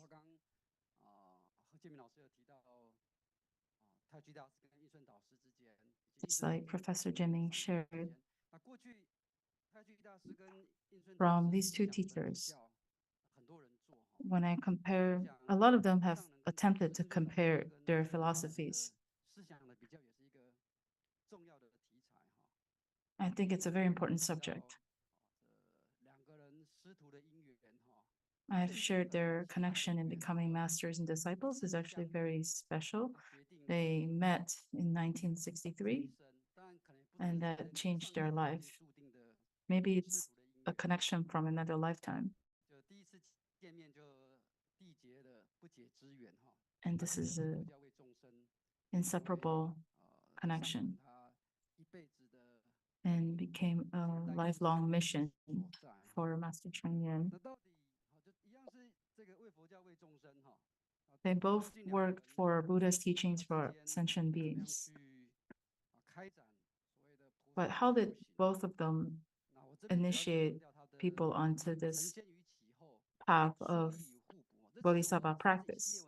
What are their similarities and differences? This is just one of the many articles I've published.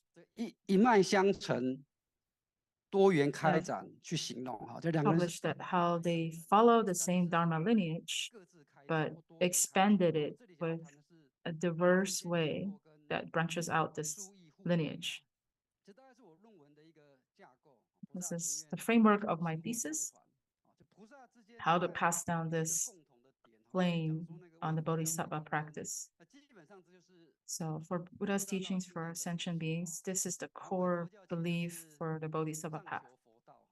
For Buddha's teachings means seeking the Buddha's teachings, and for sentient beings means we transform sentient beings. So the first half is the pursuit of wisdom and truth. And the second half is to practice the compassion of Bodhisattvas to transform sentient beings with the power of aspiration. This is the practice of compassion and wisdom, or cultivating both blessings and wisdom. So the first part is passing on and what is emulating bodhisattvas versus living bodhisattvas. So they have slightly different emphasis in their bodhisattva practice. Master Yinchen thinks that compassion is just the beginning point of the bodhisattva practice, and Master Cheng Yan believes that it is about living this practice. And we enter the Buddha's teachings through charity. So that's the Tzu Chi philosophy. Through charity work, we pursue the practice of Buddha's teachings. So the door of charity, it's not just about doing good deeds and community service. It's about being a good person, being a person with wisdom. This is the meaning of entering the Buddha's door through the door of charity. So this is the practice of emulating bodhisattvas or living bodhisattvas. So this is the direction of talking about the bodhisattva path through living Buddhism. And then the next part of my thesis is about their differences and how they complement each other in their interpretation of the bodhisattva practice. Now I'm like exploring the differences in how they interpret and practice the bodhisattva practice. I have two main points. One is their emphasis on the Prajna Paramita Sutra or the Lotus Sutra. Master Yin Shun emphasizes more on the Prajna Paramita Sutra, and Master Cheng Yen focuses on the Sutra of Infinite Meanings and Lotus Sutra. So we can see their differences and similarities in their tendencies in emphasizing on the emptiness or the Buddha nature. That's something we can compare. So this is the framework I'm going in and how they complement each other. So for Buddha's teachings for sentient beings, this is the core belief of their belief and mission. So it is a passing down of this belief and this mission. Actually, their differences is more secondary. And I talked about Buddha nature and emptiness, but actually their system of thinking is different, but their faith is the same. So this is the similarities and differences between these master and disciple. And then the teachings of Master Tai Xu was the book that connected them when they first met. It's the complete works of Master Tai Xu. And this is how they connected.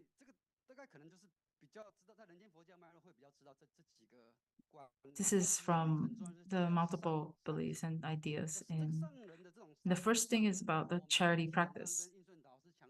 Master Cheng Yen emphasizes doing charity to enter the Buddha's teaching. So the first thing is about how do you become a good person, and how.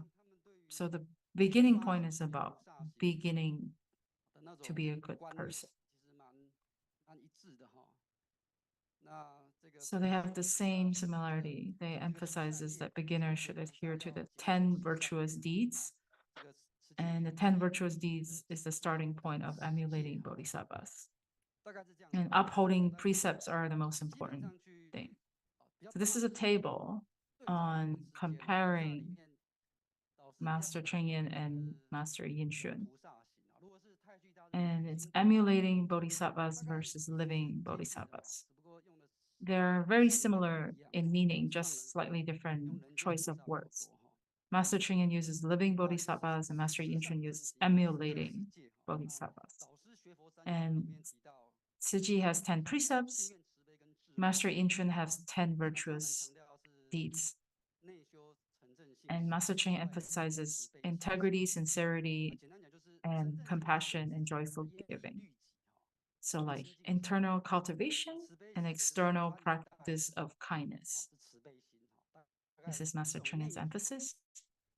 It's an internal practice and an external way of benefiting others. In their systemic thinking, the tendencies of Master Yin Shun is about, he emphasizes more on Agama Sutras, Prajna Paramita Sutra that talks about conditions and emptiness. And Master Cheng Yen emphasizes more on the pure Buddha nature. So I think the talk of Buddha nature is slightly higher than the talk of emptiness. And we talk about the Agama Sutra and Prajna Paramita Sutra. Just because Master Cheng Yen emphasizes more on the Sutra of Infinite Meanings and Lotus Sutra doesn't mean that she de-emphasizes the other sutras. She's just placing the emphasis more on practice. And Master has expounded the Agama Sutras before as the fundamental teachings in Buddhism. And their approach on getting onto the path of practice, Master Yin Shun emphasizes on entering through principles to theoretical understanding, and Master Cheng Yen focuses more on the practice.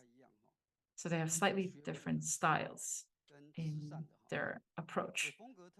One is more on theories and one is more on charity.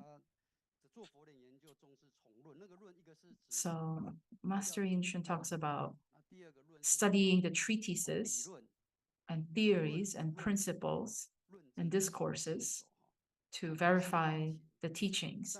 And through wisdom, we can transform emotions. That's Master Yin Shun's emphasis. And Master Cheng Yen wanted us to learn through service work, through experiential learning.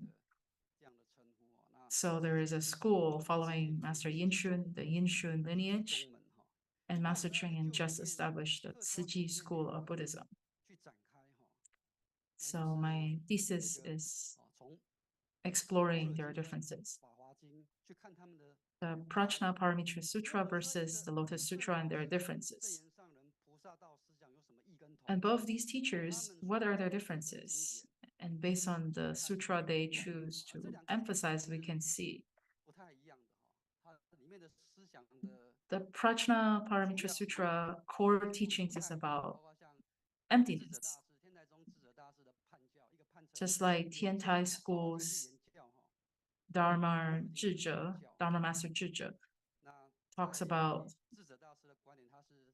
the Lotus Sutra as the perfect teaching and the Prajna Paramitra Sutra as the partial teaching. So the perfect teaching versus the common teaching involve slightly different interpretations and roles in terms of principles. And Dharma Master Zhizhe had many points on how the Prajna Paramitra Sutra is a skillful teachings that makes it easier for people to understand, but it's not the Buddha's original intent. Whereas the Lotus Sutra brings the three vehicles back to one vehicle to directly reveal the Buddha's perfect teaching after he attained enlightenment. So the Lotus Sutra is bringing the three back to one, revealing the true by opening the provisional. So the Prajna Paramitra is more skillful teachings, and the Lotus Sutra is the core teaching. So though they are different, does that mean, what is the core difference? The core difference is like, can all sentient beings attain Buddhahood? So they're slightly different in these two sutras' main point. How can we interpret the differences?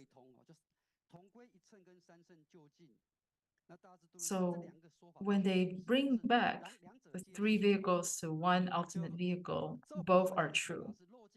So the Prajna Paramitra Sutra said that after eliminating all afflictions, the Arhats can attain Buddhahood. It means they could still walk the Bodhisattva path and attain Buddhahood. Only the Buddha could know. So those who discuss and discourse can discuss things,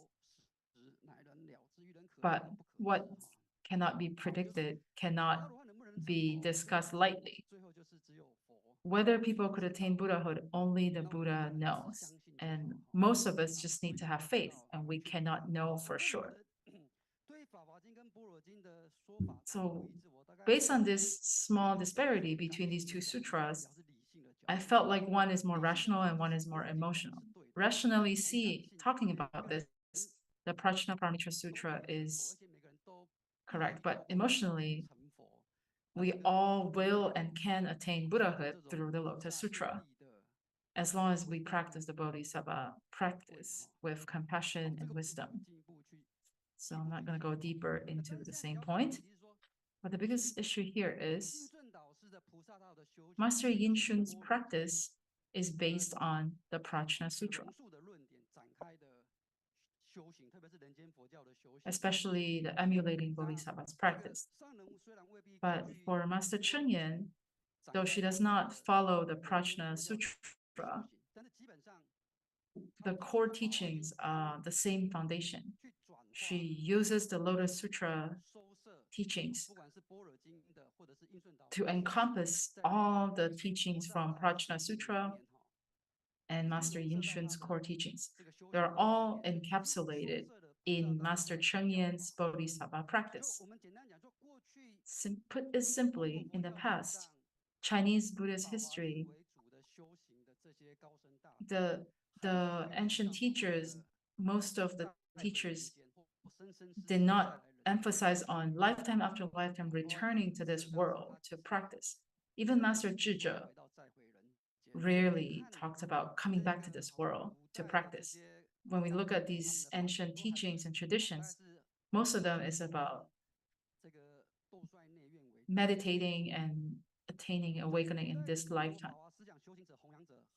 Very few teachers and advocates talks about coming back to this world as an aspiration or a vow. So Master Cheng Yen's interpretation, it's about returning back to this world. In the history of Buddhist thinking, it's a very unique, extraordinary point. Master's interpretation of the Lotus Sutra is completely unprecedented in Chinese or Japanese Buddhist studies.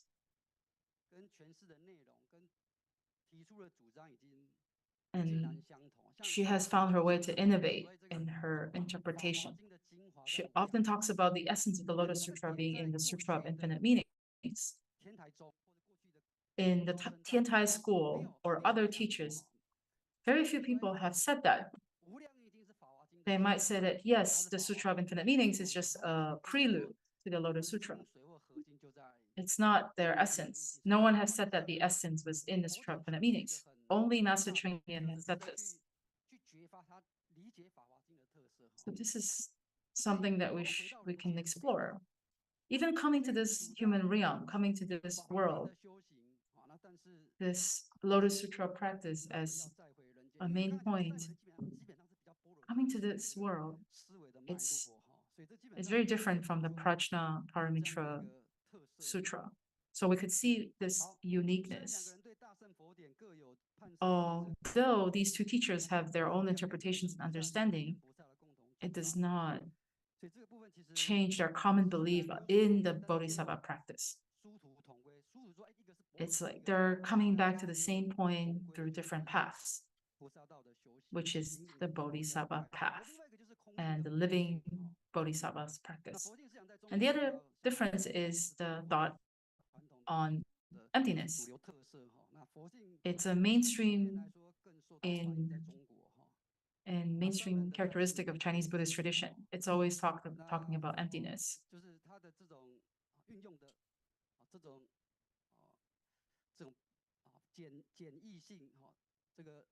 And it's when we think about the practicality of Buddha's teachings, which is easier to be practiced, Master Cheng Yen's teaching on the Buddha nature and pure intrinsic nature is more practical and easy and widely accepted.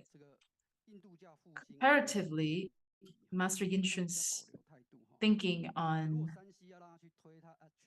the Sutra treasury and different teachings is more theoretical, so it's less popular. So even though it's slightly different, but the core is the same. Just like everyone has different aspirations, though our thinking are different, it does not change. If an emptiness practiced person can still practice compassion and wisdom to benefit others. And just as someone who believes in the Buddha nature could also do the same charitable deeds. So basically on the Bodhisattva practice, as long as we go among people and do good, the philosophy doesn't really matter much. It's not the main point because it's about the action. Just like in Catholicism, when we compare Catholicism versus Buddhism, which religion tends to encourage people more to do good? We cannot really compare the religion or philosophy to say which one is more superior, just like we cannot compare emptiness versus the Buddha nature. The whole idea is the sentiment of serving and helping others, because that's the core belief of the Buddha's teaching. Even though there are slight different tendencies towards emptiness or the Buddha nature, as long as we care about the suffering in the world and help people, and then we can all volunteer to do charity things. So the philosophy is actually more secondary. Every religion encourages people to do good.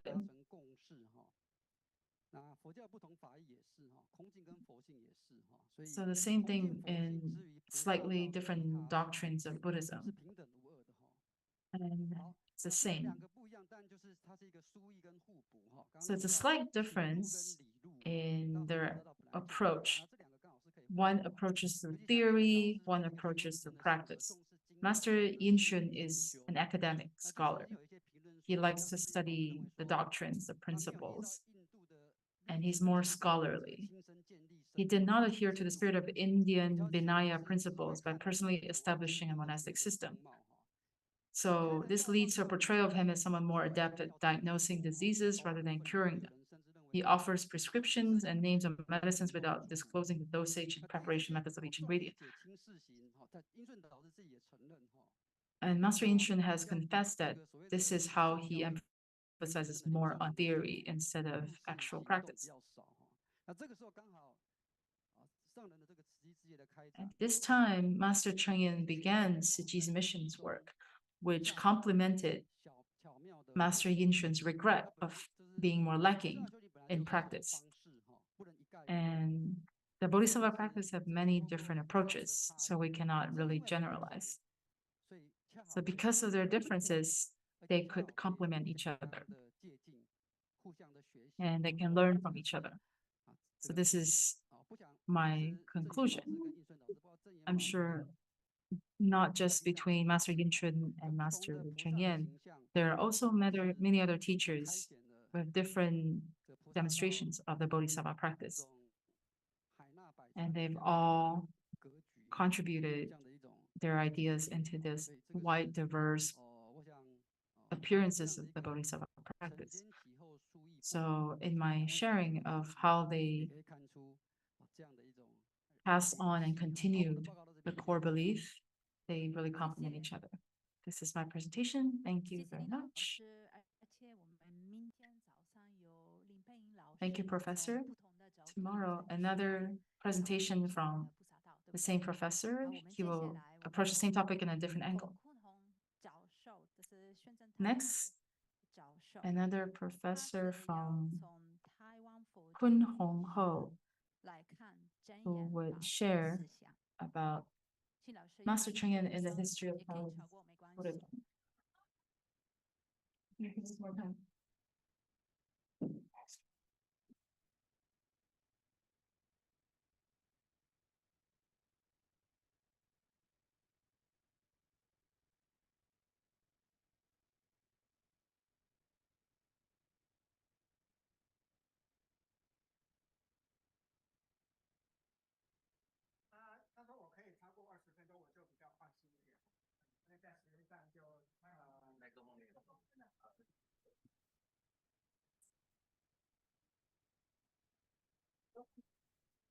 OK， 谢谢。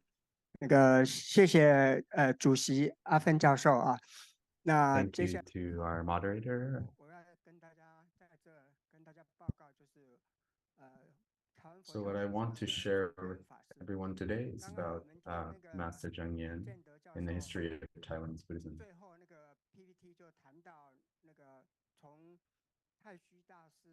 We just heard about the relay from Taishu to Yinshun and now to Master Zheng Yan. The connection between them is that the connection between Zheng Yan and Yinshun came about when she purchased the complete works of Taishu. So after I did research on Taishu and also on Yinshun, so today my presentation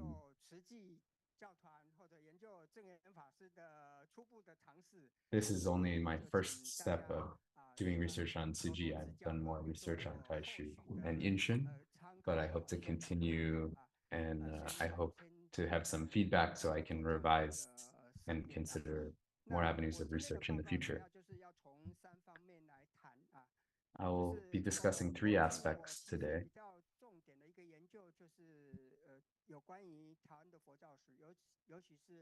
I'm mostly focused on the history of Taiwanese Buddhism. Within this topic,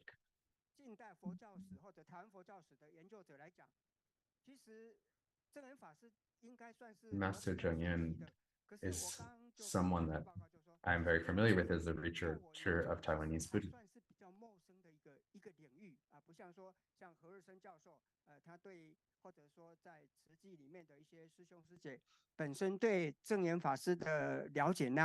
But I don't have as much understanding of her as someone within Tzu Chi like Professor He or Tzu Chi volunteers. So I'm trying to approach this from the perspective of history. The first aspect is from looking at the role of Bhikshunis in Taiwanese Buddhism.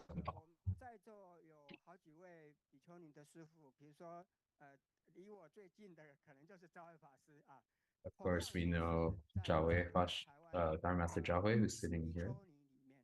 But there are many other well-known and respected Bhikshuni in Taiwan.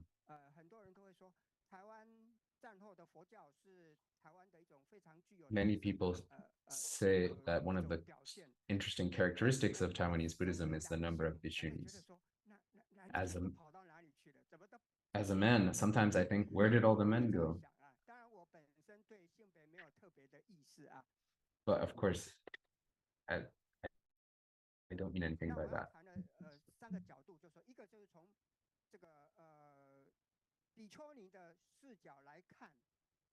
We look at the history of Bhikshunis in Taiwan.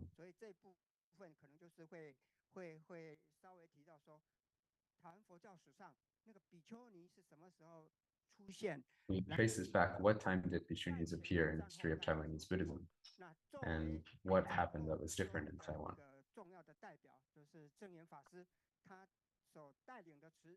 And of course, Zheng Yan and Tzu Chi are great examples of the role of Bhikshunis within Taiwanese Buddhism.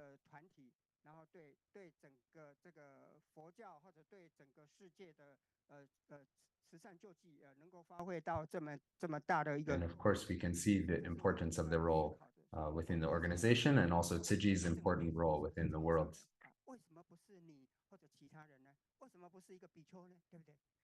So why would we see the position of Bhikshunis in this way? So the second perspective is moving from Taiwan to the world.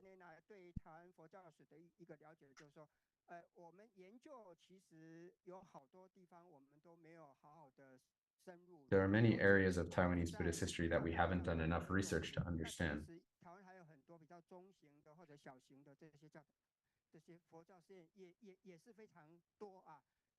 There are a lot of smaller scale Buddhist organizations in Taiwan that haven't been adequately researched. But going back to Tzu Chi, what role does Tzu Chi play in the history of Taiwanese Buddhism, and what has it contributed? In Eastern Taiwan, in the rural areas, it started as a small organization, yet now it's a global organization. So we have to think about why it was able to go from this small rural area to the global stage.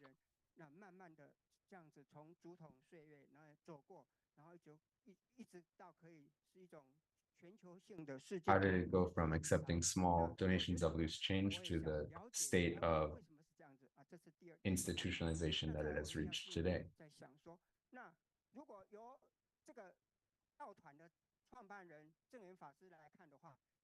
If we look at the founder of this organization, Master Zheng Yin, compared to perhaps Master Xing Yun or Sheng Yin or Wei Jue or any of the other leaders of Buddhist organizations,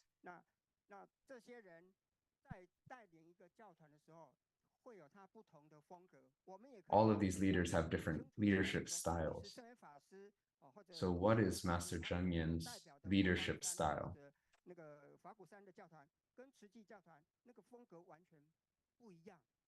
We can see that Master Zheng Yin's leadership style is different from all of these other leaders of Buddhist organizations.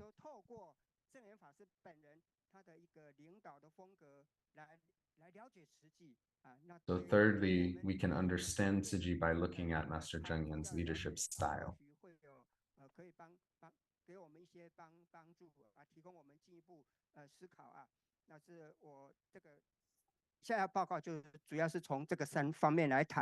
So these are the three aspects I'll talk about today. So now going back to the first question. So looking at Master Zheng Yin from the perspective of Taiwanese Bhikkhunis, if we look at contemporary Buddhism in Taiwan,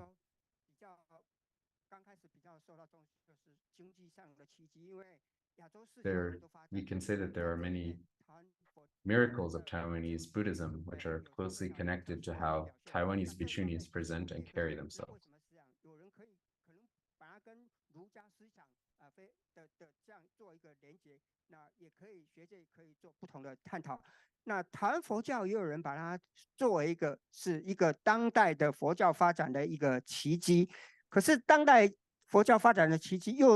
If we look at the development of contemporary Buddhism in Taiwan, we can see that it is very closely to the actions of these Taiwanese Bhikkhunis. If we look at the gender ratio, we can see that it could be 7:3 or even higher ratio of Bhikkhuni to Bhikkhu.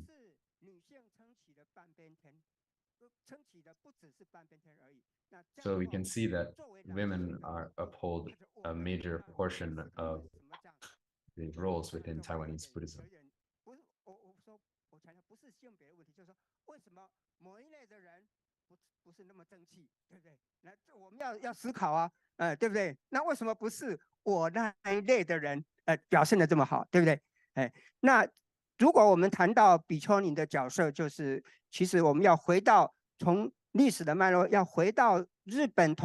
if we want to trace this history of Taiwanese Bhikkhunis back, we have to go back to the period of Japan's rule over Taiwan.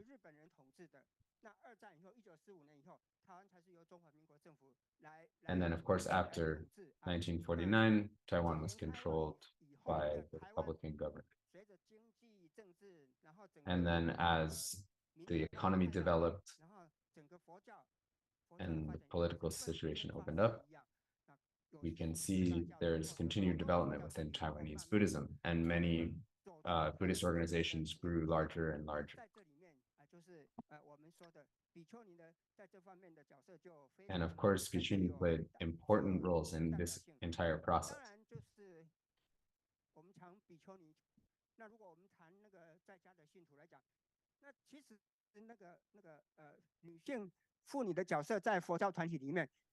Of course, women also, lay practitioners or women also play important roles within Buddhist organizations. In Tzu Chi, this is true, as well as in other Buddhist organizations. So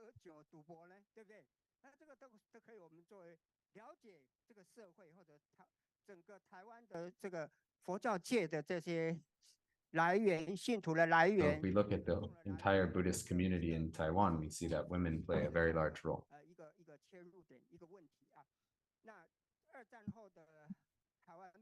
After the Second World War, there were a lot of factors that led to so many Bhikkhuni.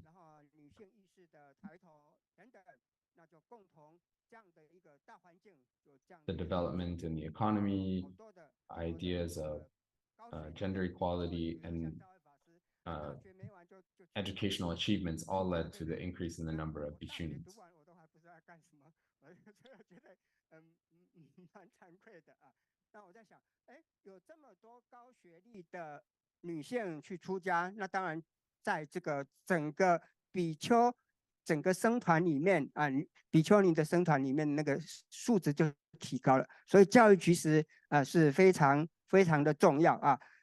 那我刚刚提到说，整个男女比例或者比丘尼的比例在整体表现上啊，就是说男性表现比较差，我们不说很差，就比较差啊，女性表现特别好，哎，对，那这个 So we can see that the bichunis not only excelled in number but also in overall performance.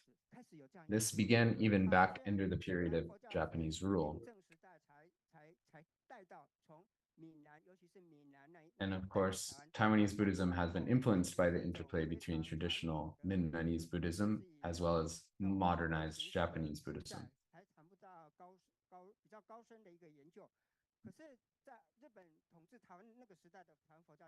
During the period of Japan's rule, Buddhism was gradually modernized and underwent several changes.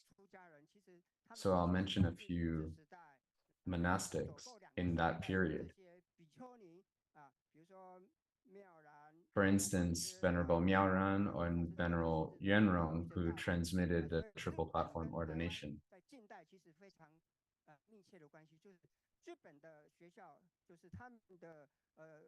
And many Japanese Buddhist universities accepted Taiwanese Bichuni students, which had an influence on later Taiwanese Buddhism.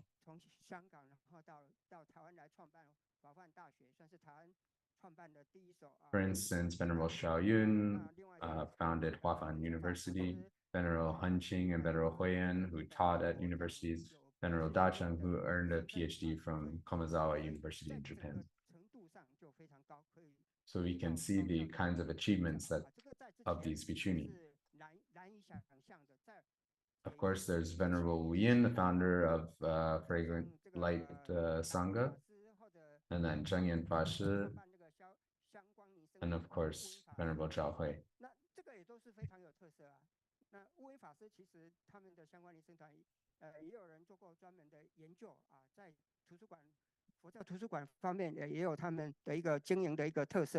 Now, 我们今天所要特别介绍的这个正言法师、正言上人，其实就是在整个从日本一直2战以后到战后台湾这一段过程里面，总体的比丘尼的表现里面最为突出的一位，尤其是在 Zheng Yan is perhaps the best example of these Bichuni who were educated or grew up in that period between the Japanese occupation and the end of the war. 敢冲型的啊，所以在这个社会运动上啊，就有他非常特殊的一个表现。那以佛光山的僧团来讲，就是说佛光山所有 And of course, within Guangshan, there were many Bichuni who assisted Master Zheng Yan in establishing and expanding the community. 那这些人对佛光山的一个开山、一个创建、一个拓展，都非常具有贡献啊。那这些人啊，就 For example, Venerable Zhuang, Zihui, Zirong, Ziyi, Yikong, and Yu. 就是女性撑起的整个台湾佛教的大半天啊，这是一个。So again, these are all examples of how Bichunis have contributed to Taiwanese Buddhism.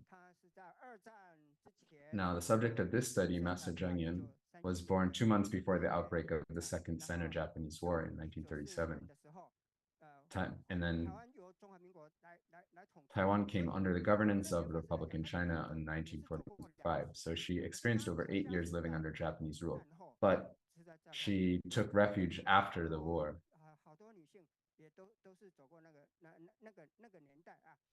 那她是在日本统治底下当过8年，所以她曾经是当过日本人啊。因为那个时候台湾台湾统治底下其实都是日本人啦哈，因为我想我这个是我们应该了解的一个概念啊。 So we 那 need to understand that when she was very young, she would have experienced this period of Japanese rule and education under Japanese system. 才可以受戒。 In 林建德教授要对这方面啊有特别的介绍啊，我们就不再说了。 I won't discuss more of her meeting with Master Inshun, but in 1963, she took refuge under him, which has already been discussed. 中国大陆就是要准备文化大革命，可是这个时候 This is just as the Cultural Revolution was getting underway in China, she established Buddhist Compassion Relief Siji Merit Society. 因缘，所以就促成了后来台湾佛教的一个兴盛，而且非常具有代表特色的一个发展。 And now Tsuji has become representative of the kinds of achievements of Bichuni in Taiwanese Buddhism.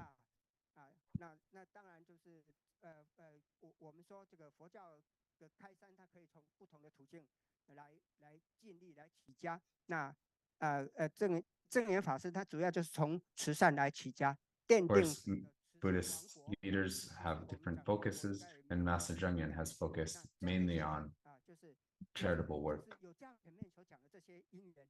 那我这里就特别提了几位，就是 Here in particular, I want to mention 台湾佛教界研究佛教史的一些 several scholars of Taiwanese Buddhism like Lan Jifu, Jiang Cantang, Han Zhenzhong, 有些对佛教史非常 who all recognize the position Tsuji has achieved within Taiwanese Buddhism. 肯定这个慈济功德会在正言上人的带领下，以比丘尼的身份带领全球的慈济人，在佛教的发展过程里面啊，有了非常崇高的地位。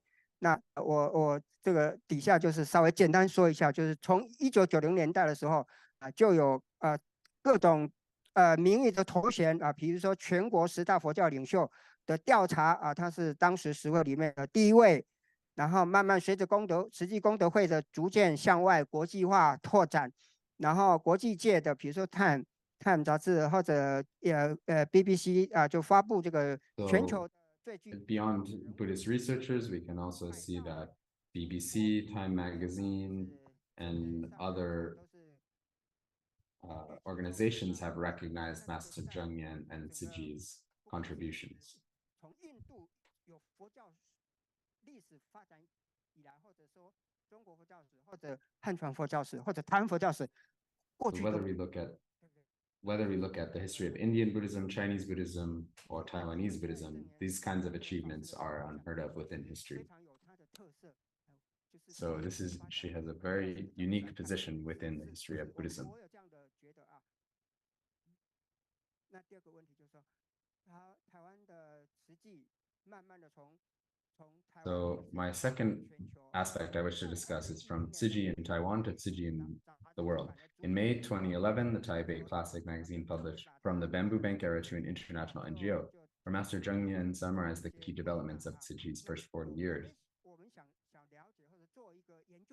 What we want to understand is how did Master Zhengyan navigate this journey? 对不对？那很多人可能也都非常想了解啊。 Many people want to understand this. When Master Zhengyan in 1979 conceived the idea of establishing a hospital, she emphasized the need for creating a hospital where patients wouldn't have to pay a deposit to receive medical treatment. Oh, I only have 1 minute left. Okay. I will continue. 那这个就是因为有这个台大医院 Because of the hospital, 帮忙，所以慈济医院在刚开始创立的时候 and just after the hospital was established, 这个对慈济的发展或者慈济医学 this made a huge difference in the development of Tsuji, because in this rural area on the eastern coast of Taiwan, a very small area, it was seemed unheard of for a relatively unknown monastic to want to establish a hospital.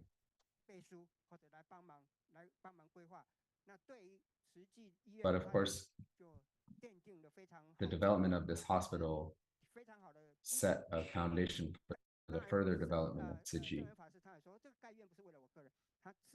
she said, I didn't build the hospital for me, but so that more people could obtain medical aid.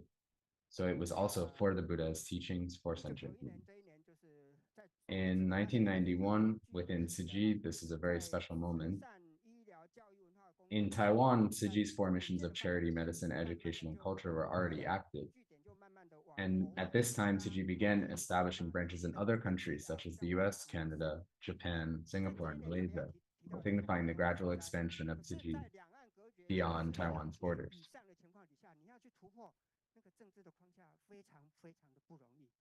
Of course, there were many political obstacles in this development, particularly in offering aid within mainland China.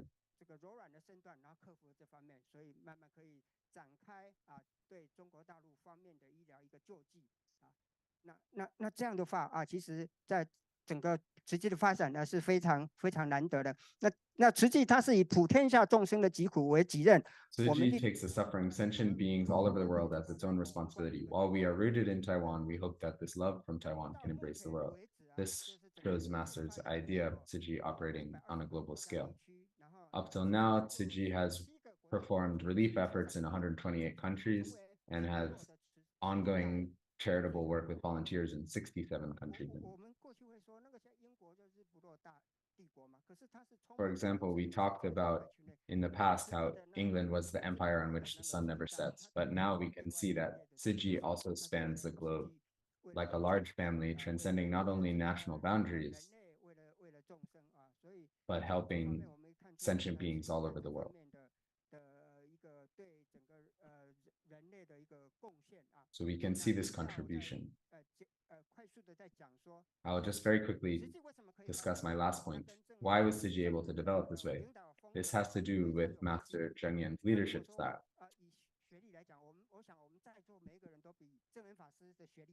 We can actually say that everyone here most likely has a higher educational level than Master Zheng Yan.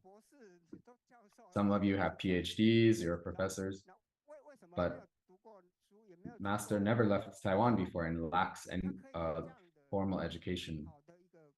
So how was she able to manage all of the diverse undertakings of Tzu Chi? How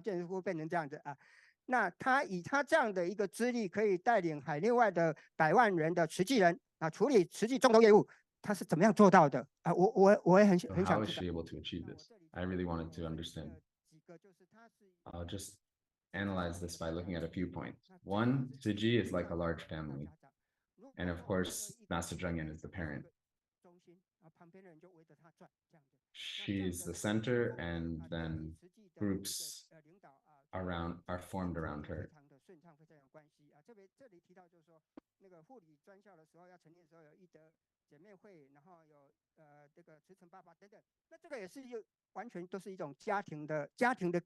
All of the smaller groups within Tzu Chi also function like this sense of a family. The second is the transition from the gate of kindness to the gate of Buddhism. Master Zheng Yan states, I believe that should start from the poorest places, which is why we began with charity work. But the work of charity welcomes not only Buddhist participants in Tzu Chi, but also inspires people of other faiths or even those without religious beliefs who acknowledge that Tzu Chi is doing good for society and understand that Tzu Chi is all-embracing without religious distinction. Finally, what style of management does Master Zheng Yan use? What she encourages self-management. She tells everyone to self-manage. Every person should be responsible for themselves and take good care of themselves. So to manage oneself, we must care for our own heart. This can be understood through what the Buddhist scriptures refer to as self-reliance. The term self-reliance means affirming one's own aspirations and efforts, allowing for the cultivation of one's own path. Finally, Master Zheng Yan establishes teams to drive Tzu Chi. She said, everyone should lead others into deeply understanding the Dharma. Through teamwork, we can accomplish many good deeds in the world by leveraging collective strength. I won't have time to talk about the establishment of the Tzu Chi School of Buddhism. So I'll just make a very simple conclusion. 刚刚前面其实有稍微带到，是因为要买 we already 买这个太虚大师的全书，所以才结了 we already discussed the connection between Zheng Yin and In Shun through the purchase of Tai Shu's collective work, and how this relay continues on in the work of Master Zheng Yin. 老师他所带领的实际啊，那实际跟政治的关系其实也非常复杂，这里面牵涉到台湾本身内部不同政党的关系，也牵涉到台湾跟北京的关系，或者台湾跟其他 Of 各 course, 国的这样 there are many other elements that influenced the development of Tzu Chi, 去研究，就会有写不完的东西， and 谈不完的 there's a lot of 但是实际基本上 material that can be researched here. But fundamentally, we can say that 介入那个政治，我们避开政治，我们是用沟通或者用和平的方式来解决，就是把宗教跟政治梳理的比较清楚。那这样 Master, 行善的时候就不会 through 遇到 emphasizing the distinction between religion and politics, has been able to get around a lot of the political difficulties that otherwise would have been obstacles for the organization. 一种风格啊，那这里面 So we can see this is also part of her leadership style. So I won't have enough time, so I've already said 政府的态度其实 too much, but 实际他们使用一种是补位的，就是说有人要做， we can also see that through Tzuji's attitude towards the government is one of making up for 救灾方面啊，都有他们一个 a lack. So Tzuji plays a complementary role and helps steps in when other organizations aren't able to. 最后这里啊，我前面刚刚讲到说，慈济精舍它是在新城乡花莲啊，我不知道现在台风有没有什么影响啊？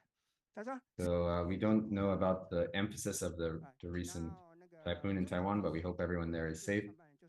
And I'll just finish by saying 新城乡改为菩萨城啊， we should change the name of Xingcheng Township, where the Jingsa is located, into Bodhisattva Town. So we hope that this, in the Bodhisattva town of Xingcheng in Hualien, under the guidance of Master Zheng Yan and her Bodhisattva team, guided by the spirit of For Buddhism for all sentient beings, which was given to her by Master Inshun, that further efforts can be made to implement the ideals of the Mahayana Bodhisattva path and ultimately realize the vision of a pure land on earth, just as Master Taishu also hoped. 以上，谢谢大家。 This is my presentation. Thank you, everyone. 谢谢浩老师，别担心，拖时间也没问题。后来好像贺德山不会给我这个工作，因为不会控制时间。 I don't know why they gave me this role because I'm not very good at keeping time. But lastly, we have Professor Li Anwu from Dong'an University. 李老师也是有讨论大爱这个概念，大爱今天早上还有今天下午也会出现，从一个比较治水的人类文明的角度来谈。本来是20分钟，本来李老师的发表结束，我们可以休息20分钟左右。 We will take a break about 20 minutes after Professor Lin's talk. 我们有2位这位法师王松教授要来评论，然后呢，我们可以一起 We'll have the panel later with all the masters and professors.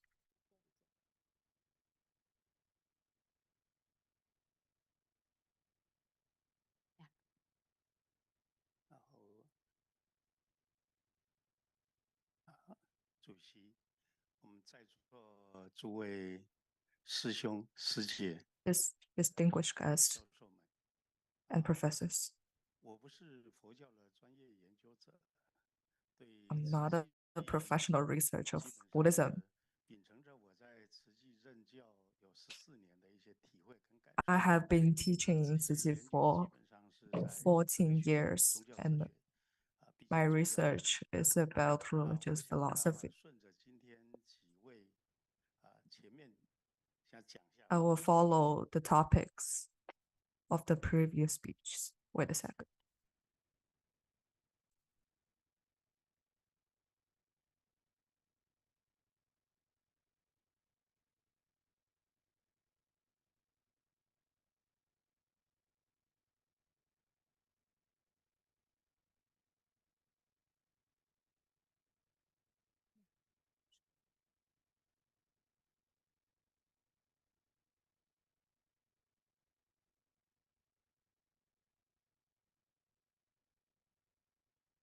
几位讲下来，我想刚好跟我现在要讲的那个 The 题有 topics that previous professor covered has high relevancy with my topic.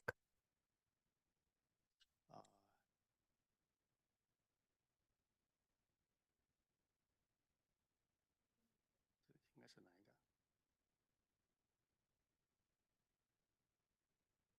就慈济思想对21世纪人类 I will 文 talk about the insights of Tzu Chi philosophy on 21st century human civilization and exploration centered around great love.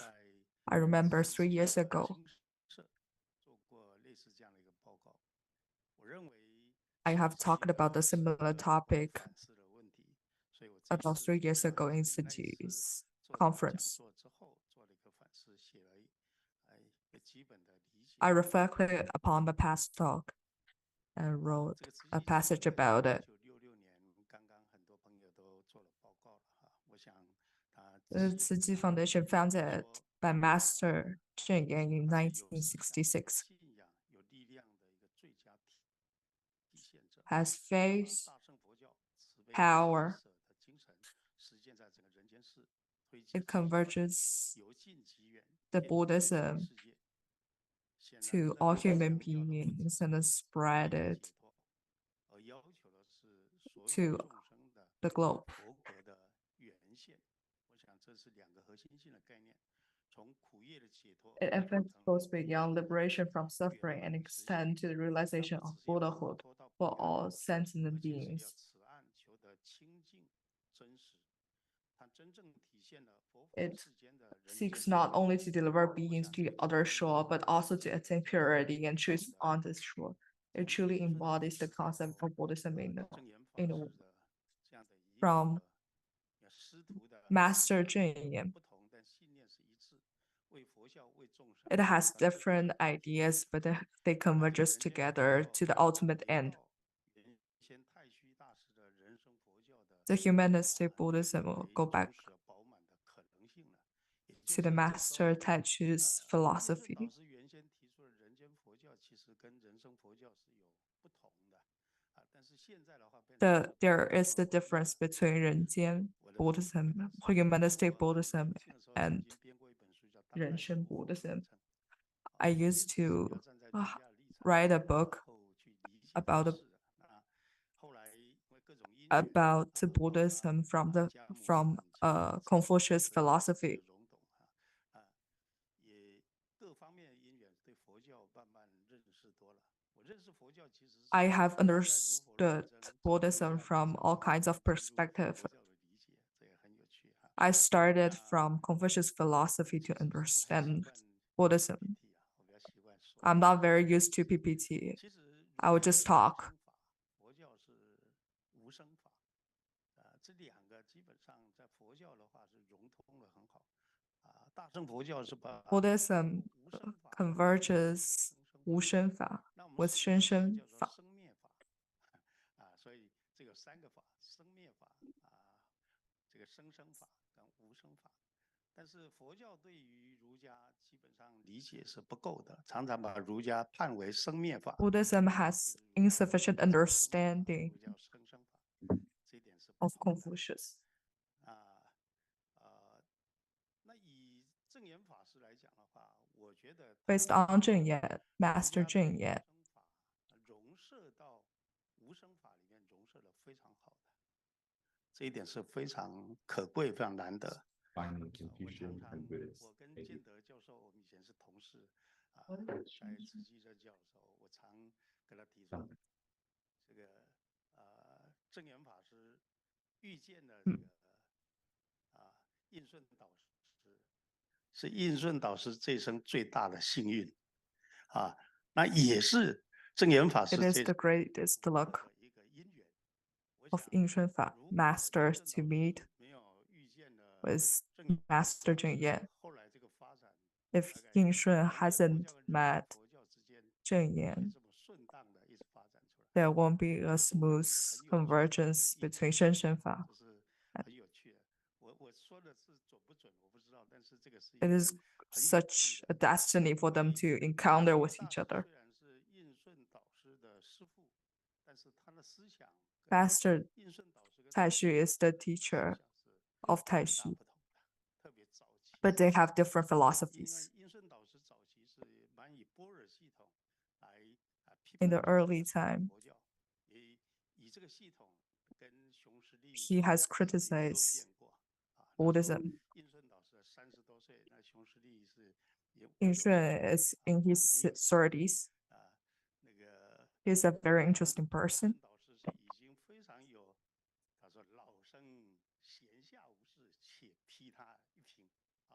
就非常有这个大师风格了。所以大师不是50、60岁才大师了，是30几岁就是了。这 Yin 个很 Shun 有 has 趣。 become a master in his 30s, not in his 50s and 60s. It is something that is worthwhile to talk about. 最能够把儒跟道集聚 Master Zheng Yan is the one who can converge between Confucianism and the Taoism and put them together in the Shenzhen 也 Fa. 是最能够显现出中国佛教的最高的一个体现。所以有人问我那个 The 慈禧 Sutra of Infinite. 属于哪一个系列？我会说法华，然后会说是跟天 So 台 people 接近的。而这一点 people will 我 ask 的 what 老师牟宗三先 where 生 the Tzu Chi school of Buddhism falls. Some people might say it's close to Tiantai because of its connection to the Lotus Sutra. 汉教最高的还是天台宗啊，这一点很有趣的啊，就是虽然牟先是从这个佛理去分判， Some people will divide Buddhist teachings into different schools. 其实是比这个华严宗还早出现。 Uh, 认为 for- 这个 but 乘理而谈的话，它是真正达到最高的这个原教系统，他认为是这个天台宗的系统。这一点是 many people believe that Tiantai, even though it was one of the earlier to form, has one of the most sophisticated philosophies. 我是觉得非常不容易的而且它这个体现有人说慈济这个大爱跟这个讲 So if we look at the Tzuji's concept of great love, as well as how it connects to the Christian concept of love, we can also see that there are some differences. 要交相爱，交相利，要兼相爱。但是慈济不是，慈济最高的是这个无缘大 For 慈。 Tzuji, the most important idea is unconditional loving kindness and compassion. So this is slightly different from the idea of love in other religions. It's not a Christian idea of love. 这一点我是觉得是值得讨论的。 I believe this is worthy of further discussion. 证严法师上人能够如此，最主要是为佛教、为众生。 For a master, her most important motivation is to work for Buddhist teachings for sentient beings. This idea is behind all of Tzuji's work and all of Tzuji's 8 missions. 在做中学，在学中觉。 Of course, Tzuji's volunteers follow the idea of learning while doing and awakening while learning. 但是阳明的思想，它是生 This is similar to Yangming thought, but it's also a bit different. 最近刚在贵阳开过一个有趣的会议，就谈这个阳明的心学到底是佛学的翻版。 How does this relate to Yangming's school of thought? How does Yangming's school of thought relate to mainstream Buddhism? This is also worthy of further discussion. So I think this concept of great love is worth more reflection. 文明里面要扮演一个比较重要的角色。 And I also think that this concept of great love occupies a very important place within 21st century culture. 是非常 We look at its development 从大圣的佛教讲 from the idea of Mahayana Buddhism and unconditional compassion. 很重要，它要跨过了儒家血缘性纵贯轴的线。 We see that this goes beyond Confucian ideas of loyalty to family. 在我做这个中国思想研究， When 学跟中国传统社会的哲学反思，认为这个中国文化的传统原来是血缘性纵贯轴，它的限制很大它必须从这里跨出来，跨到人际性的互动轴，能够正视到个人主体跟整个天地场域的关系，而这个部分其实就在整个现代性的发展过程里面，台湾是转化了不错的。其实慈济也就在转化过程里面生长出来的。那也是一个台湾国民党从威权体制慢慢解开的过程里面生长出来了。我想慈济的生长过程跟蒋经国跟林洋港当时是 So of course, we can see that the development of these ideas and the development of Tzu Chi happen within the context of changes in the broader Taiwanese society.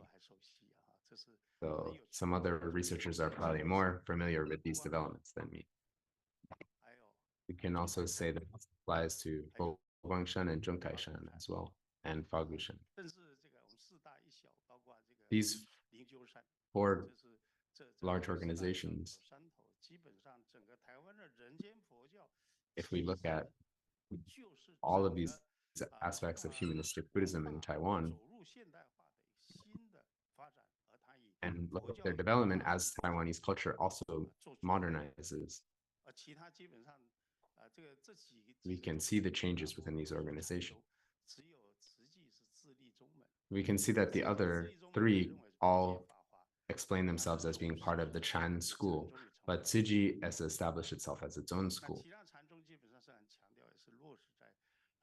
Of course, all of them emphasize embodying Buddhism in daily life.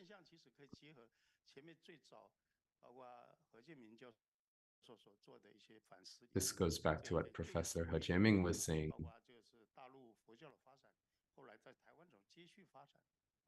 About the development of Buddhism within mainland China and within Taiwan.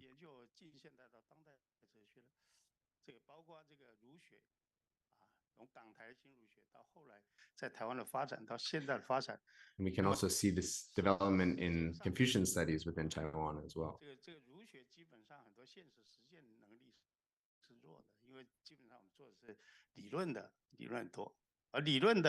In the study of Confucianism, often we are just discussing the ideas. Of course, we can make some progress this way, but as far as implementing these ideas practically, we are lacking in this department.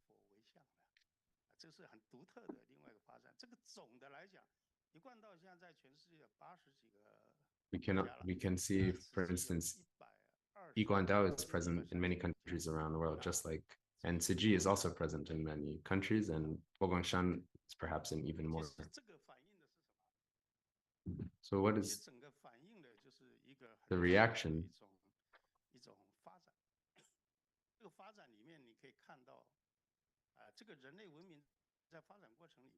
When we see the development of human culture more broadly, we can see that Chinese culture is contributing certain things. And I think we have to look at Tzu Chi's role in this.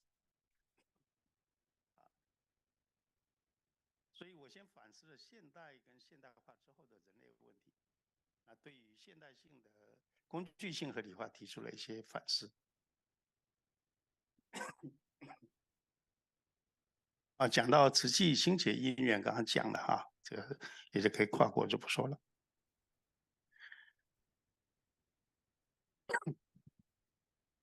正念法师最独特的就是以他非常轻柔的声音，然后把佛教的经典经由他。 The most interesting feature of Master Zheng Yen is that she uses her soft voice to and talk in Taiwanese and Mandarin to translate Buddhist Dharma and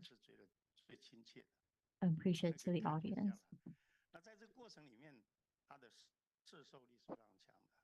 The context and influence of her preaching is very strong.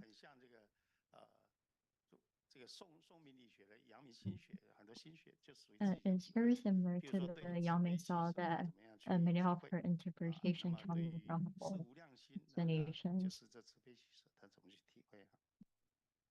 And her interpretation of the Debate teacher. And share some distinction characteristics with Chinese Buddhism. And there's 2 concepts in Chinese Buddhism called Boren and Foxing.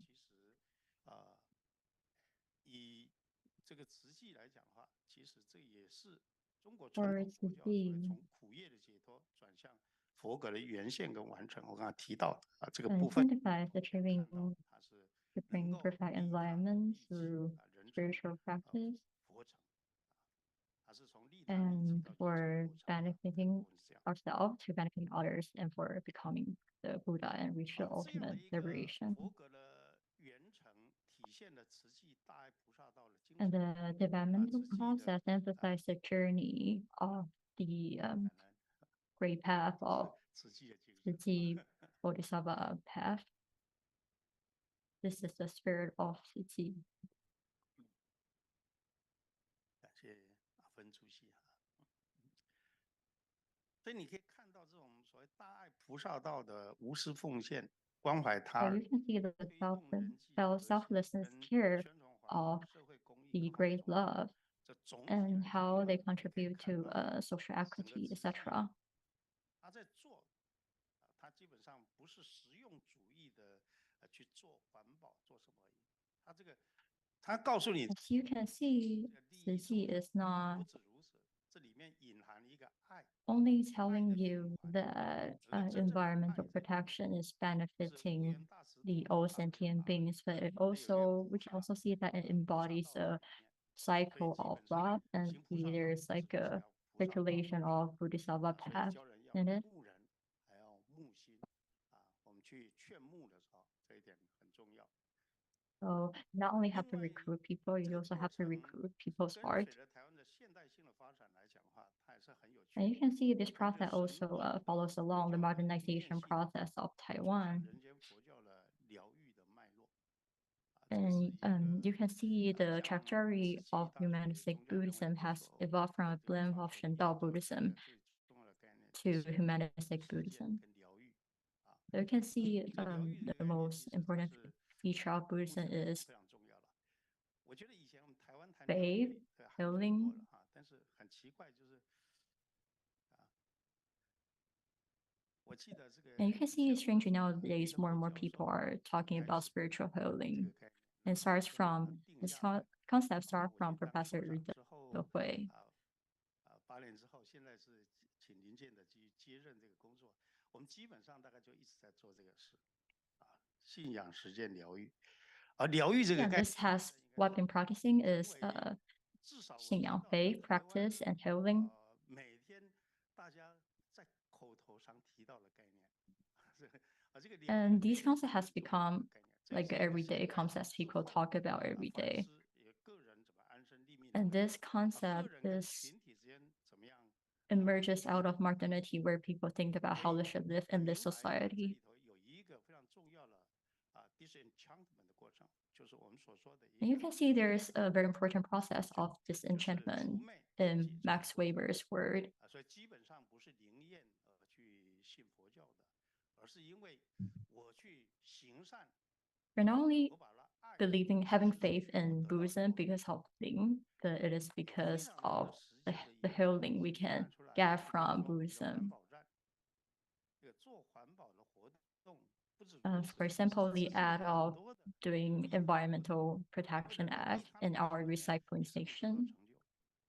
So it is through the act of benefiting others that one receive a sense of achievement, and it has become a common consciousness of Taiwanese people. 全世界能理解台湾，包括 We hope that this point and this crucial lessons can make it across the world and even to improve cross-strait relations.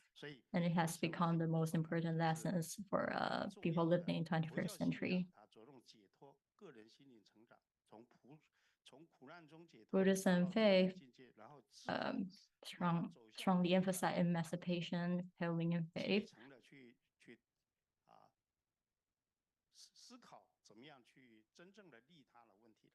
And it further reflects on how we can truly benefit others. 发展其实是从彼岸净土追求到此岸净土的一个实践跟发展。 So Buddhism starts from looking for otherworldly translation to this worldly personal like cultivation, etc. 大家都耳熟能详啊，尽思勤行道，此即人间路；尽思法脉，勤行道，此即中门人间路。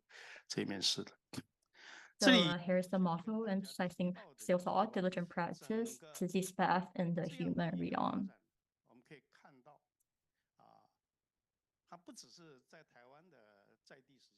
So you can see this development is not only limited to Taiwan, but it also spread across the entire world, not only Tzu Chi, but also Bo Guangshan, Li Guandao, and many other religious organizations. They also spread internationally. And you can see that this concept, nationality, is something we have to transcend in the 21st century. And Tzu Chi is a great example showing this transcendence. Because love is the only empowering power in this world. And we have firm belief that Tzu Chi most emphasize great love, and it's not just love between kingship, but this love also transcends to all people living in the world, to the international community.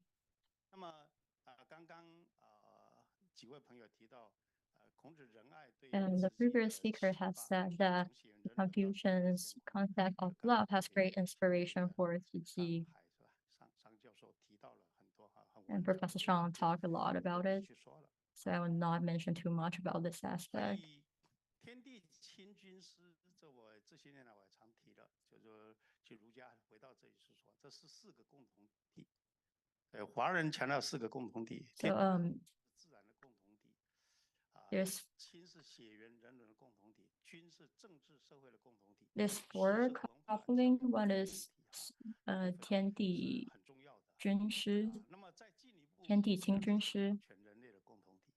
And now we're trying to build a common community of entire human beings.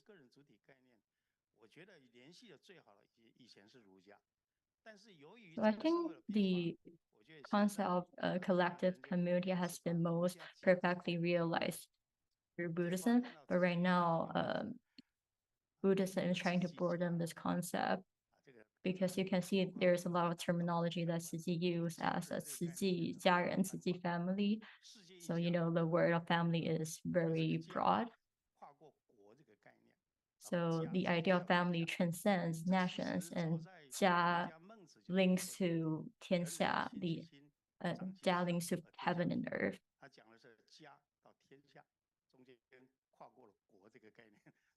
So you can see we skip 国 and we reach from 家 to heaven and earth. And there's a lot of ideas to be expanded from this reflection. And 孝悌慈 is a very important concept in Confucianism and Taoism.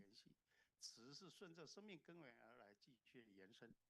佛教的大慈大悲基本上是完全跟儒家的这个孝悌慈连接在一块儿，而且So the Buddhism idea of compassion is closely related to the Confucian concept of filial piety and compassion. And in Buddhism, we talk about the Dharma mind, and in Taoism, we talk about the Tao mind. There's a lot of great questions for us to reflect. And finally, there's one important concept that I would like to discuss with everyone. So 慈济 大爱 are from 净极心诚 to 通达出法. And here is a quote from 无量易经, in which you can explore more. Originally, Confucian emphasized substantial vitality, but Buddhism Confucianism emphasized that the substantial can contain the empty. The tranquil clarity spoken by Tzu Chi is not about ignoring worldly matters, but rather aims to comprehend all phenomena. Once the mental principle is understood, there must be a practical method for sincerely implementing the great way in the world.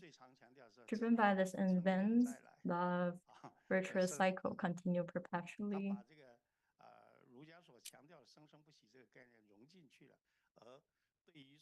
Tzu Chi has incorporated the Confucian concept 趁愿再来继续成就啊，这个部分我们可以看到。最后我想要提到了，就是说，如 Finally, I would like to mention that Confucianism, Taoism, and Buddhism are all consciousness-based religion, and it is different. And there's differences between monastic religion and non-monastic religion, but it can also be classified into two categories. One is consciousness-based religion, and another is faith-based religion. Faith-based religion is about transcending the absolute subject.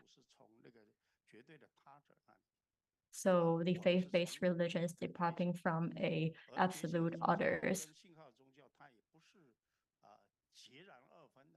The consciousness-based religion is actually not entirely different from faith-based religion. They're actually mutually exclusive. Actually, we think that existential theologies has developed more of awareness-based religion.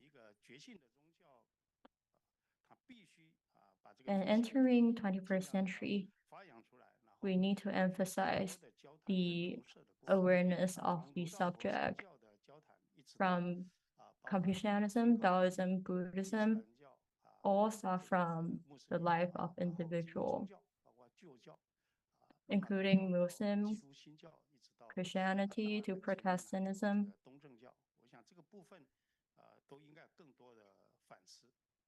And we all should have more reflection.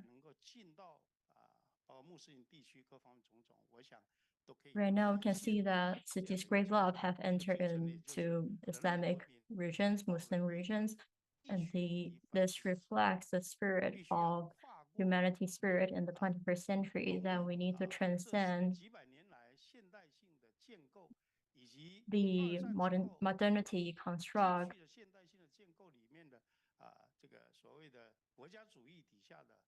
and the nationalism that arose after World War II and the construction of nation state. We all need to reflect on these constructs, and we also need to reflect on democracy, freedom. Democracy that is human-based is better than democracy that is non-human-based.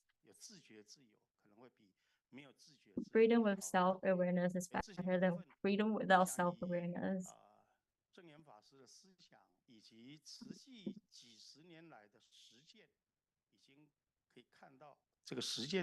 Through Zheng Yan Master's thought and Tzu Chi's practices, we can see that these ideals have been developed to a great extent, and we expect that Tzu Chi can continue to do from learning and learning from doing.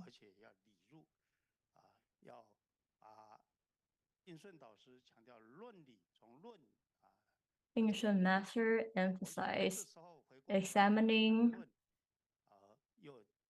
ideas. And if looking back at the idea of examination through concept I just proposed, I believe that we can further help promote world peace and flourishing of human civilization. Thank you. This is the end of my presentation. Thank you, every presenters who have just presented.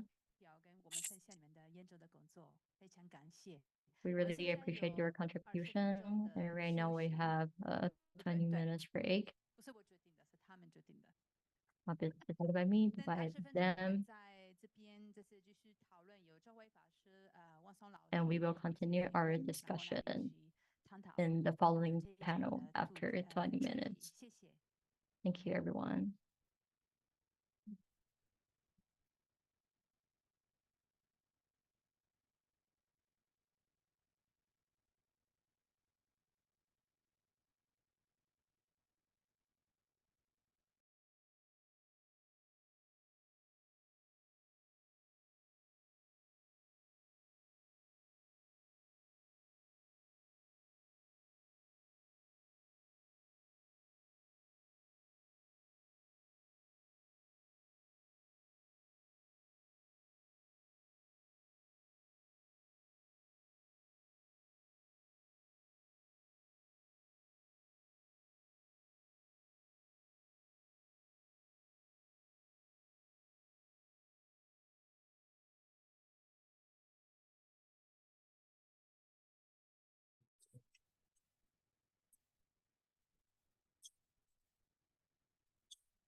道德和西方的儒家的孝道、中间的思想，而且形成了军事。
在是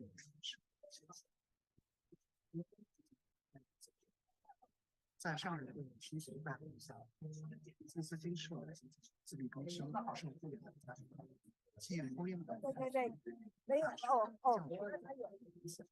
也是对我们这样的上人非常重视军事的组织和教育，是建立一本清廉的教父，就是加重轻松素在军事上系统实现了从胜到不的效率，军事也使朱家琚为社会服务之间真正造成。此外，上人还非常非常注意现不同佛教宗派，比如说在开始都会听到上人会讲对天台宗真宗妙义、华严宗的势力、人格这样的一些观念，上人都有吸收。第二个部分呢，就是上人对阳道的吸收，这些都成为有上人赖尔思想中的重要资源。上人在重塑中国文化主体的时候呢，他吸收了很多佛道文化的精华。在上人的时代，中国的文化的大势从反传统走向传统复兴，所以上人的思考会多一些传承和还原的现象。举些例子，上回对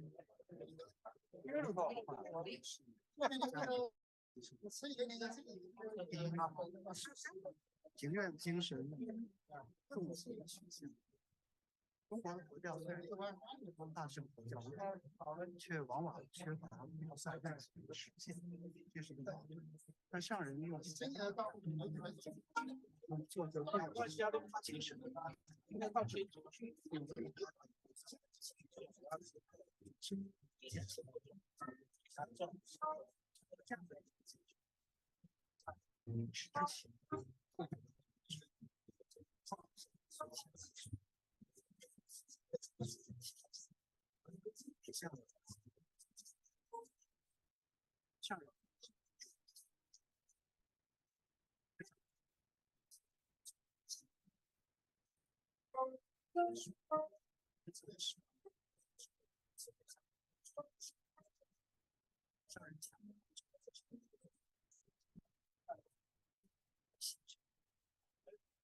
上人知行合一观念也有相契合的处，就是重视第二个方面是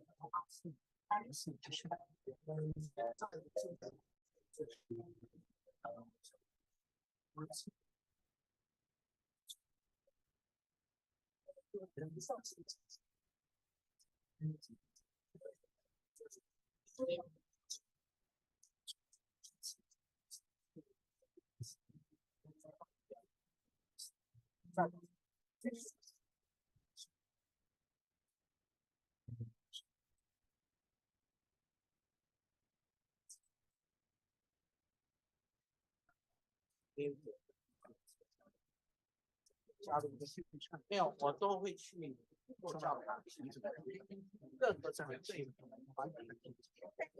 其实，我相信信念这种观念，我觉得只有宗教，也是一个梦子，不知道一个信仰不知道，但是他本身到时候是在那里。相信在早期，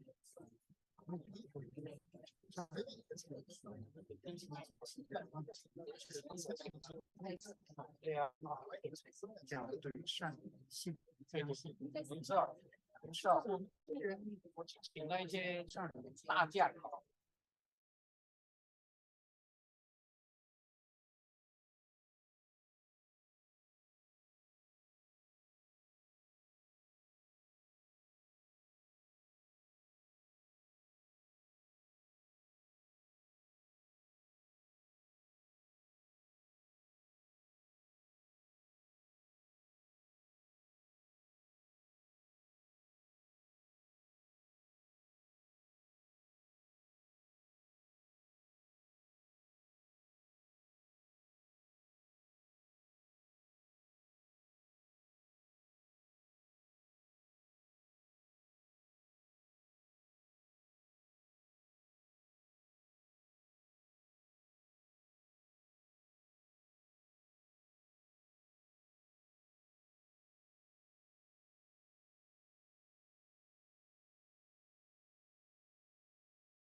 我们马上要开始，我们要开始 ，OK。好，谢谢，还要再感谢一下我们5位老师发表了很精彩的论文分享他们的研究。我们现在有2位老师，这位法师，还有这位法师是宣城大学的教授，也有王松教授，北京大学还有佛学研究中心的教授。这2位会先分享他们的评论然后呢可以提一些问题我们就是5位老师可以回答，还看看有没有其他的问题。好，请这位法师。好，谢谢阿芬主持人以及我们5位发表人那么这5位发表人呢，我觉得真的是文史哲兼备有做史学研究的、哲学研究的，有分析哲学的有这个中国哲学的那还有专门的宗教学，何建明老师。因为他们的多样，再加上他们在中文驾驭能力上当然是更强大，所以呢，我上午聆听我们几位西方的朋友们的演讲呢，每个人的主题就是很单一的，可以去对焦。那我听下来呢，我觉得非常的发散，因为他们都太丰富了，他们都承载了非常多的讯息。那以至于呢，我只能够说，针对每一位教授，我都做1、2个回应，没有办法全面的去做所有他们所提出来的一些见解的回应那么首先呢，就是何建明教授，我觉得他是在一个是一位非常善解的宽厚的学者，因为他看到了慈济的崛起以及传统佛教对他的一些质疑那么他用一种善解的角度去看怎么去把这样的一些质疑做一个妥善的回应那这个回应呢，他并没有倾向于妥协，这是我觉得还蛮佩服他的地方。比如他甚至于还是在星云大师的晚年还问他说：“你还坚持佛光宗吗？”诸如此类的你看得出来，就是说他并没有去反对。那么我也知道说，中国大陆传统的佛教界会对于立宗呢有一些它的定义。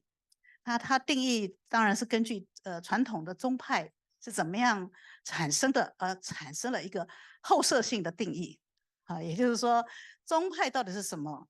我们很难说，但是最起码从传统的立宗是在什么时候开始立而不是当事人在世的时候立或者说宗派具足什么样的形式，他用这样的方式可能去推翻认为说慈济佛光法鼓不应该立宗，诸如此类的。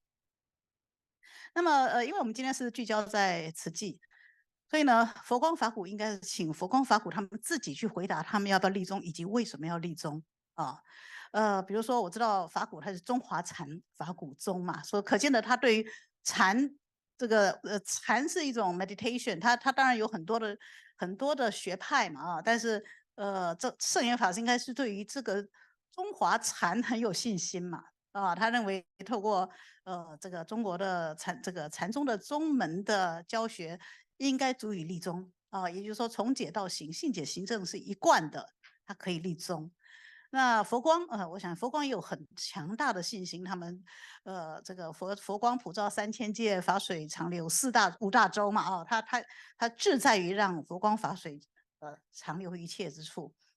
有佛法就有办法，所以当他把佛法的觉性教育带给大家的时候，他相信这个世界会更往好的方向运行。所以呢他们都跟慈禧有个特质相同，就是非常重视踏实的菩萨行。那么所以呢，我想不去谈他们这2个宗他们是否合理的立宗。那比如说中华禅是不是真的是有特殊性？它的从禅到教，从教到禅，从禅到行，利他行，它怎么样去一贯的做系统化？这个是这是法鼓山要建立的系统理论。那么慈济呢，我是觉得我也知道何日生副座呢，他已经做了很多的系统理论的建立也是非常看得出来有它的特色。那我觉得这个何老师呢，他也是特别提到慈济的立宗有它的道理哈，所以我觉得这一点是非常难得的，也就是它不受限于传统所谓宗派的定义那种后设性的定义，而是就着它实际上的教理行政的一致性来谈它的特色。哦，那么所以这中间他就会提到他抓住一个轴心，就是这个法门有一个特色是从善门入佛门哈，也就是说从行善而到开发觉性。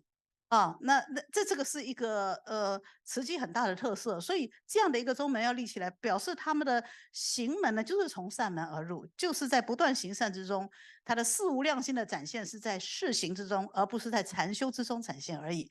那么这就形成了它一定要有一贯 in 性的。 meditation. 从这样的一个角度来看的话，它 So 是 from this 站得住脚 perspective, 的。而且呢， we can see 何 the 老 reasoning 师也 here. 看到了，它适应于当代的社会发展而且一方面又弃理回归佛教本怀， We 所以 can 我觉得 also say 何老师这一 that 篇呢是 Tzu Chi 非常善 adapts 解 to 的 modern 去 society while 面 also 对 returning to the Buddha's original 当代 intent. 中国传统宗教对于慈济的某一些的质疑，他去做一个回应。 So this is a response from some practitioners of traditional Buddhism towards Tzuji's innovations. 他写的许多的元素啊，其实我觉得也非常的精彩比如说我从这里看到他对于我的分析。文化的重新就是重塑这件事情，重新塑造这件事情是非常在意 He has very unique opinions on the re-establishment of the traditional Chinese culture. 一个框在那个地方，他希望有 It doesn't have to have its own framework. 但是能够有一些方式来重塑它。 It doesn't have to have a mainstream, but there is another way to say this.